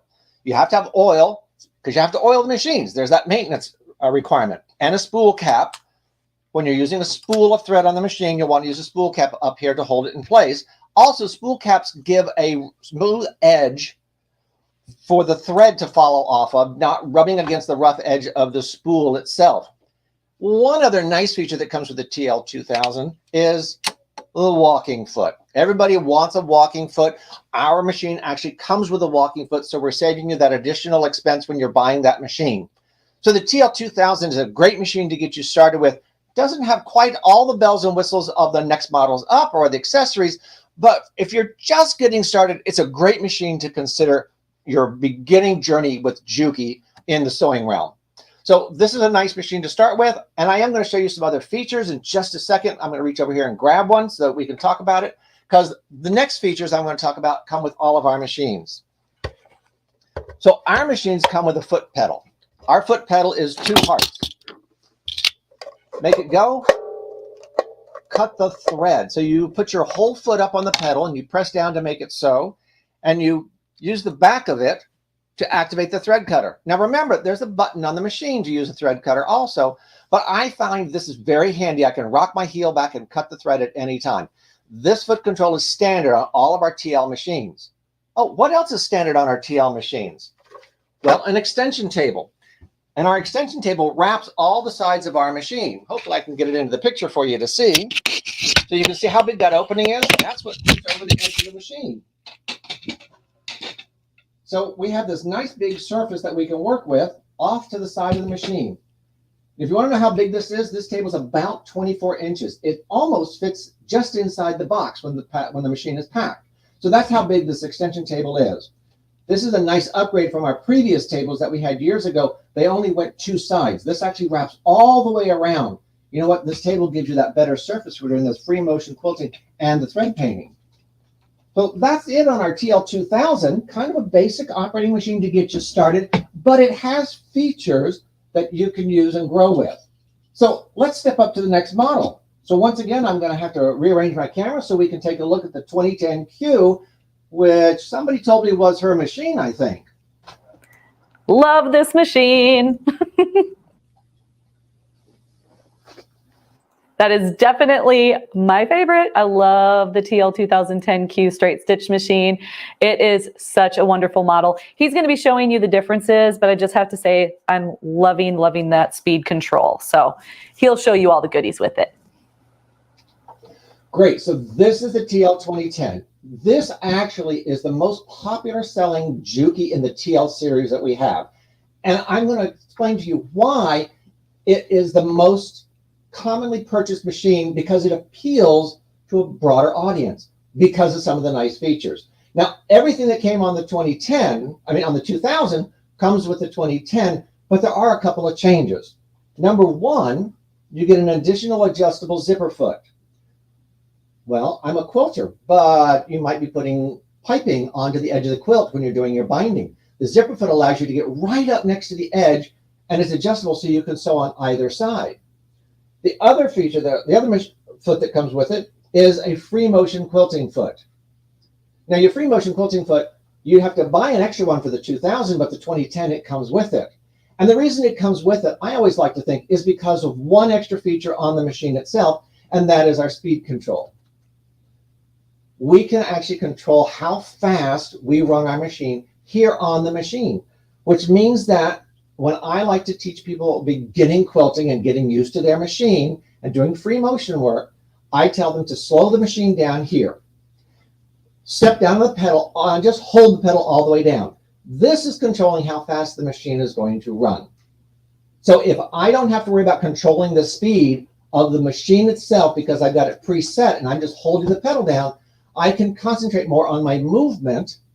Of course, movement with my paddles, or a quilter's ring, whichever you're comfortable with. Some people like to use gloves or just a bare hand. It just depends on how comfortable you are moving the fabric. So this gives you that ability to control the speed here and not worry about trying to chase it with your foot. A lot of people can do well with the foot control, but I find that if I tell them to place this in the middle, because our top speed is 1500, that middle is going to be about 700, 750, and they can hold the pedal down. That usually works out to be a pretty decent speed to work with to get your quilting or your thread painting done. Now, if you're just a beginner, you might consider slowing this down just a little bit more and getting into practice with the movement so that you can make your sweeps to the left and your sweeps to the right a little bit smoother. That's another feature that you can take advantage of with our speed control, is practicing slower quilting because you want some more precise patterning. We all don't sit down and do free motion instantly and have beautiful flowers the first time. Trust me, my flowers are terrible in free motion because I'm not a free motion quilter.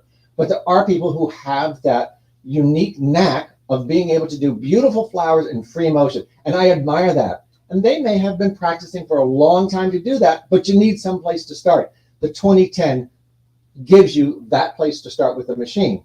Once again, like I said before, the door opens on the side, so you still have access to it. You still have the same features, except we have one extra one up here. And this is I'm going to call it a pre-tensioner, if you will.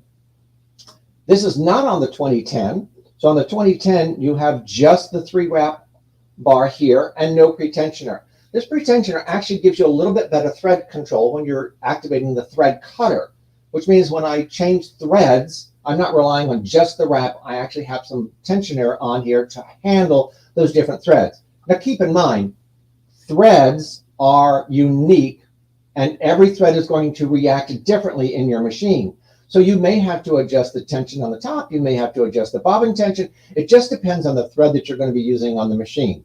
That's one nice thing about the JUKI TL machines. They are pretty thread tolerant for most good quality threads. That doesn't mean that they're exactly perfect and that you're not going to have to do an adjustment. You will find yourself having to do some tension adjustments depending on the thread you're using.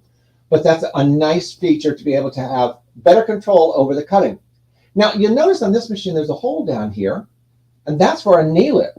I forgot to point this out earlier, but our knee lift comes with all of our TL machines as well. So you plug it in, you can use the knee lift. A lot of people find that very handy because both their hands are on the fabric and they want to lift the foot. Well, what do I have to do to lift the foot? I have to take my hand off the fabric. So that knee lift gives you that availability to raise the foot off so you can make an adjustment. So what do you think about our 2010 so far? Pretty nice, huh? I really like the speed control. And I'll tell you, it took me a little while to get used to the speed of the machine when I first started. My previous machines only showed up to 1,000 stitches, 1,500 stitches. Now I'm becoming a maniac behind the wheel of my machine because I like that extra speed. But I found that when I just jumped into it, I would have control issue with my fabric because I wasn't accustomed to that extra 500 stitches of speed. It didn't take me very long, and I was able to conquer that limitation that I found of being able to control it at the higher speeds. There are other devices that help you do that, but I'm kind of, let's see if I can't make it do it on my own type of person. Or if the machine will do it for me, that's even better. So we're going to switch our view again, and we're going to jump over to our TL 2015, our TL 15 model. And like I said, each model has a little different to it. So I have a little camera magic in the background there. We're going to switch our view. As Tim is doing that, I just want to mention another cool feature about the 2010 that I really appreciate is the fact that it has a compartment underneath the machine to help you clean the bobbin case area. So you can open up the side, clean it out that way, but then you can also open it up on the bottom, and it just makes that cleaning process super convenient. And then you don't have an excuse on not cleaning your machine, right? So I really appreciate that about that particular model. Also, as I mentioned before, I just really love that speed control, and it's just a wonderful model. And Tim is just about ready to show us the 15, so we'll let him come back on and we'll take a peek at that model. So this is our TL 15. So I started with our 2000, I went to our 2010, and now I've graduated to our TL 15. Similar types of features on the 2010, pressure foot pressure adjustment, and of course speed control, thread cutter, needle up, needle down, reverse, drop the feed dogs. But what helps you with this machine, and this is that little step up from the TL 2010, is I'm getting a little bit more advanced and I need some extra accessories to go with some of my quilting issues. So we get one free motion quilting foot with our 2010, but we get a second free motion quilting foot with our TL 15. So now I have two free motion feet to choose from depending on what I want to do. Well, you remember I talked about that heel switch? Maybe that heel switch I haven't quite conquered. We have a little brake piece that comes with this machine also. This fits onto the back of the heel so that you cannot press down and cut your thread accidentally. A lot of people find this to be very handy because they're a little heavy-heeled. I was at the beginning too. It did take me a little while to get used to it. And of course, I always had some colorful words to go with it. You're in the middle of the seam and it cuts the thread, and well, you know how that goes. And then the other nice feature is expanding upon our walking foot, we actually have a quilting guide. Now our quilting guide actually bolts onto the machine in conjunction with the walking foot. And it is very nice. It allows you to guide from the left or from the right side of your needle, and you can adjust it in 4 different manners. So it's not one of those just slide in and wherever it sits, it sticks. No, you slide it in, you tighten the screw down, it's going to be held in position. Oh, I need to move the blade over a little bit. I can adjust the blade, my edge guide that I'm using. I can adjust that separately as well. So our quilting guide is actually very nice. I would take it out of the bag, but I have a tendency to lose little parts, and I probably would lose the little screws in there, and they would be floating on my carpet someplace.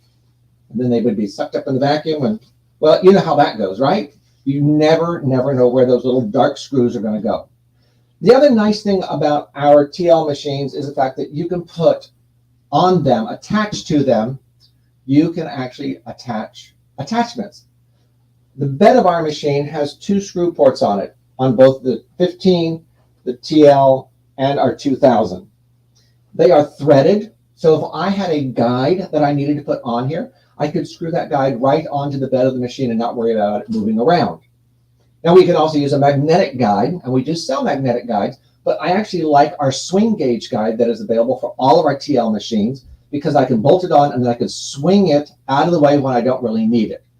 That swing guide is very handy for keeping me in line when I'm trying to rush through a project and I'm running at full speed. Remember, I don't really like to use things like that, but every once in a while it's late, I'm a little tired, that guide can really save you having to unsew those mistakes that we may have made when we were in a hurry.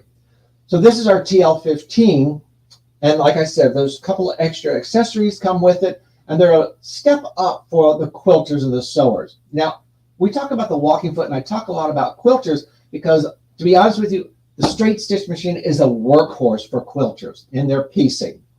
And that's one nice thing. You can sew on these machines all day long and not worry about them having a problem. They are very well constructed, and they have some weight to them. They're not a little lightweight 12-pound portable machine. So you have to keep that in mind. If you're thinking about traveling with it, it does have some weight. Now, Trish talked about the trap door on the bottom. I'm going to try and lean this machine back so you can take a quick look at that, so you can see how easy we've actually made doing maintenance on the machine. Now remember, my door opens here on the side, so I can go into the side, but I can also go into the bottom through my little trap door. So this whole panel lifts out and gives me access underneath. You know, your broken needle, you might find it sitting in the bottom of that tray sometime. You'll also find a little bit of oil if you're putting a little too much oil in, because oil is going to gravitate and collect to the bottom of the machine. So you'll want to open that up and check. It's a good idea to check that. If you have a lot of oil sitting in the bottom, that's probably an indication that you might be putting a little too much oil in your machine. The other nice thing about our TL series of machines is you do not need specific needles. Regular household needles work in all of our TL machines. That's a big thought process that you don't have to worry about because, oh, I bought an industrial style machine, now I have to have industrial needles. No, your regular household needles work in these machines, which means you can take advantage of all the different types and styles of needles that are available for your home sewing machine, from a regular sharp point to a universal, to a light ball point, to a regular ball point. Any of those needles in a household format will work in our TL machines. I think that's a great, great feature to have in such a powerful and compact machine. How about we do a drawing? Trish, are you ready to do one? We're going to give away some paddles, and then I'll change my stage, and we'll talk about the next TL. How's that sound? That sounds perfect. We will go ahead and do that giveaway for the paddles while you're doing a little swap. All right. Perfect. Love it. Let's go ahead and pick our winner. We're going to do the little boo. Here we go. We'll see who it is. These paddles are pretty awesome. Angela Dixon, congratulations. Oh, that's so funny. Your last name is the town we're in. We're in Dixon, Tennessee. Angela, congratulations. That's so much fun. So we are going to be switching around to the other machine. So we'll let Tim take care of that. I just want to say regarding that particular machine, the 2010Q, we are going to be showing Aero later on in the week. And I just want to tell you also how beautifully that TL machine pairs with one of the Aero cabinets. I have absolutely loved having that flat sewing surface, having the power of my JUKI, and then having the convenience of my cabinet. So I'm excited to show you some of the Aero furniture coming up later in the week too, just to see how cool it is to pair those together. But it's a wonderful model, and it's one I've been very, very happy with. And I know Brian's over there saying that he's going to be getting one too. Yeah, it's one of my dream machines. He's got it on his wish list. He's popping on too. So we are testing. We are very excited about him getting the machine too. So both of us are loving on the straight stitch machine. And it technically is marketed essentially as a quilting machine, but you can do so much with it. The reason I ended up purchasing it was because I do a lot of bag making, and it sews through those bulky seams like butter. It is so convenient. And Brian's getting into quilting, so he's primarily looking for this machine for that particular aspect. But by the way, many different ways. Why is it always me that has the mic issues? Why every single time? Picking on his mic.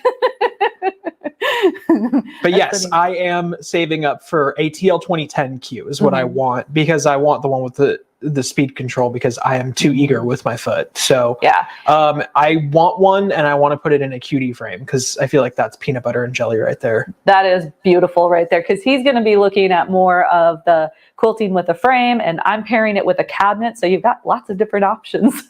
It's a great model. I see that Tim is just about ready. Are we getting the thumbs up again? I think we are ready. Let's go ahead and pull them up. Awesome. Well, let's see the next one. All right, so welcome back. Sorry it took a little longer than I anticipated, having to move equipment around, but this is the TL18 QVP. Now, this is the top in our TL series, and I'm going to explain some of the differences that actually make this machine unique, but let's start with talking about some of the accessories that come with it. Well, we talked about the other one quilting foot, 2 quilting foot. This one comes with a 3rd free motion quilting foot. So you get 2 different size of openings, and you get an open toe free motion quilting foot with this machine. Now there's no reason not to play and try free motion or thread painting. So I want to do napkins, and I want to do a rolled hem on my sewing machine. So we have a rolled hem foot that comes with this machine. If you've never seen a rolled hem foot, you should look for some of our videos on the YouTube channel, or check with the folks here at Sewing Parts Online. They may have a demonstration on how a rolled hem foot actually works. It's not as hard as you think it is. Then, of course, we're going to appeal to the quilters. We have a 1/4 inch foot. Our 1/4 inch foot actually has a guide on the side. And I've had people say, well, I like the 1/4 inch, but I don't like the guide. We can accommodate you. Our guide has a little screw on the top of it that allows you to take the guide off and just use the 1/4 inch without having that guide. So we can accommodate both tastes, with a guide and without a guide. And then we have a 1/4 inch compensating foot. Now, I'll tell you, I like to use this foot because it gives me a nice 1/4 inch, but it's a dead stop on the inside. I can't push beyond the 1/4 inch, which means when I start racing, which is like a jelly roll race, I know I can just hold it against the guide and let the machine feed through at high speed with no problem. And I'm never going to be over a 1/4 inch because of this 1/4 inch compensating foot. This was the first extra foot I actually fell in love with on the TL machine. But let's talk about some of the features. You might notice that over here, there's a green light. There's a green light because on this machine, we can turn off the light. And if I accidentally turned off the light and left it off, I want to know if my machine is still on. So that's what that green light is indicating, that the machine is on, even though I've turned the lighting off. So the lighting has a 3-part switch for high, medium, or low, or off. Nice feature. Sometimes for sewing on some fabric, it gets a little glare because I like to sew sometimes late at night, and sometimes I need a little softer light or less lighting around me or less lighting on the surface. So that's a nice feature to be able to adjust that lighting. But I want to talk about my favorite feature on the TL18, because all the other features are standard. Remember, stitch length, thread cutter, needle up, needle down, reverse, dropping the feed dogs. And that is up here on the top. There's an extra knob. Now you notice over here, I have a knob for my presser foot pressure. But on this side, I'm going to tilt my machine forward so hopefully you can see better. There's an extra knob. This is micro lift. Now, some people are familiar with micro lift. Some people aren't familiar with the term. So let's explain it so that everybody can understand it. Real quick. I have a knob over here. I have a knob here that allows me to adjust my foot off of my plate and give myself a little gap. I'm going to use my needle up, needle down, bring my needle up. And I have engaged it so that it is bringing my foot off the plate. I'm creating a gap because I might be sewing on something that's thick and I'm having difficulty getting it to pass under the foot. And a lot of people think, oh, I'll just lighten up my presser foot pressure.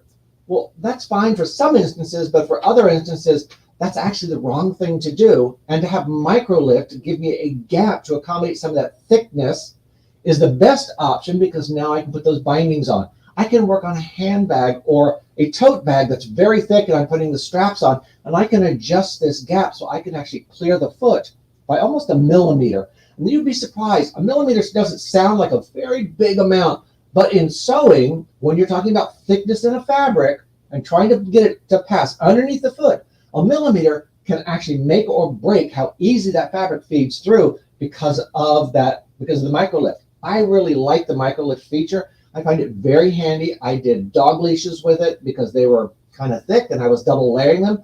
I was also sewing with invisible thread. It sewed right through them with no problem, did not miss a beat. So that's a thing you always want to think about. What type of sewing am I going to be doing on my TL machine? So when people come in and they say, well, I do a lot of bags, I do a lot of purses, I always ask them, are you doing quilted items? Are you doing items with a lot of bulk? Are you doing specialty, like specialty handles and things like that? Most of the time the answers are yes, and they're dealing with thickness and they're not happy with their current machine because of that thickness of what they're trying to sew through. And it's not necessarily that the needle won't penetrate it, they just can't get it to feed underneath the presser foot and through the machine correctly. With micro lift, we can resolve that issue so it will be able to accommodate those thicker sandwiches of fabrics. So that's one big feature for this machine that I think most sewers, especially quilters, crafters, would actually take a big advantage of. So I would step up to this machine. Now that doesn't mean that you have to start here. Remember, you could start at the 2000 or the 2010 and work your way up. But I'm going to tell you that if you're a bag person or you're a heavy user with heavy fabrics, you know what? Make the investment and jump into the TL18 QVP with micro lift. You will not make a bad decision and you cannot go wrong with it. It's always nice to have a little bit more than what you think you need, because that day is going to come that you're going to go, oh, I'm so glad I bought this machine because of that feature. Now, Trish, I think we have some specials, don't we? We do. Before we do that, I'm sorry, I may have missed it, but could you explain the difference between pressure foot adjustment and the micro lift? I guess I'm not understanding the difference. Certainly. Presser foot pressure is the amount of pressure the foot is applying on the fabric. When I apply less, I'm not holding the fabric as securely. All right, so let's put it this way. If I put 5 pounds on the fabric, I'm putting 5 pounds of pressure on the fabric. If I lighten up my presser foot pressure, I might be putting 2 pounds of pressure on it now. So it is not going to react the same with the feed dogs trying to pull the fabric through because I have less pressure securing the fabric against the feed dog movement. Micro lift is giving me a gap between the foot and the feed dogs to accommodate the thickness of a particular project that I might be working on. Micro lift doesn't really help you if all you're doing is piecing. I'm doing all the piecing. I have my quilts sent out. I have them quilted by somebody else. I have somebody else do the binding. So all you're doing is piecing. Microlift isn't going to help you. But Microlift will help you when that quilt comes back from the long armor and you want to put your binding on, because you have that extra thickness between your backing, your batting, your top layer, and then of course your binding layer as well. You've now created a thicker sandwich. That's where Microlift will help to accommodate that. A lot of people will put their walking foot on and they'll lighten up on their press foot pressure, and that's another option. But if I can use my regular foot, which is a narrower foot than my walking foot or some of my other specialty feet, and I can take advantage of the Microlift gap, then I'm going to be a much faster, much cleaner sewer than trying to put on these other attachments that I may not really be comfortable using.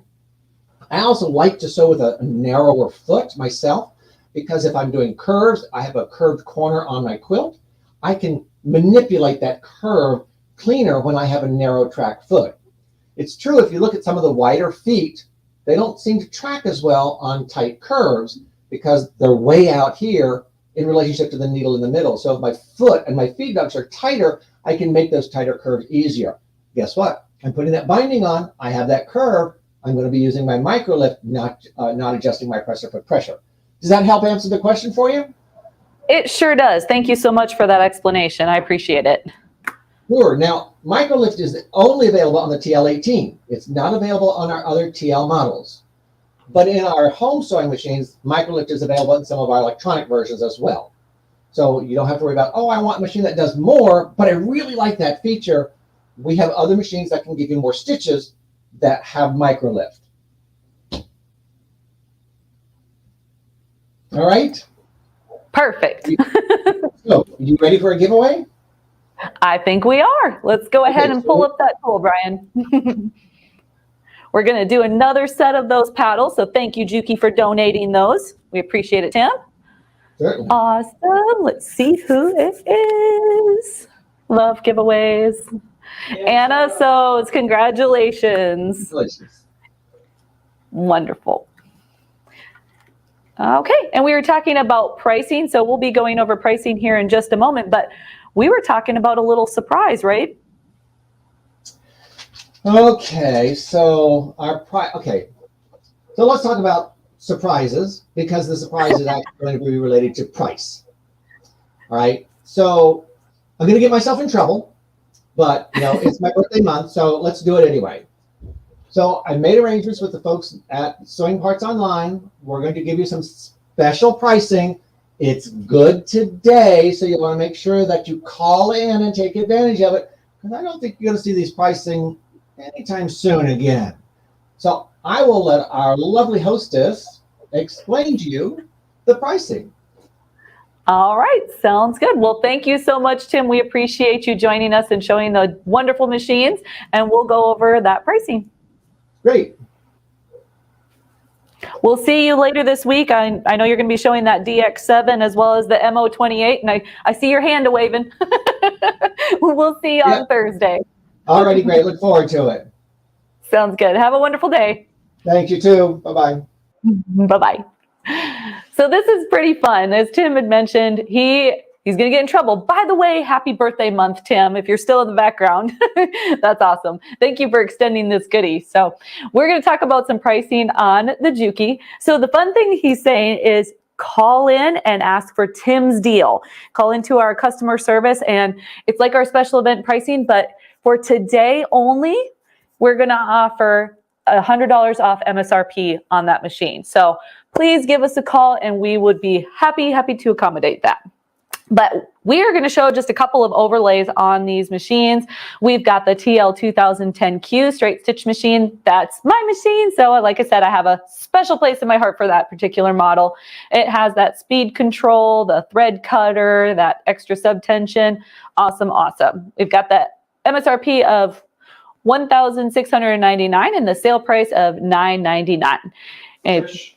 Are you going to clarify on the pricing? Yeah, I need to clarify really quickly. Yeah. It's $100 off of our everyday price, not MSRP. Yes, and that's what, as soon as I was saying that, I'm like, we're going to clarify that. Also, because the price is so low on these TL machines for this event specifically, we're not able to offer financing today. Perfect. Yeah. Thank you for clarifying that, Brian. Yeah. As soon as I said it, I'm like, well, we're going to have to clarify on that. So $100 off our sale price. For the TL 2010, the TL 15, and the TL 18.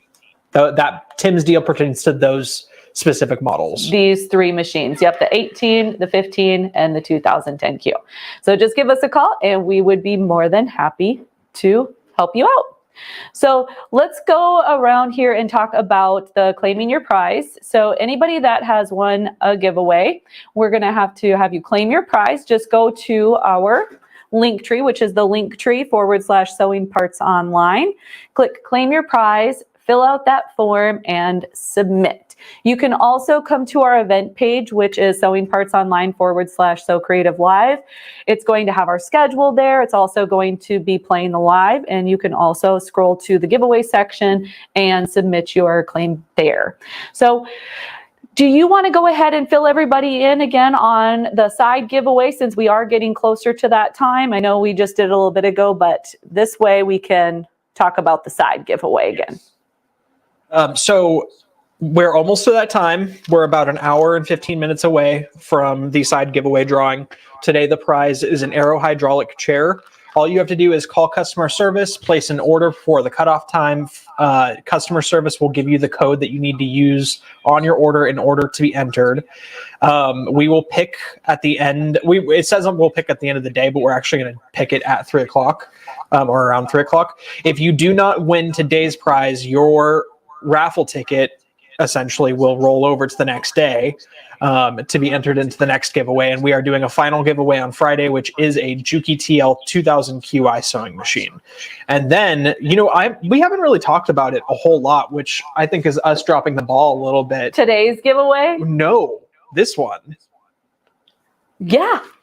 We haven't talked about the grand finale. We really haven't. There's a couple of things that I want to touch on, but yeah, you are completely right. So on day 5, our grand finale, we do the Baby Lock Triumph. And if you've tuned into previous SewCreative Live, Brian and I have talked about how much we love this machine. We got the opportunity to sew on it. It is a serger cover stitch machine.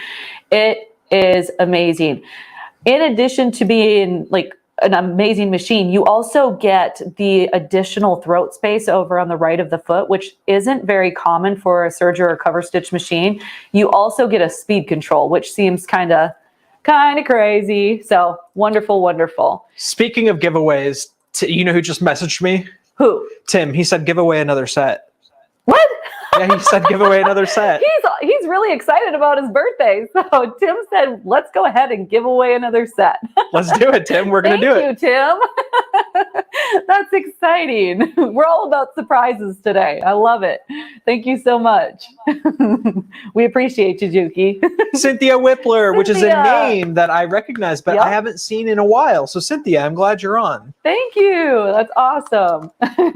Another thing that I do want to really quickly touch on, I don't want to bypass when he said we dropped the ball. You know what we haven't talked about much today? The final giveaway for today.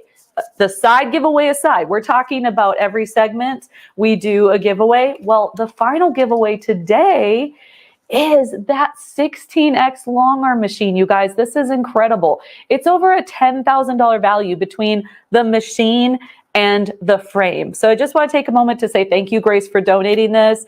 I'm super excited for whoever wins this later in the day. It is pretty darn exciting. We've got some fun giveaways today. My goodness. Yeah, really do. So we'll be doing this at the end of today. All right. We have a little video that we're going to play, correct? Yes. Yeah. We ended our last segment early, Just a so little. we're going to play a quick video while our next educator gets ready to come up. Sounds good. Well, let's play that. Hey everybody, Trisha here with Sewing Parts Online. Have you ever been walking through your sewing store and you see one of those fancy machines with the laser and you think to yourself, man, I wish my little machine had that feature. Well, guess what? There's a Notion out there that will give you that experience. And it not only works well, but it won't break the budget. Stick around and I'll tell you what it is.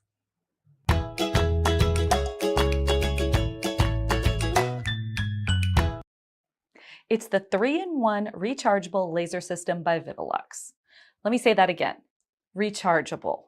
I don't know about you, but I really dislike buying batteries. So that alone had me looking at this product. What do you say we unbox this thing? So let's see what goodies we have. We've got the actual laser. The little light box measures 2¼ inches by 1½ inches. The little flexible gooseneck is approximately 7 inches long. Just a little side note, this may be white or black. You get your USB charging cord and your wall mount. Place that in there. And then this end would just plug right into your laser, and you'll be able to plug it into the wall and charge your laser. Now, I know that you're going to want to use your laser right away, but when you get it, please make sure to charge it for at least 3 hours. While charging, there's going to be a little red light on the back. Once it's completely charged, that will go away. Next, we have our little interchangeable caps. These are going to adjust the laser beam. On the side, it shows a little picture showing you which one it is. You've got a dot, the line, and the crosshair. I'm sorry if you can't see this on camera, but in person, they're very convenient. Next, depending on the laser system that you select, it'll come with hook and loop tape, which I will affectionately refer to as Velcro, since that's how I know it. You also get your alignment guide, which we will be discussing more further on in the video. And you get 100 alignment stickers. We do sell more of these individually if needed. Lastly, it comes with a little instruction packet. All of that in one little box. There are several different options to choose from when it comes to these lasers. So the first thing that I want to mention is the color of the actual laser. You've got a red option and you have a green option. So with the red option, we found that it works really well on light colored fabrics. Also, it's a great choice if you're just getting into using a laser system since it is a little less in price. Now with the green, couple of things that I really like about the green option. Although it is a little bit more, it is actually intended to reduce eye fatigue. So we all know sitting at your machine for a long period of time, that can be a real issue. So that was a huge benefit to me. Also, I find that the high, like really bright green beam is very easy to see on an assortment of fabrics. So I just think all around, it's the better choice for myself. What do you think you would use? Comment below. Here are several different fabrics ranging in color and pattern so that you can see how the different lasers look on each one. So let's talk about how we're going to attach it to our machine. We've got the Velcro attachment or the magnetic option. Now, the magnetic attachment is intended for sewing machines with a metal body. Most of the newer machines are made with a hard plastic shell. Those will require the Velcro option just because metal, magnetic, plastic, magnet won't work, right? So you do have to get the Velcro option.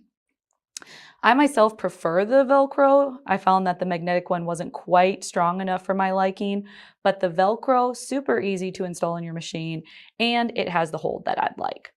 As for where you put it on your machine, that's really a preference. Some common places would be up top, on the inside, or right here. So I am going to be installing it on the top just because I like it out of my way, and I think that will work very well on this machine. I'm going to install it and show you how it works. Just a quick note, I did decide to install it on the side of the machine instead. Now let's take a closer look at the interchangeable caps. The 1mm dot is used to mark the point on your fabric where you want your needle. The line is to mark a straight sewing line. It works as a perfect visual for a seam and a cutting guide, and it will work with any seam allowance. The crosshair helps you locate the center on an embroidery project, a quilt block, or a pocket. Let's do a close-up view of the alignment guide. This little tool is great. You've got your 1/4 inch increments on the one side and some of your standard measurements on the other. Let's say you wanted to do a 7/8 inch seam. You would place your needle in the little hole, and then you would center your guide on your machine, and then you would line up your laser on the side of the guide. Let's go see how it works. Since I chose a 7/8 inch seam, I did lower the needle into the 7/8 inch hole. Now I can freely move around my guide. I'm going to use the lines on the needle plate and the grid on the alignment guide to straighten it out. Once I've found the appropriate spot, I'm just going to lower my presser foot to help it from moving. Now I can turn on my laser and just bring it over to the edge of the alignment guide. Once you have it appropriately positioned, then you can just lift up your presser foot, lift your needle, and remove the guide. Now you can just move through your project with ease. And that is just one example of many. Please make sure that you comment below. Let me know how you would use this awesome product. Also, don't forget to like and subscribe. Although this product has been around for a little while, it's just too good not to talk about. Gotta give credit where credit is due. Until next time, happy sewing, everybody. I am still a big fan of the Vivilux lasers. So moving on, we are going to be bringing on our good friend, Chris Marchini. He's going to be talking about some foundation paper piecing, which I'm super excited about. But before we do that, we're going to announce what the next giveaway is going to be. And then at the end of Chris's segment, we will pick the winner for that giveaway. Once again, we are going to be doing this little bundle. We're going to be doing the ABC Pocket Guide from Schmetz, and this has wonderful information about needles. It's going to tell you what type of needle to use with what type of fabric. I haven't mentioned this yet, but probably my favorite part of this book is all the way at the end. You can pick whatever fabric you're using, and it's going to tell you the needle. I love that easy access. So great little resource to have in your sewing studio. We also have the little luggage tag that's going to be color-coded chart for different types of needles. And then we have our lovely thread kit that we designed here with Aurifil. It is the SewCreative Live logo, and it has our Sewing Parts Online color. We've got the black, red, and white, and we have the 40 weight and the 50 weight. So those are going to be our next giveaway. And Brian, you said that Chris is ready to come on up? He sure is. All right, well, let's pull Chris up. Hello. Hello. How are you doing today? I'm good. How are you doing today? We're doing pretty well, moving right along. So as I just said, I am so excited for foundation paper piecing. When you had mentioned this, I was just super pumped to show it. It's a really fun technique, and you can get a lot of really cool results from it, but it can be a little intimidating if you don't know how to start. So we're going to go over and you are a fabulous teacher, so I'm very excited to watch your segment. But before we begin, do you want to go ahead and tell everybody a little bit about yourself? Sure. So hello, everyone who doesn't know me. I'm Chris Marchini. I am online as Rose City Originals. I do a lot of tutorials for teaching how to quilt. I take you along on my quilting journey. I pretty interesting projects every now and then. So And he's a very talented shirt creator. Very talented shirt creator, quilter. I'm wearing my Christmas shirt today for our Christmas in July. Love it. Hey, by the way, have you finished that tutorial on your shirt? Yes, it is alive on my YouTube. There's actually two tutorials. One is making the shirt from start to finish, and one is how to pattern match down the front and on the pocket. If you're okay with it, I'd love to share that on our Facebook group because it's awesome information. Sure. Yeah, you okay with that? Yeah, absolutely. Cool. All right. We'll definitely share that. So I will let you take it away, Chris, and we'll see some foundation paper piecing. Sounds good. Thank you.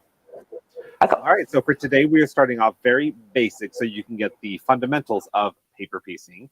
I will be making a block from start to finish, and if we have a moment at the end, I'm going to show you an example of a more complicated thing that you can do with the technique. But for today, we are making a traditional pineapple block. I will be making the 6-inch version, but this is available 6-inch and then also the 12-inch, which was the example I just showed. And these pads that you can get from Sewing Parts Online are really handy. On the inside cover, it gives you all of the dimensions to rough cut your pieces to. And then it's just a pad of paper. It's all pre-printed, so you don't have to worry about printing it out at home. Like the entire pattern is just that. It is 42 sheets per pad. And right here, it tells you how many blocks you need to create different sizes of quilts. So if you want to go from a wall hanging all the way up to a king quilt, it will tell you how many pineapple blocks you'll need to finish it. So very handy there. All right, so Brian, if you want to switch to my overhead, we're going to start there. Away. So I have ripped off one of these. On one side, you have all of your markings. It's all printed for you. The other side is just blank. The side that is blank is where your fabric is going to end up, and you're going to use the lines on the printed side to actually sew.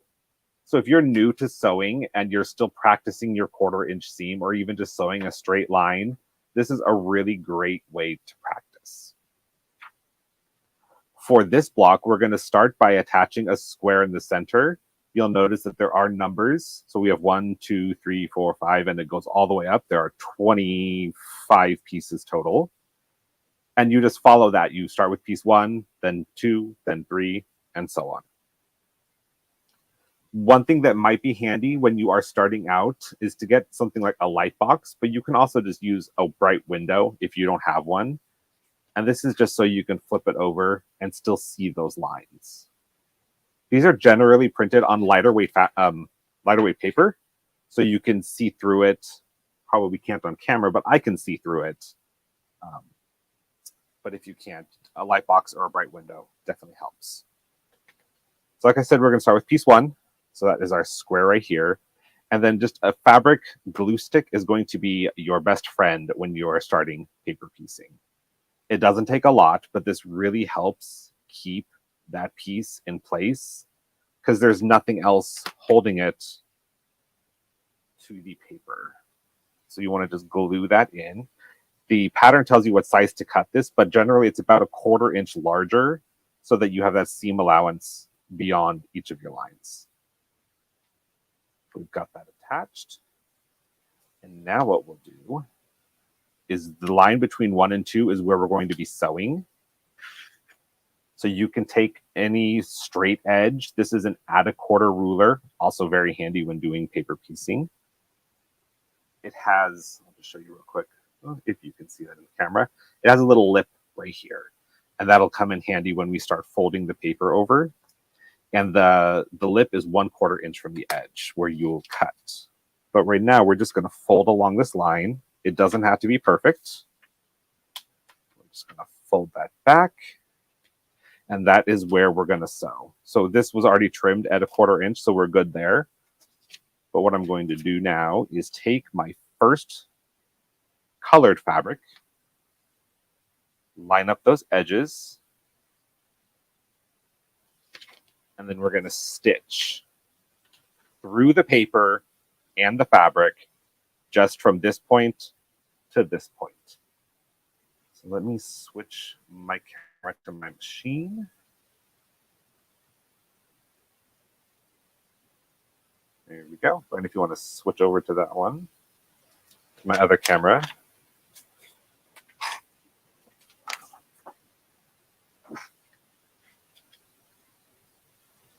There we go.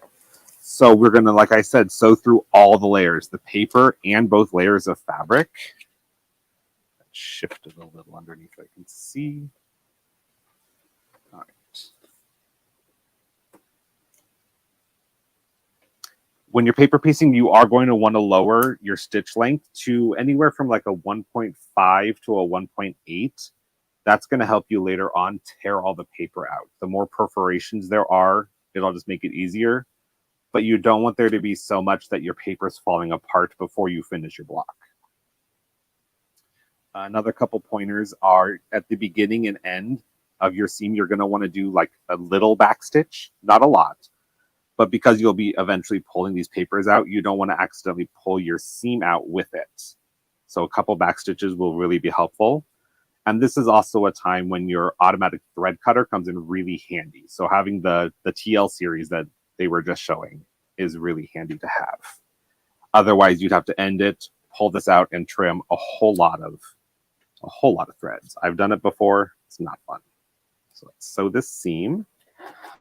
Take a couple stitches and back stitch, and then just follow the line.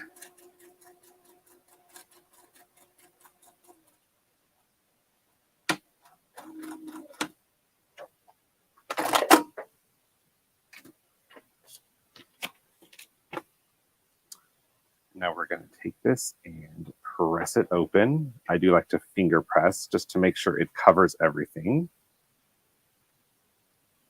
I think I could probably move this camera so you can see my iron. I just have my ironing station set up right next to me. I also have my cutting mat set up. Get this out of the way. I have my cutting mat set up here as well. Actually, Brian, go ahead and switch to the overhead. It'll be easier to see it that way.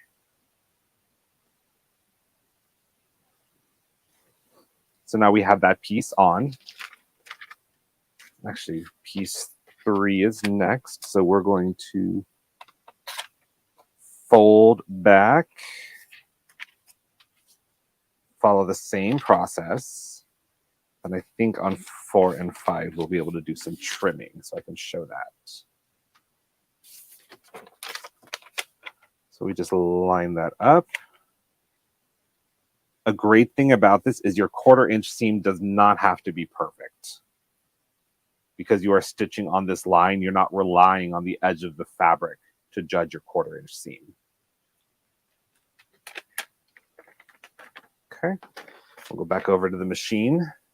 Let's switch Brian, so I'm gonna keep you busy with your switching today. So we'll do the same thing.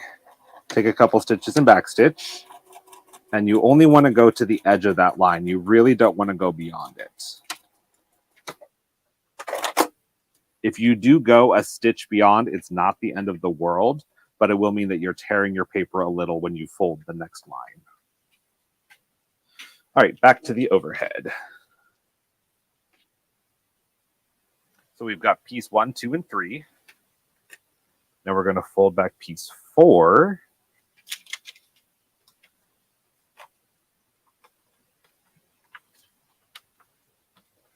And you'll notice, uh-oh, my fabric shifted. So you'll notice we have these pieces overhanging. So we're going to need to trim those off, because you could leave them. It's not going to change the front of the block. But if you leave it there, by the time you're done, you're going to have a whole bunch of bulk everywhere. And now my first fabric shifted, so it is not going to catch. So we need to do a little bit of surgery here. Press these real quick. So what I'm going to do, luckily this happened early on. This is usually the point that it would happen. So I'm going to very carefully peel these off. It's going to rip the paper. Oops. And I'm just going to adjust everything and then glue it down really well.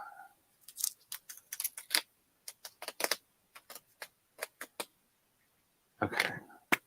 Put a little more glue this time. This is where the seam is going to be. I need to go a 1/4 inch further and then make sure those line up. Maybe setting the glue will help a little. There we go. That is much better. So let's fold back on number 4 again, because I need to retrim that.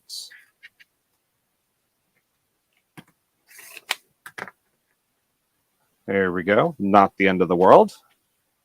And now we're going to take our next piece. I'm keeping this first ring all the same color. So we are just going to line that up and center it. And then stitch along that line. All right, we'll go back to the machine. Camera. Perfect.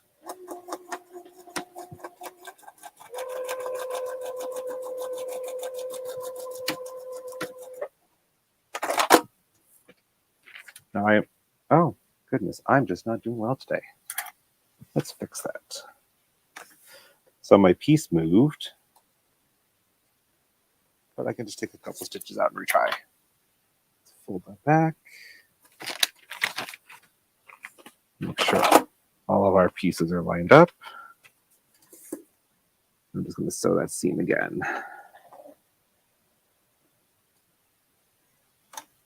And my machine came up threaded. Just batting 1,000.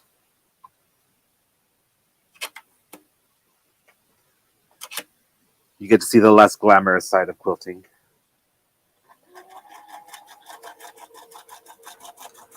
We've had so many people say that they love seeing the troubleshooting portion of it. So no worries at all, Chris. Oh, good. I was actually doing a live last night, just cutting out a shirt, and it was a very difficult pattern matching.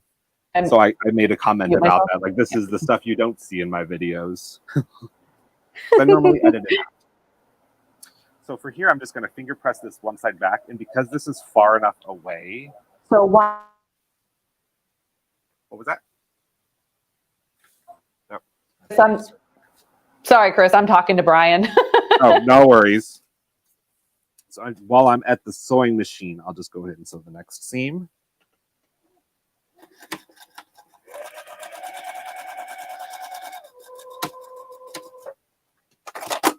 All right, and then we'll go back to the overhead. So I sewed that seam before trimming it, so I can just trim it after the fact.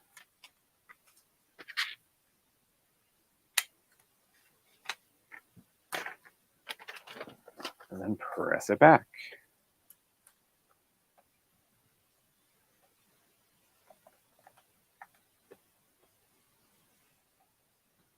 You'll notice the little edges here are flaps, and that's fine because those are going to get trimmed off. So we have our first round that is in the colored fabric. Now we're going to do our second round all in the background fabric. So I just finished piece 5. We'll move on to piece 6. And while we're here, I'm also going to fold back and trim piece 7. That way I can sew in pairs and just be a little bit more efficient with my back and forth from the machine to pressing and trimming.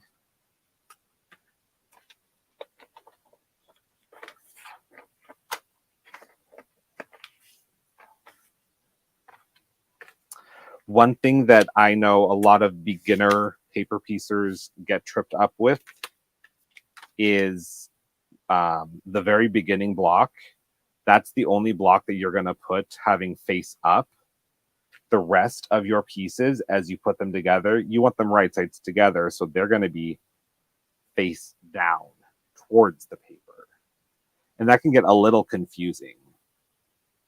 So one thing I do recommend on your very first piece, use something like a solid fabric or even a batik, and that will really help because there is no right and wrong side, so you don't have to worry about that. You can really just focus on getting the technique down. Now to keep these ones from shifting on me like the last couple have, I'm just gonna throw some pins in and just pin it to the fabric underneath. You can pin through the paper. Oh, I think I actually caught it on that one. But it doesn't always want to catch, so if you at least pin it to the fabric, you should be fine. All right. Chris? Yes. Julianne has a question. She is asking, how do you make sure you are using the color you intend on each numbered piece? So on here, I don't know how well that shows up on camera. It looks like the odd, well, not even all the odd numbers, but the background is white, and then the places where they intend you to put color, according to the pattern, they have it kind of shaded gray.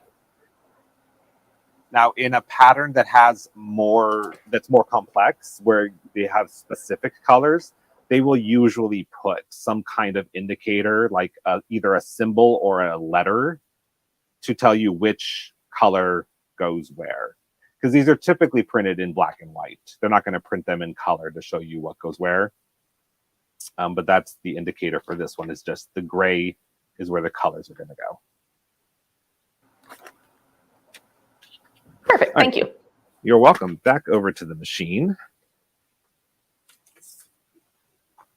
Hoping we can finish this full block, because I have a really fun one to show you of a more advanced block.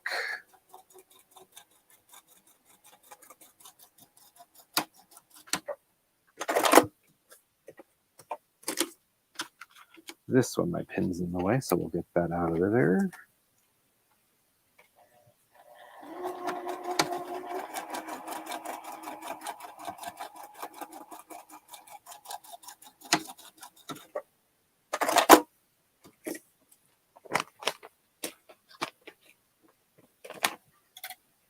All right, back to the overhead.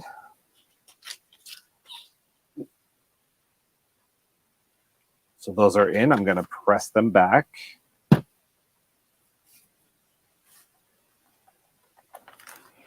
We have a statement here from somebody, Chris.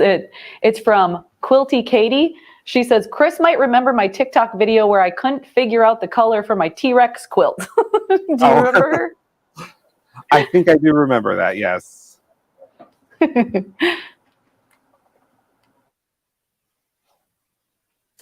Okay, so that was 6 and 7. We move on to 8 and 9.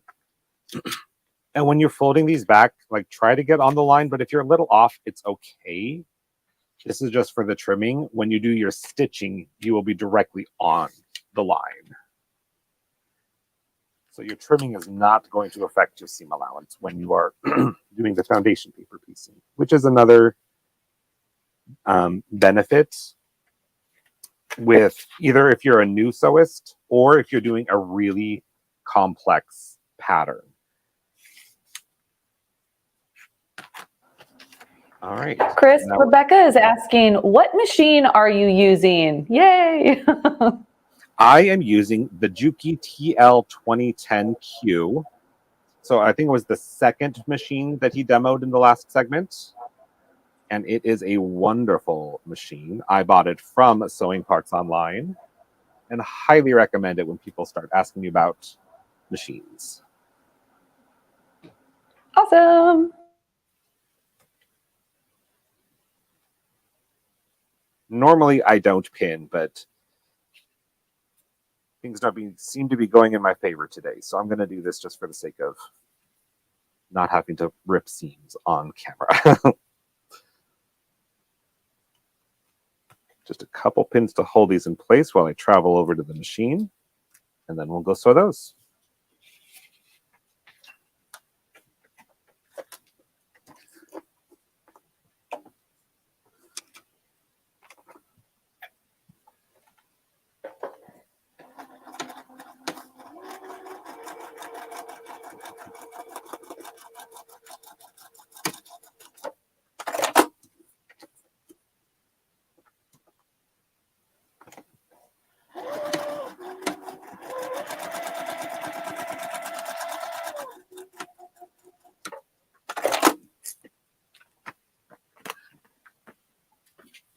All right, back to the overhead.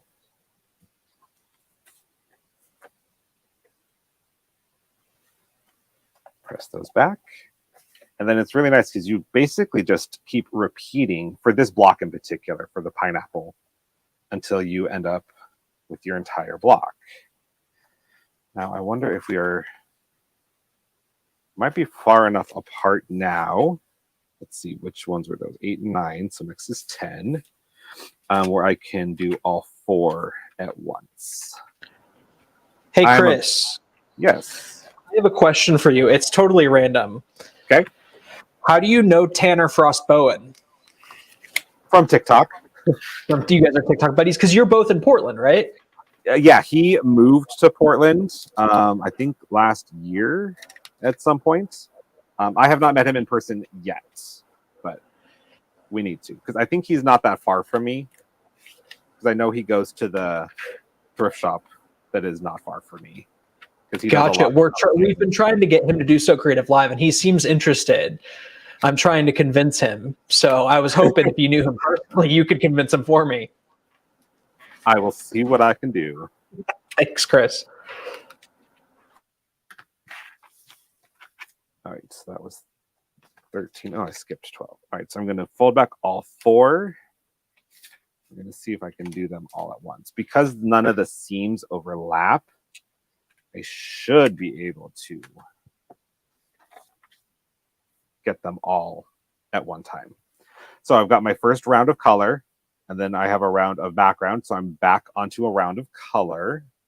I'll be using this, and I'm sure Brian and Tricia, you probably recognize this fabric. This is the 3rd time I've used it for SewCreative Live. I'm so glad that it's so useful.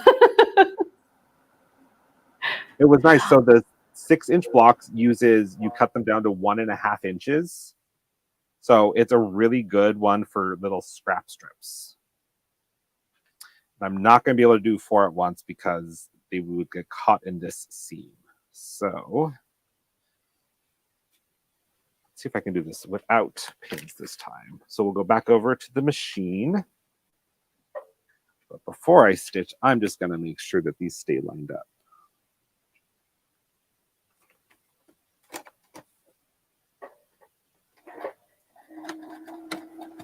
It's so great seeing you do this because I've wanted to learn how to do it for so long, but it kind of messes with my brain. So I'm really trying to absorb what you're doing here. Oh, good. Yes, it's a really great technique to know because you can get such great results. I mean, this is a fairly simple block that you can do many ways. I just actually made a pineapple block using the Creative Grids pineapple trim tool, which is also awesome. There's an AccuQuilt die for it. Like, there's so many ways to make a pineapple block, so it's really personal preference. But the foundation paper piecing technique really opens up so many possibilities. Yeah, I love the variety on that. Yeah, so I'm gonna. We do have a couple of questions for you as well, Chris. Brenda's asking, what was that little ruler that you were using again? That is the add a quarter ruler. There, you can read it better that way. So it has a little lip, and when you fold your you can see it perfectly. Yeah, that just catches on the fold, and then you trim right here, and that's your 1/4 inch. So you don't have to worry about lining up the markings on your ruler. So it's just a little bit faster. And when you have, hundreds of places you have to trim, every second that you can shave off of your process really adds up. Understood. Julianne is also asking, do you have to change your needles more often going through paper like that? I have not noticed a difference. I don't change my needles as often as I should. But you still want to have a nice sharp needle because you are going through the fabric and you don't want it to catch on the threads of your fabric and pull them weird. But you should be replacing your needle between every project anyway. So, but I haven't really noticed a big difference. This paper is fairly thin. A lot of them also will be printed on like a newsprint paper. You can actually buy blank newsprint paper for printing if you buy them like PDF style. And that definitely doesn't affect the needle longevity that I've found anyway. Nice. Cynthia is asking, would fabric glue, well, let me make sure I have this pulled up. There we go. Would fabric glue work to hold pieces in place prior to sewing the lines? I wouldn't use like a permanent fabric glue, but something like the fabric glue sticks do help. Yes. I would say it needs to be something that could easily peel away. Like if you were using it instead of pins and you wanted to just like glue it down in place, you want to be able to pull it open and then press it flat. So nothing that leaves a residue and nothing permanent. Perfect. And Cindy is saying that she uses a Microtech 70 needle for paper piecing. So thank you for that little tip, Cindy. Yes, thank you. I don't think I've ever used a Microtech needle, and I probably should give them a try. Oh, I love having a Microtech needle handy. Those are such great ones. Microtech, I love having a top stitch, leather, and denim. Those are the ones that I always like to have on hand. Very nice. All right, we'll head back over to the overhead and give these a proper pressing. So in between them, I just finger pressed them open just to get them out of the way. But before I put my next pieces on, I want to make sure those seams are nice and crisp.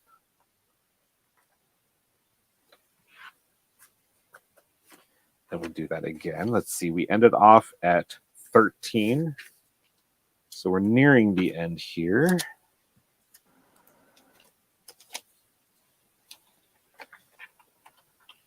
Any other questions coming up? We don't have any so far. Trisha is stepping away for a sec. No worries. So we think we're actually doing really good on time. So I have actually the Kicks pattern by Latifa Safir, which I know you can get at Sewing Parts Online. I made a test block, and it is, I would say, infinitely more complex than this one. But I think it's a great example to show what you can do with this technique. Like the pineapple block's a good beginner to get you kind of introduced to the technique. But then there's quilters out there. If anyone follows Pride and Joy Quilting on Instagram, she designs her own patterns, and she did one that was like a family portrait of her and her sons, and it's incredible. And they're just the most detailed quilts I've ever seen, and it's all foundation paper piecing. So this really opens up the possibilities with quilting. All right, now we have another round of the background. These ones don't overlap, so I can just lay them down and go stitch them. I will make sure that they stay in place before I stitch, though. All right, back over to the machine.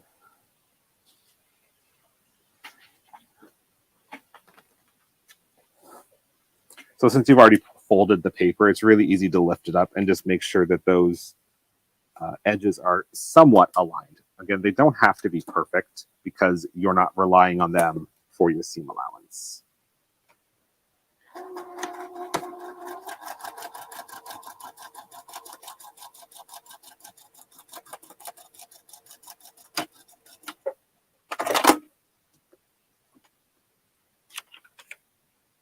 I'm just going to work in the round here rather than following the numbers. On some patterns, it's very important to follow the number order. This one, not so much.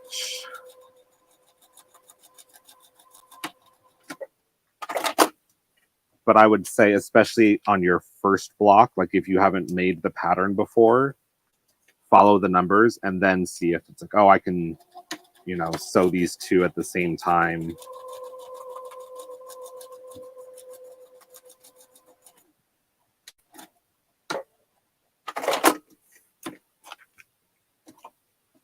Oops. Got caught in there.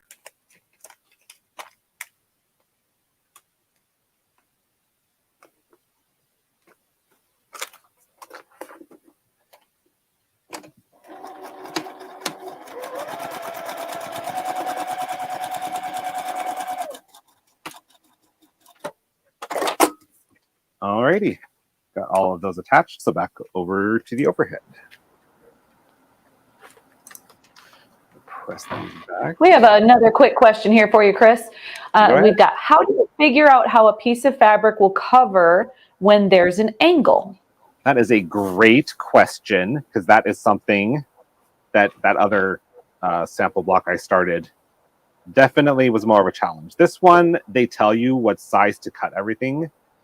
So it's going to cover, but if you have a weird angle, finish pressing this. That's another place where the light box will come in handy. Awesome. Okay, let me trim one of these first, and then I'll show you what you can do.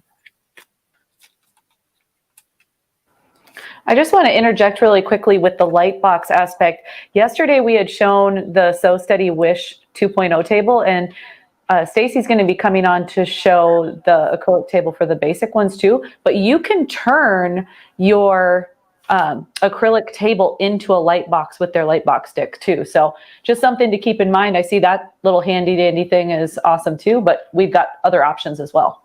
That would be amazing, because then I wouldn't have this extra thing floating around my surface if it was built in. Exactly. You would have an expandable work area, and then you could just easily turn it into a light box. So that would may have to get with you on that, Chris. Yeah, definitely. All right, so that was a row of background. So I'm going to be moving on to another color.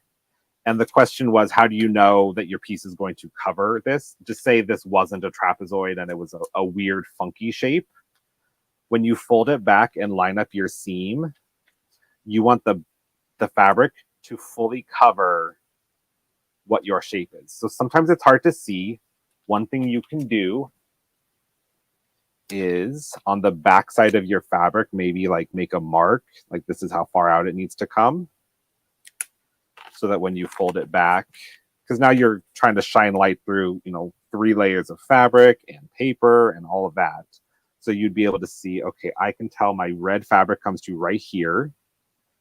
I kind of lose visibility, but I know it's about right there. It's not going to fully cover. So I would need to pick a different piece of fabric.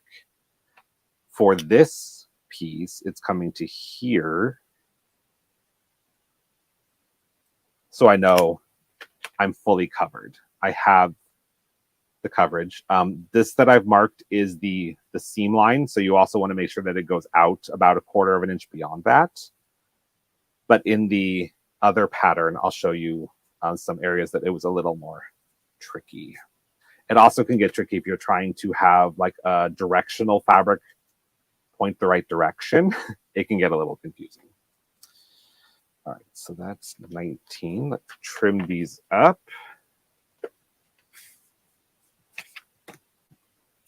Nearing the end. Anyone has any other questions, I'm happy to answer.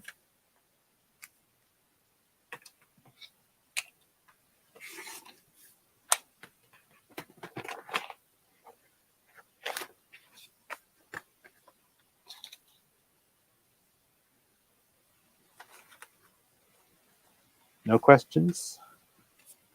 I'm looking through them right now. Sherry is saying, I like to use freezer paper so I don't have to rip at the end. Have you done that before? I think I have. I know what technique she's talking about. So with freezer paper, you would print your pattern onto the non-shiny side of the freezer paper. And then, one sec. Okay. The back side would be the shiny side. And when you iron that onto fabric, it has like a really temporary adhesion to the fabric. And what you would do is fold this back. This is all ironed onto the fabric, so it's nice and stuck in place. Line up your next piece. And then rather than sewing, like flipping this back and sewing through the paper, you would leave it folded back and stitch like ever so slightly off the paper. So your needle is grazing the paper, but that way when you're done, you can just peel the paper off in one piece. Your block is still, it's done. It's one block, and your paper is still in a single piece, and you can use it again, usually like, 6 to 10 times until it just stops sticking to the fabric. That sounds like a cool technique. It is. It takes a little more prep work, but it is definitely a technique. And if you are doing a lot of the same block, it can save you from having to print it out and use a lot of paper. Nice. Also, NC Boot is saying, where did you get the light box? I'm assuming she's talking about the one that you're showing, and then I'll also explain what I talked about before. I think this was a Christmas gift, honestly, and it probably came off of Amazon. It's not the greatest, but it gives just enough light to see through it. Cool. And if you're talking about what I had mentioned before, we have the option for Sew Steady tables. They're going to give you an expandable work surface, and you can get one of the Sew Steady accessories, which is a light stick that you can easily convert your acrylic table into a light box. So that's what I was referring to, and I think that would be an awesome option as well. I need to look into that because I think that would be awesome. Sweet. All right, Brian, you want to switch back over to my machine? These are the last round of color pieces. And here you can see on the edge, there's 2 lines. This is going to be your final seam allowance when joining your seams together. And then this outer line is your trim line. And it actually says it right here, do not trim this line, trim this line. So when I am sewing my piece on, I want to make sure that it goes and covers not only the seam line, but all the way out to the edge. So I can see like right here, I have enough. And right here, I have enough. That way it's in your final seam allowance and you don't cut yourself short.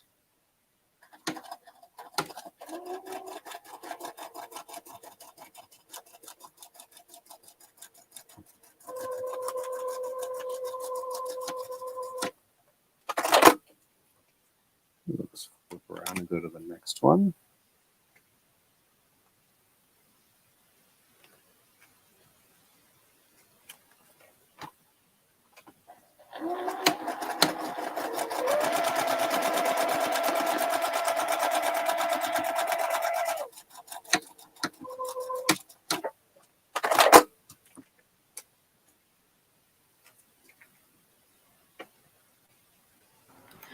Chris, Pamela is asking, do you ever use the triangles on a roll or angles? Is that what they are? I have not. I don't think I may have. It's a paper piecing technique to make half square triangles. So it's just a roll of paper that has the angles printed on it, and you can actually say like take a 2.5-inch strip and you almost so like a zigzag, and then you end up with all of your half square triangles.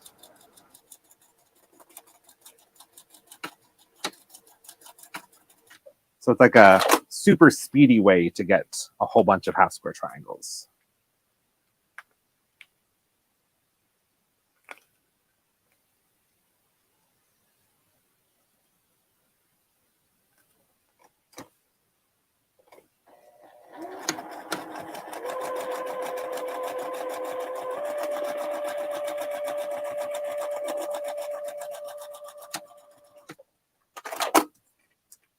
All right, I've got my 4 red squares on, so we'll go and press those open at the overhead camera. Perfect.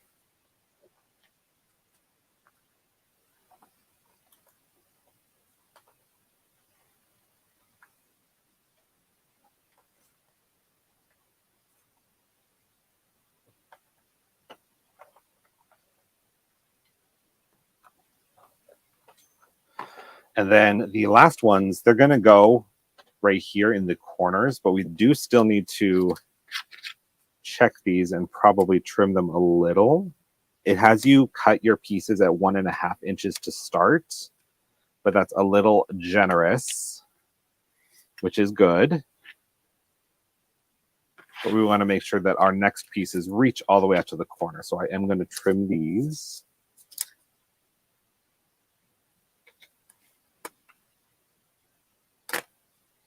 So here's where that add a quarter really comes in handy.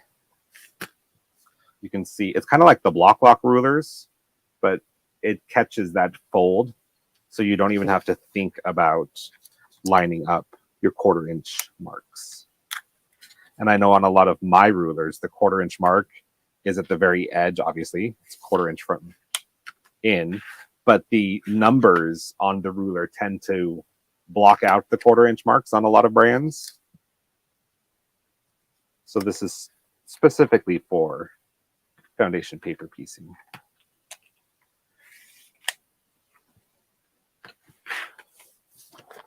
All right. Next, we're going to add these to each of the corners, and then we will trim our final block, and it'll be ready. So we'll head back over to the machine.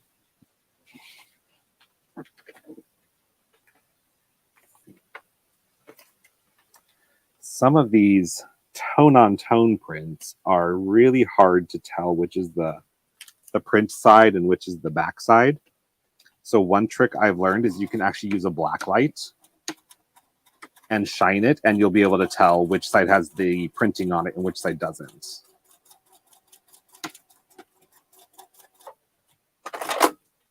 The batteries in my black light are dead though, so it's not going to help me out. That's all right. I've got another comment here from Rebecca. She's saying, I want to do this paper piecing, but scared of it. Rebecca, you and I can learn together. Maybe we'll do it on the social circle because I really want to try it and we can just learn together. Brian, you want to try it too? I would love to. We'll all learn it together. I don't know though. I think my priority is pixel quilting. Well, we'll do some pixel quilting. We'll do some paper piecing. We've got lots to do. This is a really good pattern for practicing and like getting into paper piecing because it's not a lot of tricky angles. It's not a lot of teeny tiny pieces. It'll really help just get the basics down of how it works. I also like the fact that it has 42 pieces of paper. So if you mess up a bunch of times, it's totally okay. Yep. All right, last seam. Pretty sure that's right side up.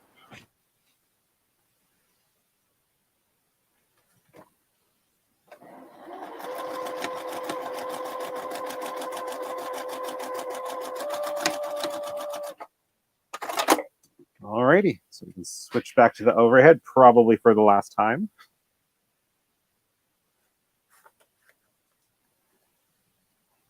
I'm just going to press those back.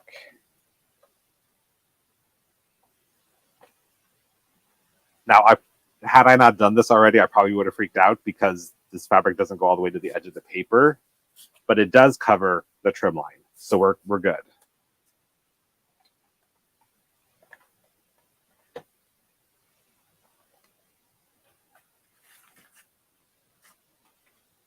Get all 4 of these pressed back.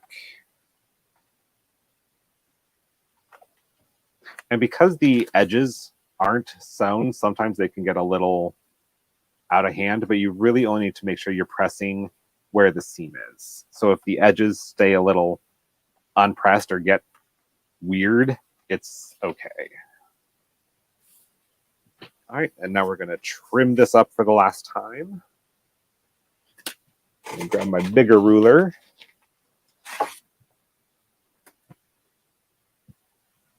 Let's see here, you can tell where the 1/4 inch would be.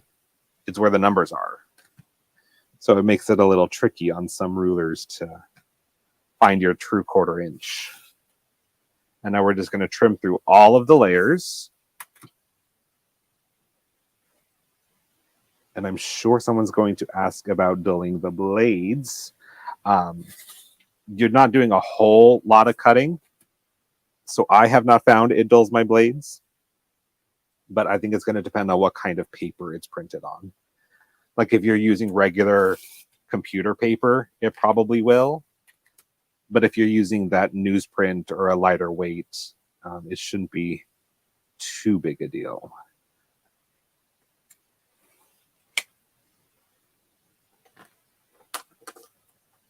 And there we go. We have a finished pineapple block.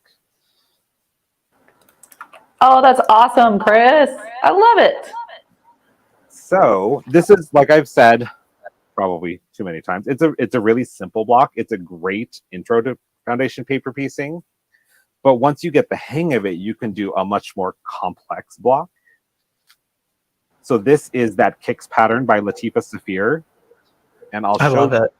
You'll end up with a block that has multiple pieces that you have to sew onto a single piece of paper. So this one is made up of 1, 2, 3, 4, 5, 6, 7, 8, 9, 10, 11, 12, 13, 14, 15, 16 different pieces of paper that you have to sew onto. And then you assemble them together. So I'm going to show you how to do that. So I guess I lied. I will go back to the machine one more time. But you trim on all the dotted lines, and then this line is your seam line. So before you take your paper off, you're going to line everything up and then sew along that line to join it together. So let's go back to the machine one last time.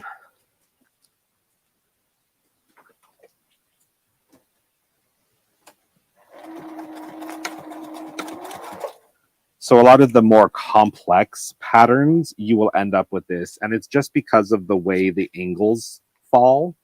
Sometimes you can't get it on to a single piece of fabric or piece of paper.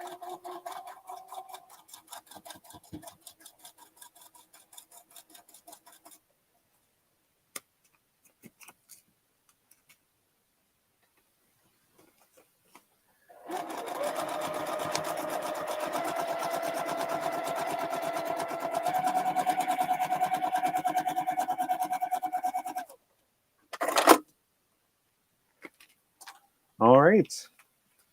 Go back over to the overhead and I'll press this one. Now, when pressing these seams, when I join the pieces together, I kind of let the seams do what they want. Because especially here with the laces, like there is a tiny little piece of fabric right there at the end of that lace. That's a tiny piece of fabric. I mean, we're talking itty, itty bitty. But you end up with a lot of seams and a lot of bulk. So sometimes your seam just wants to go one way or the other, and I will let it. I try to press these seams open where I can. This one I think will be fine. But like right here, I pressed these ones in because there was far less bulk on this centerpiece than the two outer pieces. And that's just the way the seams wanted to go.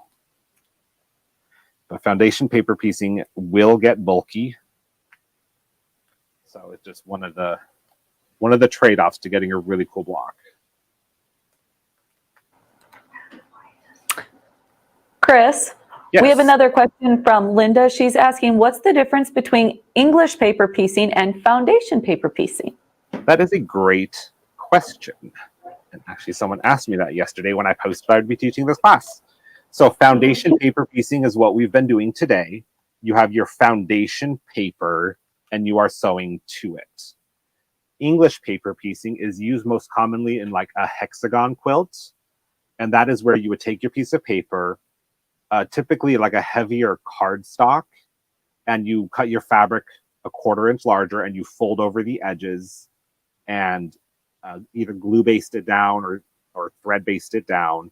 And then each of those blocks you then sew together by hand.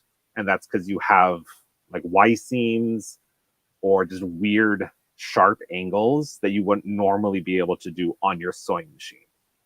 So English paper piecing is a hand piecing technique, and foundation paper piecing is for machine. But that is definitely a good thing to know when shopping for patterns.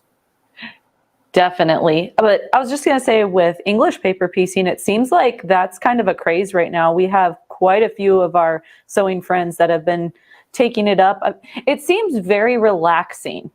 Like you can just kind of bring it with you. It's kind of like crocheting or knitting. Yes, it is a good on-the-go project. Yeah. I have a friend up in Canada who does like the smallest hexagons I have ever seen. And they have the patience for it. I certainly don't.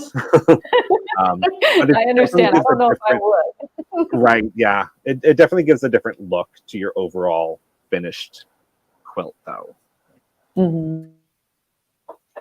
Yeah, so this is, again, it's the Kicks pattern by Latifa Safir, and it is available at Sewing Parts Online. This is, I forget what she calls it, because she couldn't call it the actual name of the shoe. I think it's Charles instead of Chuck. So there's obviously a Converse sneaker, there's a Puma sneaker, and I think a Nike or Adidas. So there's 3 different shoes in the pattern, and it makes a really cool quilt. Very cool. Brian and I were just chatting. When you put your quilt together, does the foundation paper piecing like affect your actual quilting? Is it harder, or do you find it's the same? What kind of designs? What do you usually do for a design? Oh, like the final quilting? Yeah. I have not, I think, quilted one myself yet, of one that was fully paper pieced.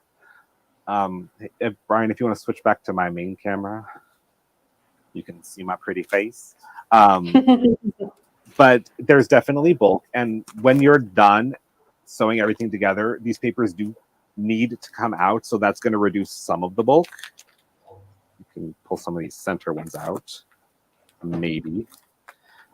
Tweezers are going to be your friend for this part, but you will just rip the papers out and expose the fabric. That way you don't have a crinkly quilt, but there's still going to be a lot of bulk in some areas. So when I do finally quilt this quilt, I'm going to have to be really cautious with my automation that it doesn't get caught on any of these big bulky seams. So I will probably do a less dense pattern so that it can more easily glide across. Awesome. But for like the pineapple one, it's not bulky at all. It's pretty standard seams. So I actually made a pineapple quilt and quilted it with a pineapple pantograph, which is super fun. That's awesome. Very cool. Denise is saying, "Oh, I've watched you on lots of TikToks." Yeah, I try to post often. My kids are visiting right now, so I've skipped a couple days, but yeah, I'm usually really active on TikTok, Instagram, posting lots of fun videos. I just finished up my crumb pieced double wedding ring, which I did do foundation paper style of the crumb piecing, which saved a lot of measuring and counting. So another thing you can do with that. Is that the one that you did in black and white and didn't expose the color of your quilt till the end? Yeah, so the last several videos were all in black and white because I was keeping the background color a secret. But I still wanted I to thought post that was really video. fun. So how do I can't just not show the majority of the quilt. So yeah. I love how you do fun things like that. That's awesome on your TikTok. Very neat. All right. Well, I think that about wraps it up. Again, do you want to just tell everybody where they can find you, Chris? Sure. So I am online as Rose City Originals. So Rose like the flower. I'm in Portland, Oregon. So we are the city of roses. That's where the name came from. I'm on TikTok, Instagram, Facebook, YouTube, and now on Threads. Not sure what I'm doing there, but I'm there. So I've seen that the other day and I'm like, what in the world is Threads? it's just a new social media app. It's another been fun one. so far. Yeah, brand new. Well, the other thing too is, as we were mentioning before about your shirt, I will definitely share that on our Facebook group because it's awesome. I do love your Christmas shirt. That's a lot of fun. I have to make my husband Christmas without being awesome. super Christmas. Yeah, I like the color choice. It's great. So, do we want to go ahead and give away this prize? Yes, let's pick a winner. All right, let's see what we have. We're doing our drum roll. Here we go. All right, Jerry. Congratulations. Awesome.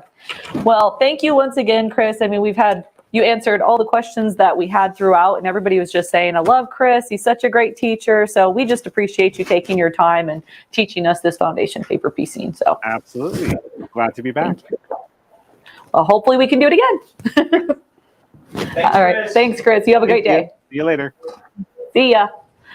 Awesome. We absolutely love Chris and we love having him on. It is so great. So we'll definitely be sharing his information and you'll be able to watch the replay. I know I'm going to be watching this replay and I'm going to be practicing that foundation paper piecing.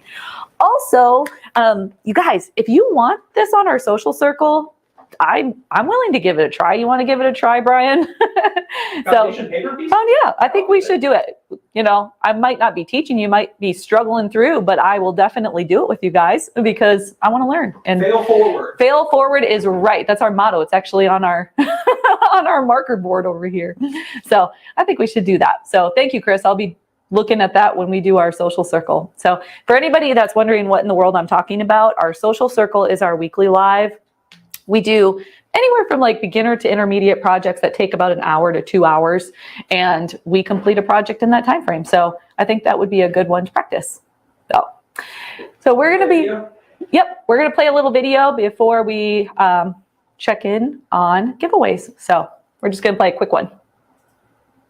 Hey everybody, Trisha here with Sewing Parts Online. Have you ever been walking through your sewing store and you see one of those fancy machines with the laser? Wrong video. He's like, wrong one. We already saw that one. Sorry, guys. Next. Okay, I think I got it this time. Going over this crazy little foot. It's called the automatic buttonhole foot. It can also be known as the one-step buttonhole foot. So what does it do? Well, the name kind of gives it away, right? It does buttonholes. But how does it work? And what happens when your stitches don't turn out right? I'll cover all that and more. Let's get started.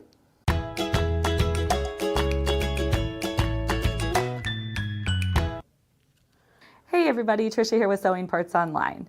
So the automatic buttonhole foot. When you first peek at it, it does look a little confusing, but rest assured it's pretty straightforward. So let's take a closer look at the anatomy of it. This is the buttonhole for the Baby Lock Verve. This style is very common. Although I'm showing you the one on the Verve, the process is going to be similar on other machines that have a one-step buttonhole option. Here we have the button guide plate. Grab a button, you just place it in there and push it closed. Notice the space depending on the button size that you put in there. That will come into play when we get to the machine. This little bar is where your shank or presser foot holder attaches to the foot, and then the little hole is where the needle goes down into the machine. Because the upper thread needs to be under the presser foot when you begin sewing, I find it easiest to place the thread through before attaching the foot. Now lift up your presser foot, slide that in there. Not everybody knows this, but if you lift your presser foot lifter just a little bit higher, it gives you a smidge more height. Then lower the shank onto the bar and it'll click right in. Now you'll want to select your stitch. Oftentimes you'll see several different buttonhole options. You may have a few or you may have a bunch. In your manual, there will be a section that lists all the different stitches. It will tell you the names of the different buttonhole options and when to use them. Today I'm using a medium weight fabric and I prefer the rectangle look, so I'm going to go with 4-04. As you can see, the stitch width and the stitch length automatically change to what is a good starting point, but you can change that if you'd like. Depending on your machine, you may also have a display on the side, giving you a little preview of what it looks like. Say you have your buttonhole marked on your garment, it's going to work from the front to the back. What I like to do is put my fabric underneath the foot. Before lowering your presser foot, rotate the hand wheel towards you, dropping the needle right on that spot. Then lower my presser foot. Next, we have to remember to pull down the lever, making sure that it's behind the bracket, and we're good to go. If your buttonhole doesn't look like this and your machine doesn't have this lever, make sure that you stick around and I'll show you a couple of other styles in just a bit. Now we can make our buttonhole. Because we are working with a one-step buttonhole foot, the whole process will happen as soon as we step on our foot control or press our start-stop button. The buttonhole starts at the front and then it stitches one side, comes back and bar tacks the front. Then it stitches the other side. And lastly, it bar tacks at the end. The machine will automatically secure everything when it's done.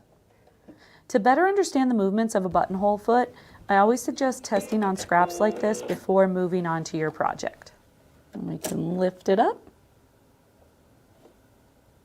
Ta-da! A buttonhole is made up of bar tacks and satin stitches. So to explain, a bar tack is a series of stitches that are really close together that are positioned in places on a garment that undergo stress. So your buttonhole, or you'll often see them next to a pocket. And then your satin stitch, well, those are just simply zigzag stitches really close together. To open your buttonhole, first place a pin at the end. This is just going to keep you from cutting through the buttonhole. Using your seam ripper, carefully open it up. Sometimes you may find that your stitches look sloppy or they're maybe too far apart. Let's go over that. Use interfacing. You may hear that you don't have to, but if you want to achieve beautiful buttonholes, I would just suggest trying to make it a habit. Let's think about it for a second.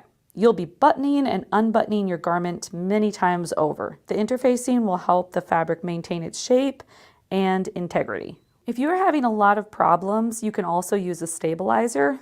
I don't often use a stabilizer, but a tearaway is my preference when I do. Keep in mind the interfacing will stay with the project forever and ever, whereas the stabilizer is removed. It's essentially providing a stable base for better stitches. After the buttonhole is complete, you simply tear away the stabilizer. Let's say you were using the holes as a design element and you were weaving ribbon or fabric through, and you wouldn't be buttoning and unbuttoning. In that case, you could argue that you won't have to use interfacing, but it definitely doesn't hurt anything. Always do a trial buttonhole before moving on to your project. As I mentioned before, it helps you to understand the movement of your buttonhole foot, but it also helps you to work out any kinks. Double check your stitch width and your stitch length.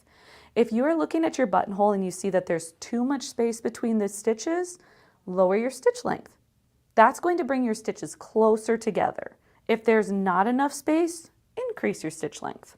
As an example, when I choose 4-04 for the rectangle buttonhole, my machine automatically sets it to a 0.4 stitch length, but personally, I like a denser buttonhole, so I drop it down to a 0.2. You can also play around with the width, adjusting it to be more narrow or to be wider. So your buttonhole doesn't look like mine. That's okay. Just know there's lots of different kinds. Some common ones are the sensor buttonhole foot. This literally has a little cord that comes out of the side of the foot. It's plugged into the side of your machine. Where you would normally pull that little bar down so your machine can determine how large the buttonhole would be, the sensor does all of that. You'll generally find this on a higher end machine. Next, we've got the sliding 4-step buttonhole foot. This buttonhole foot looks a little like the one we're using, however, it's more simplified. Instead of pressing your foot control or the start-stop button and the whole thing being done in one fell swoop, this 4-step buttonhole foot, you're in control of each step. To better understand how this option works, check out episode 13 of our beginner's guide to sewing, zippers, buttons, and everything in between. Since we cover everything in between, to skip right to the section of the video with the 4-step buttonhole, go to timestamp 1338. I'll also include a link for that video at the end of this video. This one's a little bit harder to see since it's clear, but this is a snap-on buttonhole foot that was intended for some older singers. I've not personally used it, but looking at the manual, it's indicating that it too is a 4-step buttonhole foot. What I always recommend is just double checking your manual and it'll walk you through the process. If you're unsure what type of buttonhole foot your machine has, shoot me a comment. Let me know your make and model and I'll see what I can find out for you.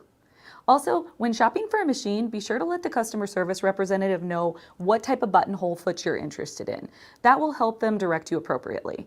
But honestly, I would recommend going just a little bit more so you can get this feature.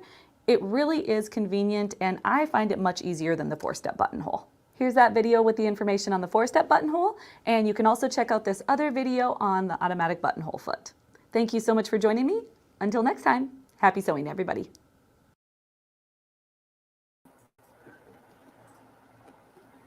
Do you like that I'm pointing at an invisible video?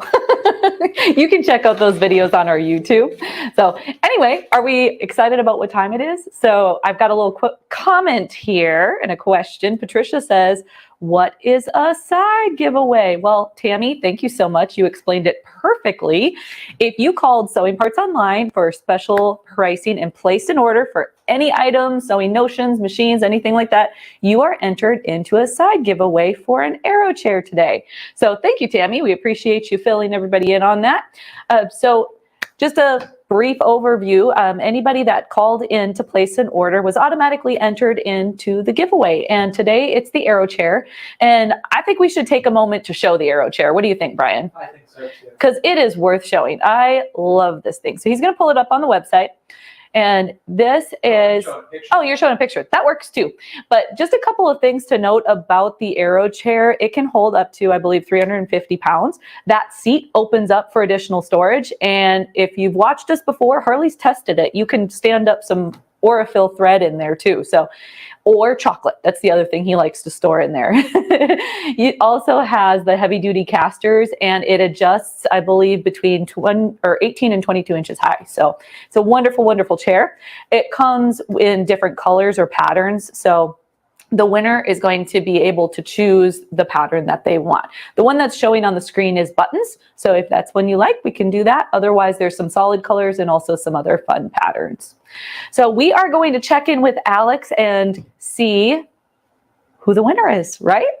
All right. Well, once again, Alex is checking in from the sunny area, this time from Florida. So Alex, how is it in Florida today? Trisha, it's beautiful. I've just been here tanning and enjoying the sun. I just got done doing some flamingo racing, so that was really exciting, but I'm glad to be here.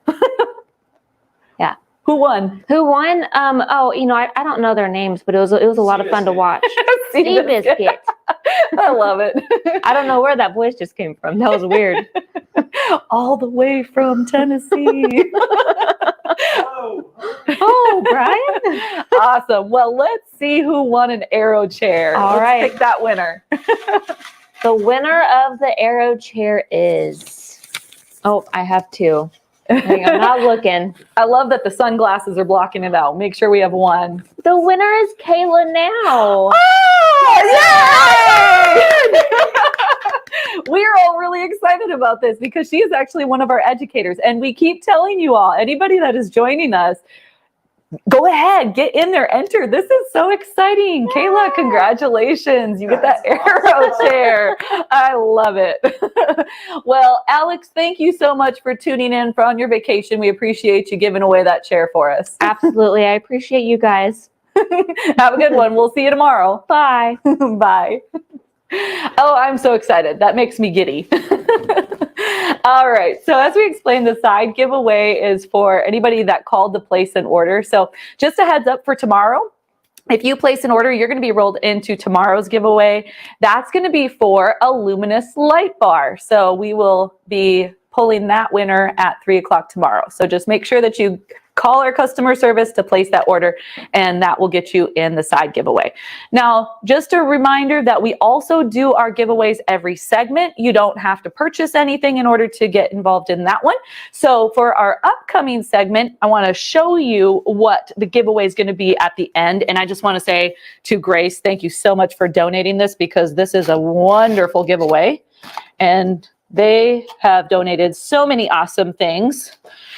So this one is going to be our True Cut travel kit and 4 packs of the finesse thread. This is wonderful. I would open this up, but I probably will dump it out. There's so many goodies in here. Actually, Brian, do you mind pulling it up on the website so we can show some pictures of the inside of it? Yeah. It's just worth showing because it is so beautiful. And this hard case is so nice, fashionable as well. He's going to get that pulled up on the website. See, so many goodies. So thank you, Grace, for donating this for the next giveaway. And we'll pick that at the end. Also, we have mentioned that we are doing big giveaways each day, right? Well, I got to mention this again. So our final giveaway today is going to be the 16X as well as the Evolution Elite frame. So once again, Grace, thank you. Thank you. That is over $10,000. So I am super pumped to do that at the end of the day as well. So we've got a couple great giveaways yet today. So we are excited to continue on. Speaking of continuing on, I see Grace ready in the background. Are we just about ready to get them pulled up? I've got the thumbs up, so let's bring up Team Grace. Hi, everybody. Hi, Trisha. Thanks for having us today. How are you? Pretty good. We absolutely love having you guys on. And Melinda, you're steadfast and true. We always love having you on, but we're super excited about having Carla as well. This is the first time. I'm honored to be a part of this show. Thank you. Yes. Oh, well, thank you. We appreciate it. We had the honor of meeting Carla at QuiltCon, so that was a lot of fun. We got to see some of the fabulous Grace products in person, so we had a great time doing that. But today is a little bit different, right? We're going to be showing some long arm specialty tools. Is that right? We are. So everybody, I think, is familiar with our machines, with our frames, just kind of free motion quilting. Myself, as a newer quilter, I know there's different feed options. I know, there's different quilting techniques. So whether it's, edge to edge, whether it's, any number of different ways of quilting. I know there's so much out there. Yeah, the sky's the limit. Yeah, your own creativity is what makes quilting so unique. You, as a home quilter, bringing your aspect, your unique perspective is just so important to keeping quilting alive and well and growing, because each of us are different in our own way, and we bring that different perspective to the art of quilting. And so that's what we're here to show you, some tools that you can use to create and enjoy and have a lot of fun. And they're not really expensive. I know that they're probably on sale for Christmas in July. Merry Christmas, everybody. Yes, Merry Christmas. Anyway, it's just a lot of fun to quilt. And with these new tools, or tools that you've probably seen and wondered about, it will really help you grow as a quilter and help you perfect that art and that craft. Yes. Wonderful. Well, we can't wait to see all the things and stuff. But before we begin, do you guys want to tell everybody a little bit about yourself, and then we'll let you take it away? Sure. Go ahead, Carla. I'm the Director of Education here at Grace Company. It's a growing market and something that we've kind of been lacking until we came on board and saw the vision for the education side of it, for quilting. And I have just been honored to go around from show to show, meet wonderful dealers and quilters. Sewing Parts Online has really grown, and they're just a great company to work with. Not only to find the parts that you need, but that education side. They see the value in education as well, and so they're trying to bring that to you so that they keep their base growing as well as ours. And so I've been quilting for a long time. I am Grace's baby daughter of the Grace Company. My brother Jim owns the company, and I just love quilting. And if you don't know that by now, by the end of the show, you probably will. Yes. So, and then by my side is cute Melinda, and she brings a bright perspective to the art of selling. She's very gifted in that way. Thanks, Carla. Anyway, tell them a little bit about you. Well, I've been with the Grace Company 2 years already. It feels like it's been forever, but it feels like, wait, I started 2 years ago. It feels like yesterday. Yeah. But it's been wonderful. I've learned so much watching Carla, going to shows with Carla, and you know, quilting is an art form. And yes, it is. I never quite pictured it that way before. But just, you know, continuing learning about quilting and watching and, you know, being able to participate in different events, it's like, wow, it's amazing what people can create, what they can envision and have the desire to do. Yeah. So. Yeah, everybody thinks of quilting as this old-time craft, and it really isn't. It has come into the modern era, and it is exciting, and it's fun to watch the creativity and everybody's perspective of quilting, so it's awesome. Yes. Yes. Wonderful. All right. So, Tricia, we have some amazing products to show. So let's jump in. Let's get started with it today.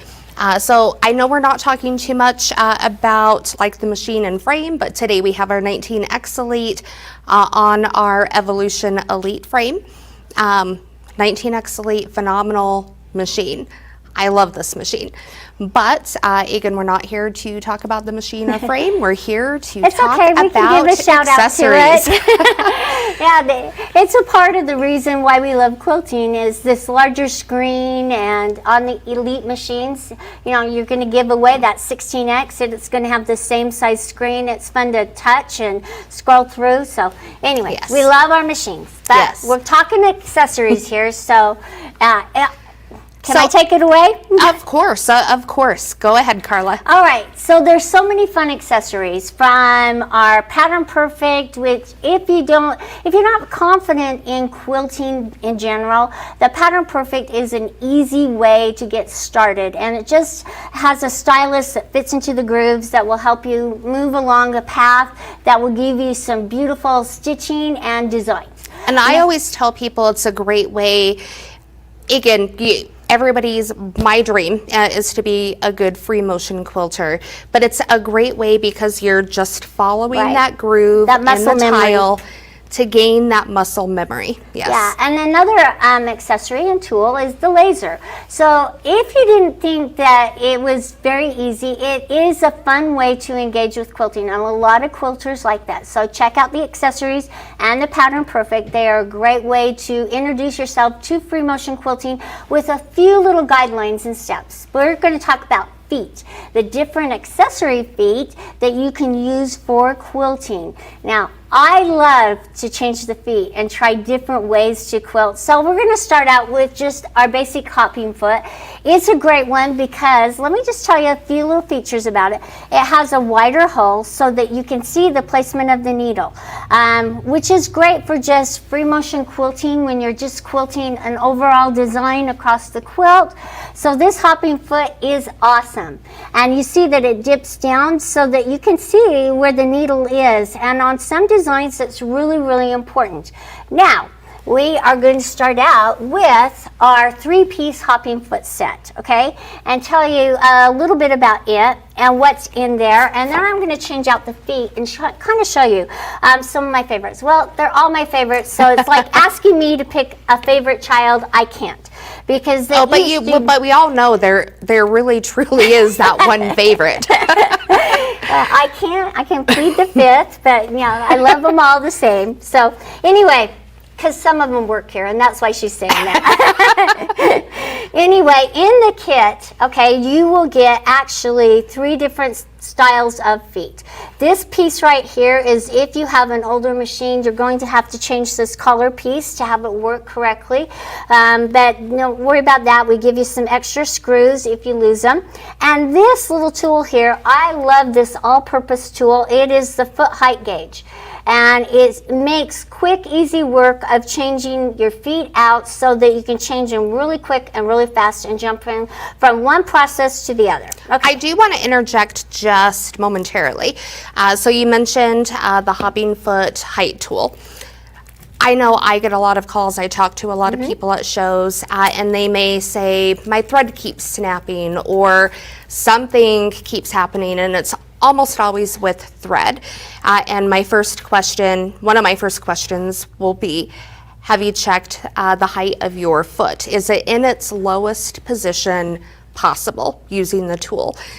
Usually people haven't done that. Once they do it, 9 times out of 10, their thread issues. It's usually skip stitches if it's up too high, so it can't grab the bobbin thread.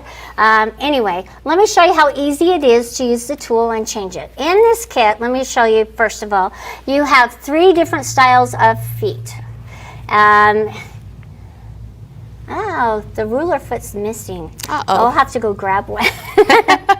Anyway, it looks like this kit has been pillaged and one of the ruler feet is already on. Okay, inside this foot, in this kit, is an open toe. I love the open toe because you can really actually see the needle and where it's positioned at all times.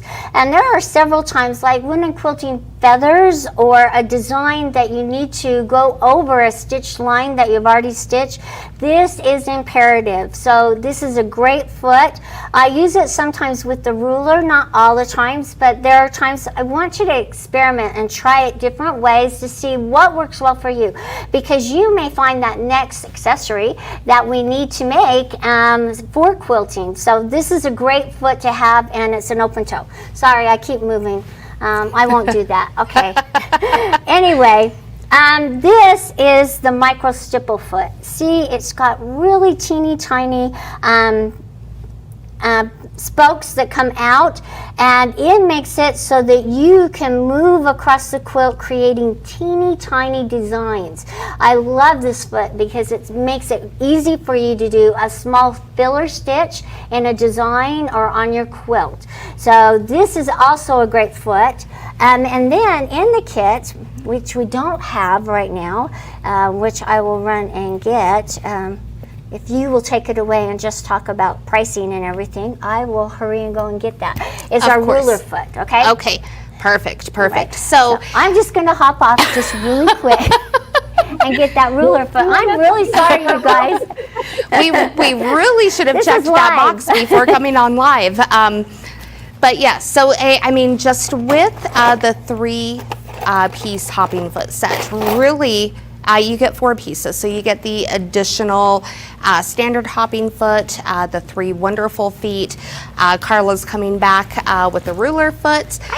Here she is. So take it away, Carla. I knew right where it was.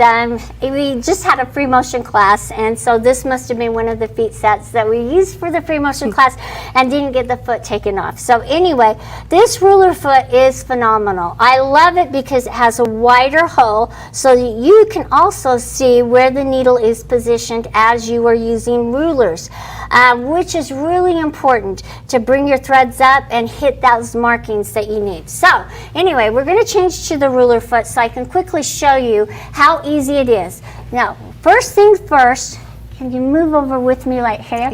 Notice that I have a cool accessory. This is the ruler base here. The ruler base is what you will need for using templates and rulers. And these are awesome ruler bases. They're unlike any other ruler base out there. I'm proud to say that they have a little extra right here towards the front. So it really stabilizes the ruler as you are quilting. So that's what makes ours a little different. And I think a lot better than anybody else's out there. So. Yes. Carla? Now, Carla, Yes. Is the ruler base specific to the machine? Yes. Yeah, so if you upgrade, that's the only thing you really will need to change. Yes. Is the ruler base, because the machines are kind of made differently, so the ruler base is specific to the machine. So if you're selling your system or if you're turning it in and upgrading to a new system, it's great. Just know that that's the one piece that you will have to swap out and use. Yes. Good question, though. Great. All right, now Carla, I see next to you, you have a handful of different tools. Absolutely. So I see a couple T-handles, I see a small screwdriver. Do you recommend just always having these at your machine? Yeah, as you're quilting, we talk about a pre-quilting checklist. And I kind of think about the quilt that I'm going to be quilting on and what accessories or pieces I'm going to need to use. And then I go and pull everything. Because when you're in the groove of quilting, it's imperative that you don't stop. Because you're in the mindset, things are going smoothly. It's once you stop and have to go hunt something down or that's when the frustration starts. When you run out of your bobbin. That's true, yeah. So anyway, I just always have my feet here so I can change my needles. I have my bobbins and everything. So this is my 3mm Allen wrench. It's the wrench that I'm going to use to change my foot out. I'm just going to take this foot off, and I'm just going to take this whole screw out. I'm going to set it where I can find it, okay? That's the important thing, so you don't lose it. So I'm going to just take this foot off, all right? Now I'm going to put this ruler foot in position and just going to kind of set it there because it's got to be off the quilt. And I'm going to just kind of screw this screw in just slightly so it doesn't move. But I need to move my needle. I just want you to make sure you see the needle to the lowest position. That's the position so it's closest to the hook, so it can grab that bobbin thread. So I'm just going to push my needle down. All right, so now my needle is in the down position, all right? And now I can put my foot height gauge underneath the foot and see this little groove right here? This goes around the needle. So I'm just gonna let my foot sit right there and I'm just gonna tighten it up.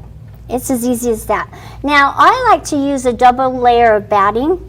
So you may have to adjust your foot up just slightly to accommodate the different thicknesses or loft of the different battings that you're using. So just feel free to experiment and just try the different positions out.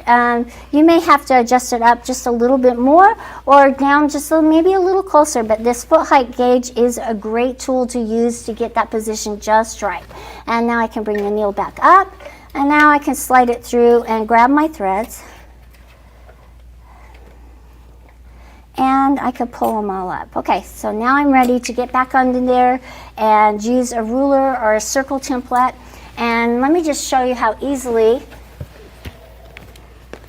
So you'll notice that it's down a little low, and I do have two thicknesses of batting on here, but I'm just going to show you how much fun this is.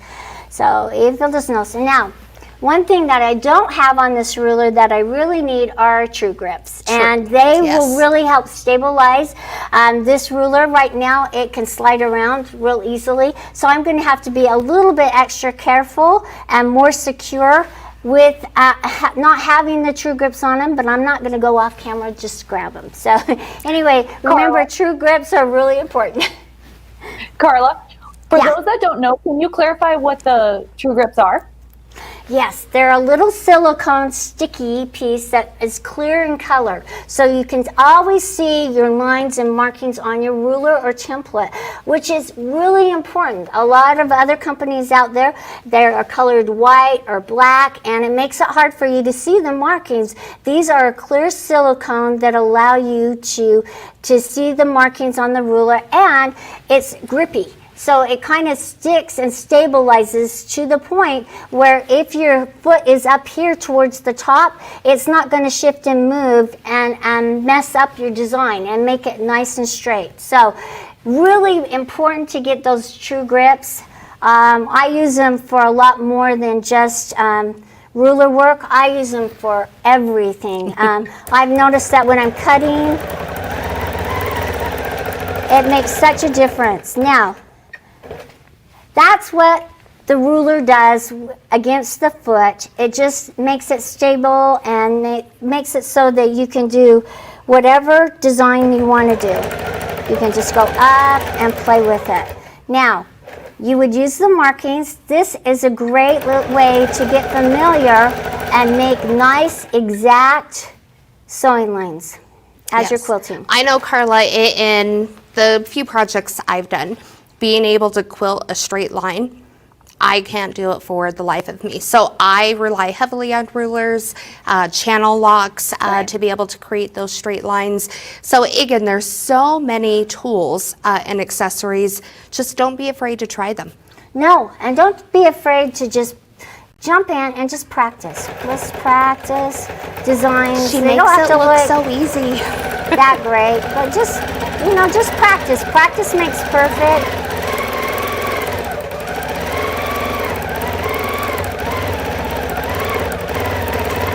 All right, so there's a little filler design. It's just loops. Loops are an easy way to start and get familiar with the direction that you want to go, because you can make the loops fat, skinny, short, and just make them look fun and whimsical. So, you know, that's the ruler foot. Okay, let's jump in and let's talk about a couple other feet. Yes, all right. So which foot did you have in mind, Carla? Let's do the 9-piece hopping foot set. Okay? All right. All right. My favorite feet are in the 9-piece. Now, a lot of people say, why 9-piece hopping foot set? Well, it's cool.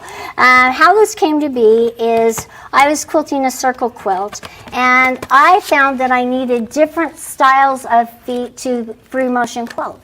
And so we came up with this 9-piece hopping foot set that has different inserts. One foot, but different inserts that you can put on that allow you total way to create and design with your quilts. So this is the foot here, and notice that it has a little plastic ring around it. So this is where you will lock your foot on and off. All right, inside this kit you have couching feet. If you've ever done couching, and we're going to show you what that is in just a minute, it is so much fun. It's taking yarn or string and embellishing the quilt with different designs, using it. It adds such a fun element, especially with a baby quilt, or just, you can even use it with the automation. It's that much fun, and it's just a really cute way to add that creativity. So I know we've done fun Halloween pillows using the couching feet. Christmas. We did emoji pillows. Yes. That was so much fun. Everybody had such a great time. Yeah. We should have brought those out too. So anyway, yeah, so that was a fun little project. If you want to look it up, it was on a Tuesdays with Grace, and we give you some patterns and designs and show you how to create those emoji pillows. So anyway, and not only that, you get this little spoon foot. It's a smooth little foot that allows you to glide over seams. If you have a quilt that has a lot of seams, this is the foot to use, because it just naturally just glides on top and doesn't get caught up on those edges of the seams. So that's a great foot. Then you have what we call our echo feet. I'm going to show you the echo feet too. There's 3 different sizes here. You have a small, medium, and large. And what they actually allow you to do is, as you're quilting, if you wanted to repeat the design across it, it keeps your spacing accurate. So using these feet as you're moving across will really help you space your design and make it look perfect using the different widths and diameters. Also, it allows you that echo stitch back and forth as you're going around it. An echo stitch is just a repeat stitching line around your design. So if you're doing a circle and you want to repeat, it's just echoing out, and so you'll use it for the same spacing as you're working your way out. And we usually use the foot for our spacing. I always say with baking, it's great, or cooking in general, it's great and easy to eyeball things. With quilting, definitely use the echo feet. It just really gives it that, you know, really kind of professional look, and it's not difficult to use. So nope. It's not. It's very easy. And then you have a crosshatch and a grid foot. The grid foot helps keep straight lines all the way across, make a grid. And then the diamond foot is a crosshatch foot. So it angles it at an angle for you to quilt with. So those are 2 other feet that, wow, who knew? You could do all these different ways of quilting with just one foot set. So that's why you really want to get this foot set, because it allows you so many different ways. So I wanted to tell you, on the couching foot, we have a small hole, a medium hole, and a large hole. And I am going to use, I think, the large one today. Yes. you'll get to understand and find out what yarns or what weights and everything work best.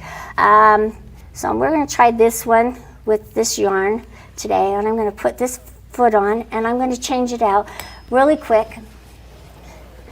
Melinda, I have to just joke with you. Yes. Your yarn looks like a couple of my necklaces intertwined. I know it does. It's pretty I'm bad, like, isn't where it? is this end? I found two. So Cool. we will get there. All right. It looks nice How and we fluffy, doing on though. time? It is. It's so soft. You're doing great, Carla, and if you go a little Okay. over, that's totally fine. Okay. We're I at just don't want 3:30 to. right now. I want you to invite us back and think that we're really long-winded or something. You betcha. We're definitely having you back. In fact, you guys have 3 more segments this week, so I'm super excited about that. Yes. Anyway, We are super excited too. So we love participating with Sewing Parts Online with your guys' events. They're so fun. And even, just watching the other segments throughout the days, so much information is out there being shared. Just phenomenal events. So yes, Tricia, thank you so much for inviting us. and she's a great teacher. Thanks, Yes. Melinda. We appreciate you guys. We couldn't do this without you. Good. All right, so now All right. So let's I get have an this end. started. All right, so I kind of get mine started. Let me make so you guys can see what's going on. Get my tools and my feet out of the way. So I usually start it off the quilt. That because I don't have enough batting, I'm just going to show you kind of what I do, okay? So I'm going to put this down under here, put it under there, and I will put the needle in the down position, all right? A couple of times just to kind of anchor it. And now I'm just going to pull it towards me. Let's see how it starts. So it's just like if you can step to the side just a little bit, Carla. Okay. Yep. So again, it's just really you're stitching the yarn to the top of your quilt. Your thread is still going through and through your quilt sandwich. You're just putting that embellishment at the top, that fun element, that quirky design. It really just I feel it takes designs just to a whole new level. I love the couching feet. Yeah, and it's hard to stop, but I will. I just wanted to show you what all you can do. Now, I've used the couching foot in several different ways. I've used it with the automation. I've used it just free motion quilting. I've used it with the laser, in fact, as well, going across the quilt and following a pantograph. So there are a lot of different ways to utilize the couching foot and enjoy the process. So the sky's the limit, and whatever you can come up with, wow, do it, because it's really important. Now, if I wanted to move to another section, I would pull it away, and then I'd cut, and then I move to my next section. See, because I pulled it away and made a tail, now it allows me to move on to my next section and stabilize it. Now, let's talk about the quilting mode that you really want to use as you're using the couching foot.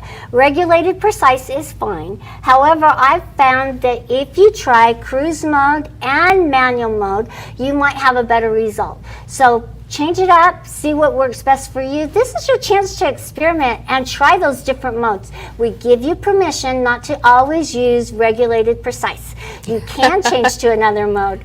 So anyway, that's the couching foot. It's a lot of fun, and that's in the 9-piece hopping foot set. So check that out. Let's show you the Quilt Perfect ruler set. Yes. This is an awesome set, and this is what this nifty little ruler came with. So I just wanted to show you. It's a 3x8 ruler. It has all the markings, and it is fabulous. Notice that it has the holes. It's just like our True Cut rulers. The reason that we found that the holes really work to help you stabilize the position of the ruler on the ruler base and quilt. So they actually give you extra leverage without putting so much pressure on your hands to hold it steady as we're quilting against it.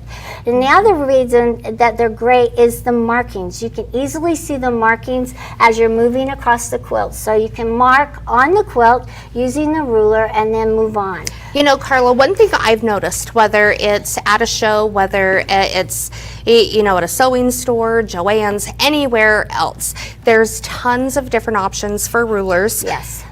So many rulers out there are weird colors. And I have a hard time seeing through those rulers. I love and appreciate that our rulers are clear. Yes. You can see the markings, the measurements. They're just phenomenal. And have good lighting. When Yes. you're quilting, you really need good lighting. The luminous light bar, it's another accessory, but it's a great accessory. And I noticed that you gave one away. Are you giving one away? However, that lighting is so important to quilting. I'll tell you my story. I put the needle in backwards and I had breaking thread, and guess what? Carla was really upset. It's before I had my light bar up. I brought the machine back knowing that it was the machine, and guess what? It wasn't the machine, it was Carla. She needed her glasses and the extra lighting. So make sure that you're using good lighting, and you'll be a much happier quilter and happier with your results as well. I always say, whether it's quilting, whether it's sewing, any form of crafting, there's no such thing as too much light. Right. And good light. Good, bright light. Our eyes are getting older, and I don't care. Even if you're a year older from what you were last year, your eyes have changed. So anyway, this is the Quilt Perfect ruler set. You get that nice ruler that I showed you. Then you get some really cool feet, accessory feet. Inside there you get the foot height gauge as well. With all of our kits, we supply you with an extra foot height gauge. Okay, it's multi-purpose. All right, so this is the Quilt Perfect ruler set. This foot here is kind of like our guide on our cutters. It attaches to the little rim of the ruler, and it just gives you nice, straight, perfect lines moving all the way. This so is it's awesome. a track and guide. Yes. So you lock right on. You're only going to go forwards and backwards. You're not going to veer. But notice this, though. This is the cool thing about this set. These all have a bearing, so they swivel. So as you're moving along, you see, as you're moving along, if you came to the point, you want to put your needle in a down position. Now you can reposition the ruler, moving up on your ruler base, and move up it with the foot. And you don't have to do any of this lifting the foot up. You can just change the position. So it's really a neat set to use. That is awesome. It is awesome. So anyway, the next one is yes. Super quick on that one, would you kind of consider that a beginner's ruler work set, Yes. or how would you explain that? I would. This will really help you perfect and hone the art of ruler work.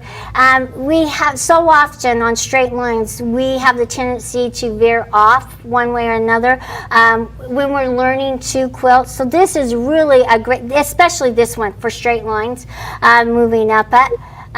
It will really help. I love that assist. That's awesome. All right, this one here, same situation. All of these have bearings inside of them. This is just a little pointer. So if you're moving across, notice that the pointer can match up to your ruler and your markings. This is especially crucial as you want to come to a certain point and stop. As you're using rulers and templates, sometimes when you're quilting triangles, it's really hard to know how high up to stop, and this foot really does help with that. So this is a great one for a beginner as well that's having a hard time. And then we have just our regular ruler foot. It's different than the other one I showed you because it's less stress, and so it has the bearings, so it's easily going to glide across the ruler. And see, I always knew that one rotated, and it can just easily glides along the ruler, whatever solid surface you have. I didn't know the other ones also rotated. Wow. Yeah. Kind of cool. Yes. New every day, right, Melinda? We do. We do. Anyway, okay, so then I have one more foot to show you, and well, a couple more. Okay, so we have our glide foot, and then we have a standalone glide foot. That's a standalone. This is our Wonder Foot, and I have you ever wondered what the Wonder Foot is? Yeah. Yeah, I'm really partial to this one because during COVID, my brother and I collaborated, and this is the foot that we came up with. And it's kind of exciting. It's a stitch in the ditch and an offset foot. And you're thinking, what makes it so wonderful? Well, it is pretty cool. So inside, you're going to get a little, because it's different than any other foot out there. You're going to get some good instructions and some little lines to follow along the path so that you can become familiar with how the foot works. So these are great instructions for helping you. All right, and inside here is just some more about the Wonderfoot. And it's just how to use it. That's the user manual. And then inside this box, this is the cool Wonderfoot. And you're thinking, wow, that's a big foot. I always get people that ask, what is this? Why are there lines? Why does it turn and rotate? Yeah. So Carla, I'm dying to hear. All right. This is a Wonderfoot, and this is how the bearings came to be. Notice that how this swivels and rotates. Well, this little insert has the crosshairs. So if you're moving along a seam, and we're going to show you, and then I'm going to put it on and show you how it works. But anyway, you're moving along a seam, you're going to come down to a point, and when the crosshairs match up to your seam, you know it's time to turn. So all you have to do is start moving this direction, and notice what happens. It turned with me because it's on a bearing, and so it's going to turn the direction that you need it to. You're just watching the lines, and that's how it works. So I'm going to put it on and show you a little bit more about the Wonderfoot and the different inserts. So this is a crosshair, and you can change them out to the different ones. This is a clear one. So if you have designs that you want to go across, it will make your loops loopier and prettier using the Wonderfoot because it's swiveling around. It gives you a prettier looking circle. Let's take a look just at the bottom side. Okay. Because there is a little wheel, and that's It's a what helps spring-loaded wheel, guide. too. Right, so as you turned that corner when you showed us, that's what helps kind of change the compass, Right. so to speak, of the foot itself. Excellent, for stitch in the ditch? Stitch in the ditch and offsets. So if you want to go inside or outside a seam to give it a quarter or a half or even 3/8 inch, you could do that. So we've got the different inserts for you to use. So there's one that's just a little bit larger than, it's an 1/8, and then we have a quarter. So try those out and see if you like them. I know you will. It's just it's such a fun foot. And then this is a little circle one. This is the one I use to make my little circles, but I just want to put this foot on. And so while I'm putting it on, Melinda can talk to you a little bit more about Yeah, so how to get I these mean, feet. we've talked about so many wonderful feet. Trisha, I know there's been tons of comments, tons of questions coming through. I know you've popped in with a couple of questions. Have you guys seen any questions in the comments that maybe we have missed or haven't covered so far? One that I'd like to ask is, back on the couching foot, the yarn, what's the thickest yarn that you can use? That's a good question. Because I bought yarn that's been too thick. I haven't done any of the weights, or I know that the yarns have the different weights and stuff like that, but I will say, Trisha, we will test We'll have and to get back to research you on that one. and get back to you that question. Thank you. You had mentioned that there are different sizes for the couching feet too. I mean, if you're using a thinner yarn, I'm assuming you just want to go down to the smaller couching foot. Is that correct? yes.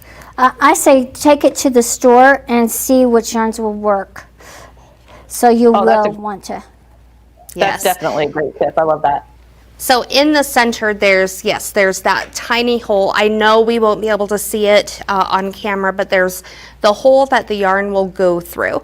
And again, yes, take the foot to the store, and just make sure whatever yarns you happen to be looking at, just to make sure it'll fit through that center. And again, that would be the same with either of the 3 different sizes. Awesome. And regarding the ruler work, so I had the opportunity to try it. I was thinking that it would be quite easy, so I know that I need to practice on this. But do you have any tips when it comes to ruler work? I know you obviously have some great feet now that have the little lip on there, so that's one that I would like to look at. But if you didn't have that particular foot and just had a ruler and a regular ruler foot, do you have any tips to kind of help me get more proficient with it? I say the first one is just to purchase the True Grips. Yes. You really need something to help you stabilize and hold it. Once you have the True Grips on, it'll make it a much easier process for you to quilt. Yes, I agree with Carla, the True Grips, but then also, slow down, smell the roses, so to speak. Try not to rush. We don't become, proficient or experts in anything overnight. We're, as a newer quilter, I think that was probably one of the best pieces of advice I was given. I was initially started, just being in such a rush to get through the project, in a sense, say that, yes, I finished it, and I don't have a UFO hanging around out there, but just take your time, enjoy it, have fun, and know, there's going to be mistakes, but they're, things that we can learn from, build upon, and ultimately become a better quilter. Thank you for that. Yeah, she's right. Slow it down. It does make a world of difference to give you time to learn how to quilt and practice. Okay. If you want to become better, so this is one tip that I think is invaluable, and I will put it out there. Practice your rulers on paper first, paper and pencil. That way you will understand the directions you want to go, and you'll understand the way you want to move the machine. Because pretend like your pen is the machine, it's the needle of the machine moving across that template or ruler. It will really help you understand using that muscle memory, and then that will apply to your quilting. The other thing is doodle. If you're not doodling, get a piece of paper right now and start doodling across the paper. That will actually help you become a better quilter. I will attest to this. The more we doodle, the better we become with our scale and our proportions. So those two things, if you want to understand how a new ruler works, practice it on a piece of paper first. And then before you thread your machine, unthread it and practice it with the needle unthreaded, just moving across so that you understand the direction it's going to go. Use a piece of paper if you have to and put it underneath that. But those two things, wow, you'll become a better quilter in no time. Yes, and I will attest, Carla, in any meeting, she always has a piece of paper, she always has a pen or a pencil. I promise. Yes, she listens and she actively participates, but she is always doodling something. Yeah. And if you've ever, watched Tuesdays with Grace, or if you've ever seen any of her the quilts that we've taken to shows, usually the quilt's been sewn or quilted by Carla, and you can just see the fantastic detail and just really, truly how talented she really is. So. No, it's kind of fun. I enjoy the process. So anyway, here's the Wonderfoot. It's kind of fun. I'm showing you with the ruler. So as a newbie, I would use the ruler next to it just to help keep you stable, because you don't understand what it's going to do. And it kind of is like a little scary, but once you get into it, it's like you see how it's rotating. It is so much fun and very engaging. I do not get bored using this foot. So as you're moving down, see how it's going to turn? Do its full 360 turn. Now, see, I've lined up. Now I can turn it off, put my needle in my down position, and reposition to move across this way.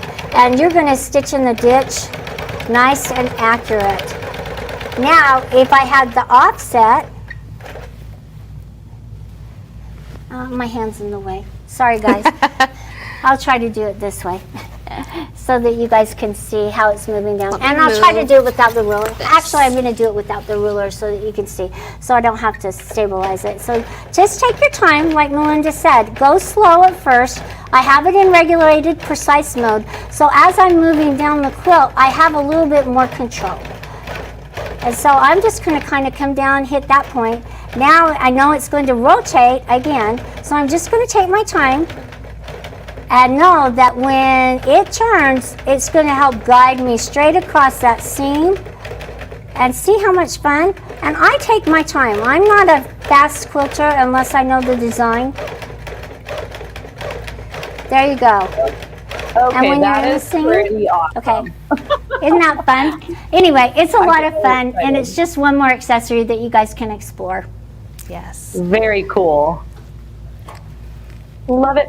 And also, we do see a couple of more questions. I know you had asked about that. Gina's saying, can you use the ruler foot with any ruler? Does that part detach? No. You couldn't use, the one that attaches is specifically made for our rulers, and so you couldn't. So all of our rulers, again, they all have a raised edge. They work hand in hand with our cutters. The ruler that comes in the ruler foot kit, it's a special size. It's what, a 3x8 ruler, 3x8. just super small. Before you can get this outside of the kit. I've heard rumors. We have them in stock. Yep, so that we will be selling the size ruler outside of the kit as well. But again, you can see these rulers have that track where your cutter, whether it's the ruler foot kit, will just lock right onto that track, keeping you straight. Not veering left to right.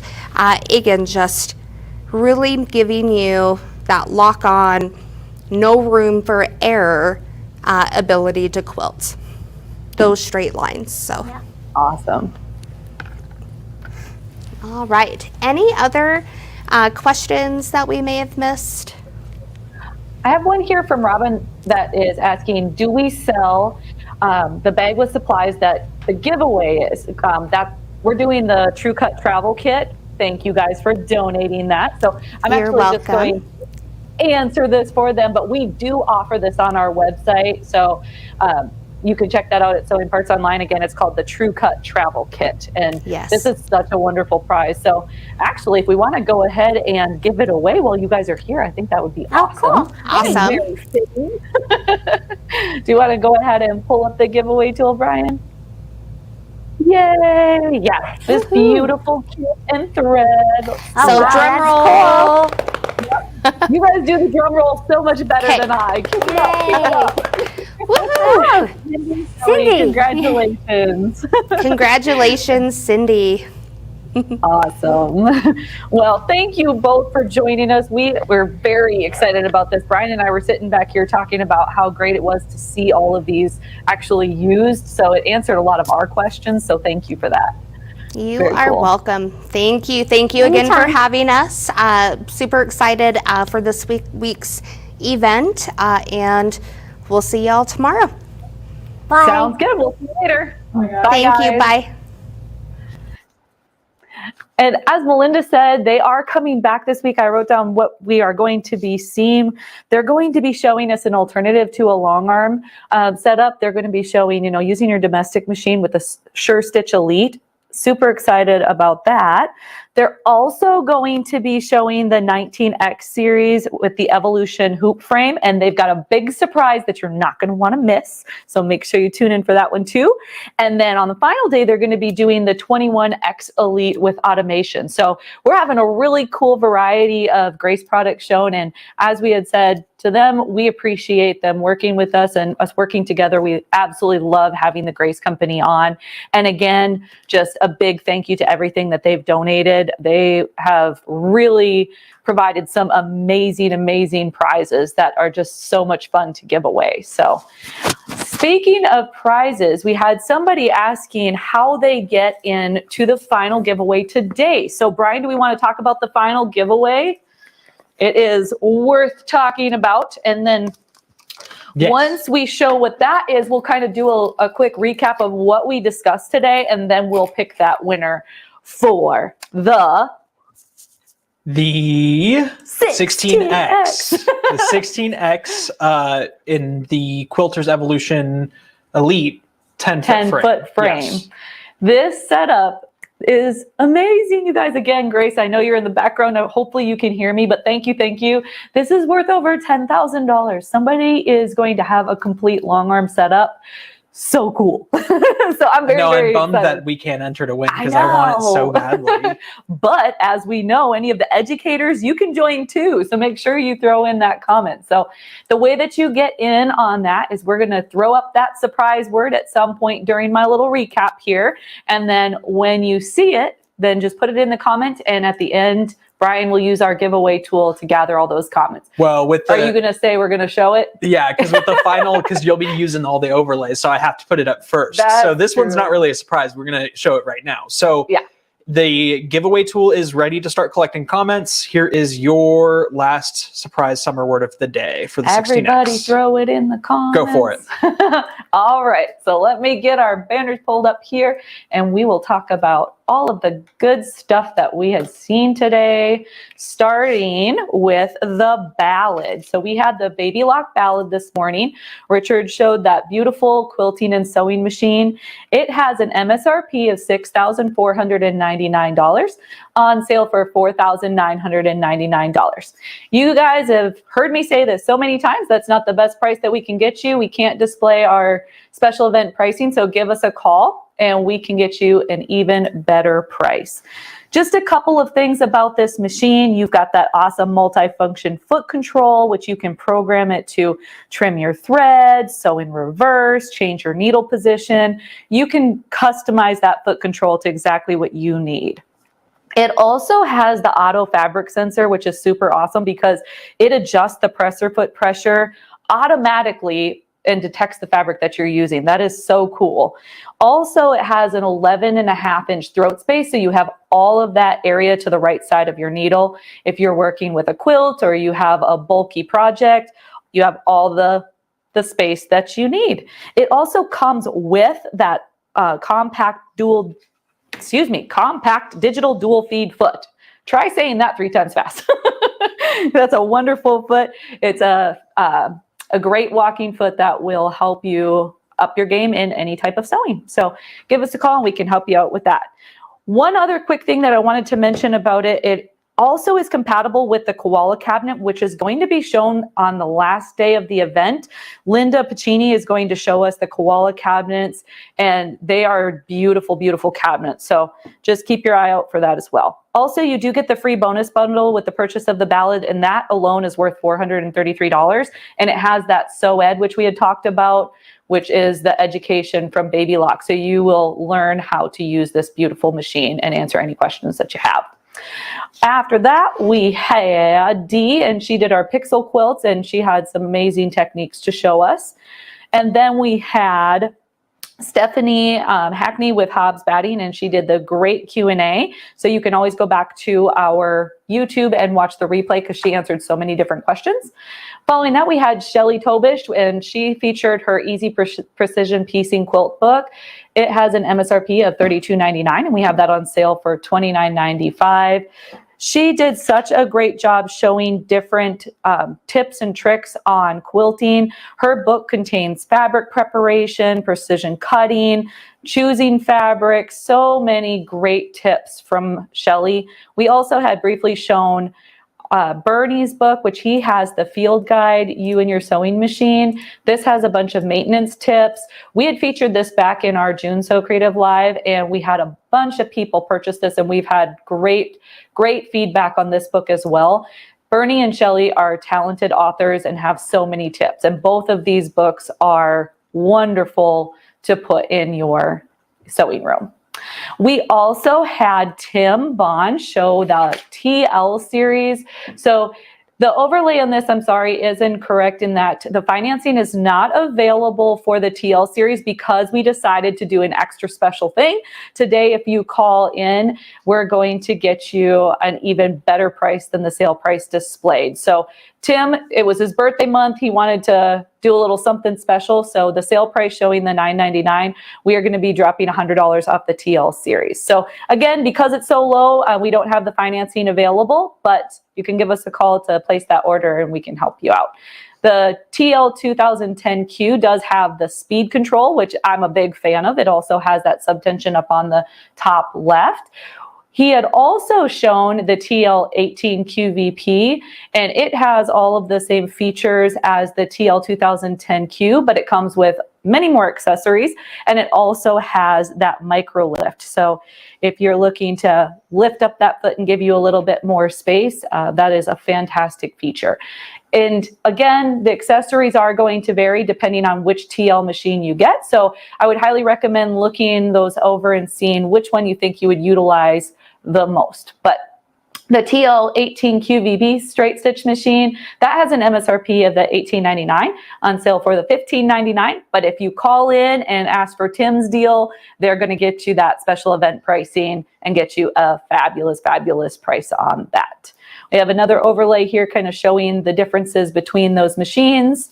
They are awesome semi-industrial straight stitch machines. We had Chris pop in and show us how to do the foundation paper piecing. That was a really fun segment. I hope you guys enjoyed it. Just a quick note on what he was showing. It's the pineapple quilt block foundation paper. That comes with the 42 pieces of paper, so you are able to do many blocks. We did a variety of Longarming tools that Carla and Melinda just graciously showed us. We had so many that were available that we didn't have them all listed on the overlay, but if you have any questions about the Grace tools, feel free to look those up on our website or give our customer service a call and they can help you find exactly what you're looking for. So that kind of covers it for today. We had a wonderful, wonderful day. We enjoyed yesterday as well. We've got a fun week coming up. We still have a few more days.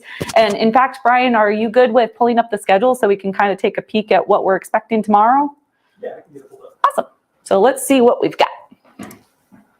Be going over this crazy look. It's going to be a good Wrong day. one, sorry. My hair was crazy in that video too, by the way. It's like watching those old videos. It's like, ooh, those are cringy. All right, so let's look at day 3. We've got Emily Dunlap from Laura Star. I'm pumped about that. You cannot see it right now, but we have the Smart U iron system over here, and I'm really pumped to see that demonstration because she's going to show this really extraordinary ironing setup. So that's going to be right away in the morning. And then we're going to have a repeat guest. You may have seen Ashley Dell with Quilter Select. She's going to show us the design and quilt. Design and quilt's super cool because you can design your quilt, figure out all of the colors, change the design. It's going to talk about your different fabrics and everything. And she does such a wonderful job explaining the software, and it's on a fabulous, fabulous sale. So that one is going to be a fun segment. We also have a little surprise. We're going to do a surprise a friend segment. So I'm not going to tell you too much about that, but it's going to be fun. That's just going to be a short little surprise, but it's going to be a great time. You have such beautiful nails every show, Trisha. That's what Elevated Crafts did. Aw, thank you. And everybody said they loved your curly hair. Oh, my curly, crazy hair. My little niece says, messy hair, don't care. So that's what I'm going to go with. It does get kind of crazy. All right. After that, we have Trish Price. She is new to, it's the end of the day, guys. She is new to SewCreative Live. She's from Everyday Stitches. So she's going to show us some trendy quilting patterns, and I'm very excited about that. Grace is going to be back, the affordable alternative to the long arm machine. So if you guys have looked at the Sure Stitch Elite stitch regulator, that is going to be explained in that segment. I'm pretty pumped about that. So if you have a domestic machine that you're kind of wanting to add stitch regulation to, Grace is going to answer some questions. Following the Grace segment, we're going to have Stacy Louie. She's going to come in and talk about the basic tables. So we're talking about those acrylic tables. Unfortunately, yesterday they weren't able to attend, so hopefully she'll be able to touch on the Wish 2.0 table as well. But then they're going to demo some of the awesome accessories too. So great time. Following that, we're going to do an Arrow segment. Now, sadly, Arrow is not able to attend, but they provided us with some great videos, and Brian and I love Arrow cabinets, so we're going to do our best to talk them up because they're a great product. I want a Bandicoot. Yeah, we've got so many good ones. A JUKI TL 2010Q and a cutie. That's what I'm manifesting for myself. Well, and if you were on earlier, I had mentioned with my TL 2010Q, I paired it with my Aussie and an acrylic insert. So I have that flatbed sewing surface. So it is a really fun setup. But anyway, we'll talk about that more tomorrow. But I hope you guys really enjoy it. And if you have any questions, just let me know. And actually, speaking of questions, I'm going to pop over to our questions here and see if there's any. Do you want to say hi to somebody who's been in here quite a bit and we haven't had a chance to say hi to her yet? Yes, I would love to say hi. Oh, Amanda Mateo. Hey, Amanda. We love Amanda. She's actually joined us here on SewCreative Live before, and we've had her on several things. And so we appreciate you joining us, Amanda. Hopefully you're working on some rugs, right? For those of you that don't know, Amanda Mateo is the queen of jelly roll rugs. Queen is an understatement. She does an amazing job. So you can follow her on Uniquely Mateo, and you really should, because it's pretty awesome. So let's take a look and see if we have any questions towards this end of the day here. Pat, what do we have? We have SPO, kudos to you. So much work and effort. It is appreciated, and the work will take me away at the end of the week. But I will watch the replay to see the great guests you have. Happy July. Thank you for that, Pat. We appreciate your kind words. What's our side giveaway tomorrow? We really appreciate you all.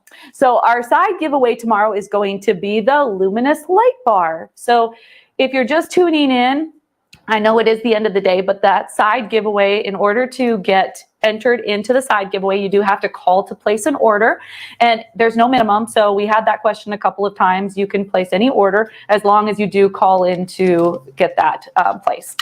If you don't place it over the phone, they'll give you a code and that'll still get you entered. So that luminous light bar is fabulous. Other than that, I think we're just about done to wrap it up and call it a day, and we'll be back bright and early at 9 a.m. Central Standard Time. We've got a whole bunch of wonderful guests coming, and I'm going to have my coffee filled and hopefully ready to go in the morning. So thank you again, and we can't wait to see you. Have a good one.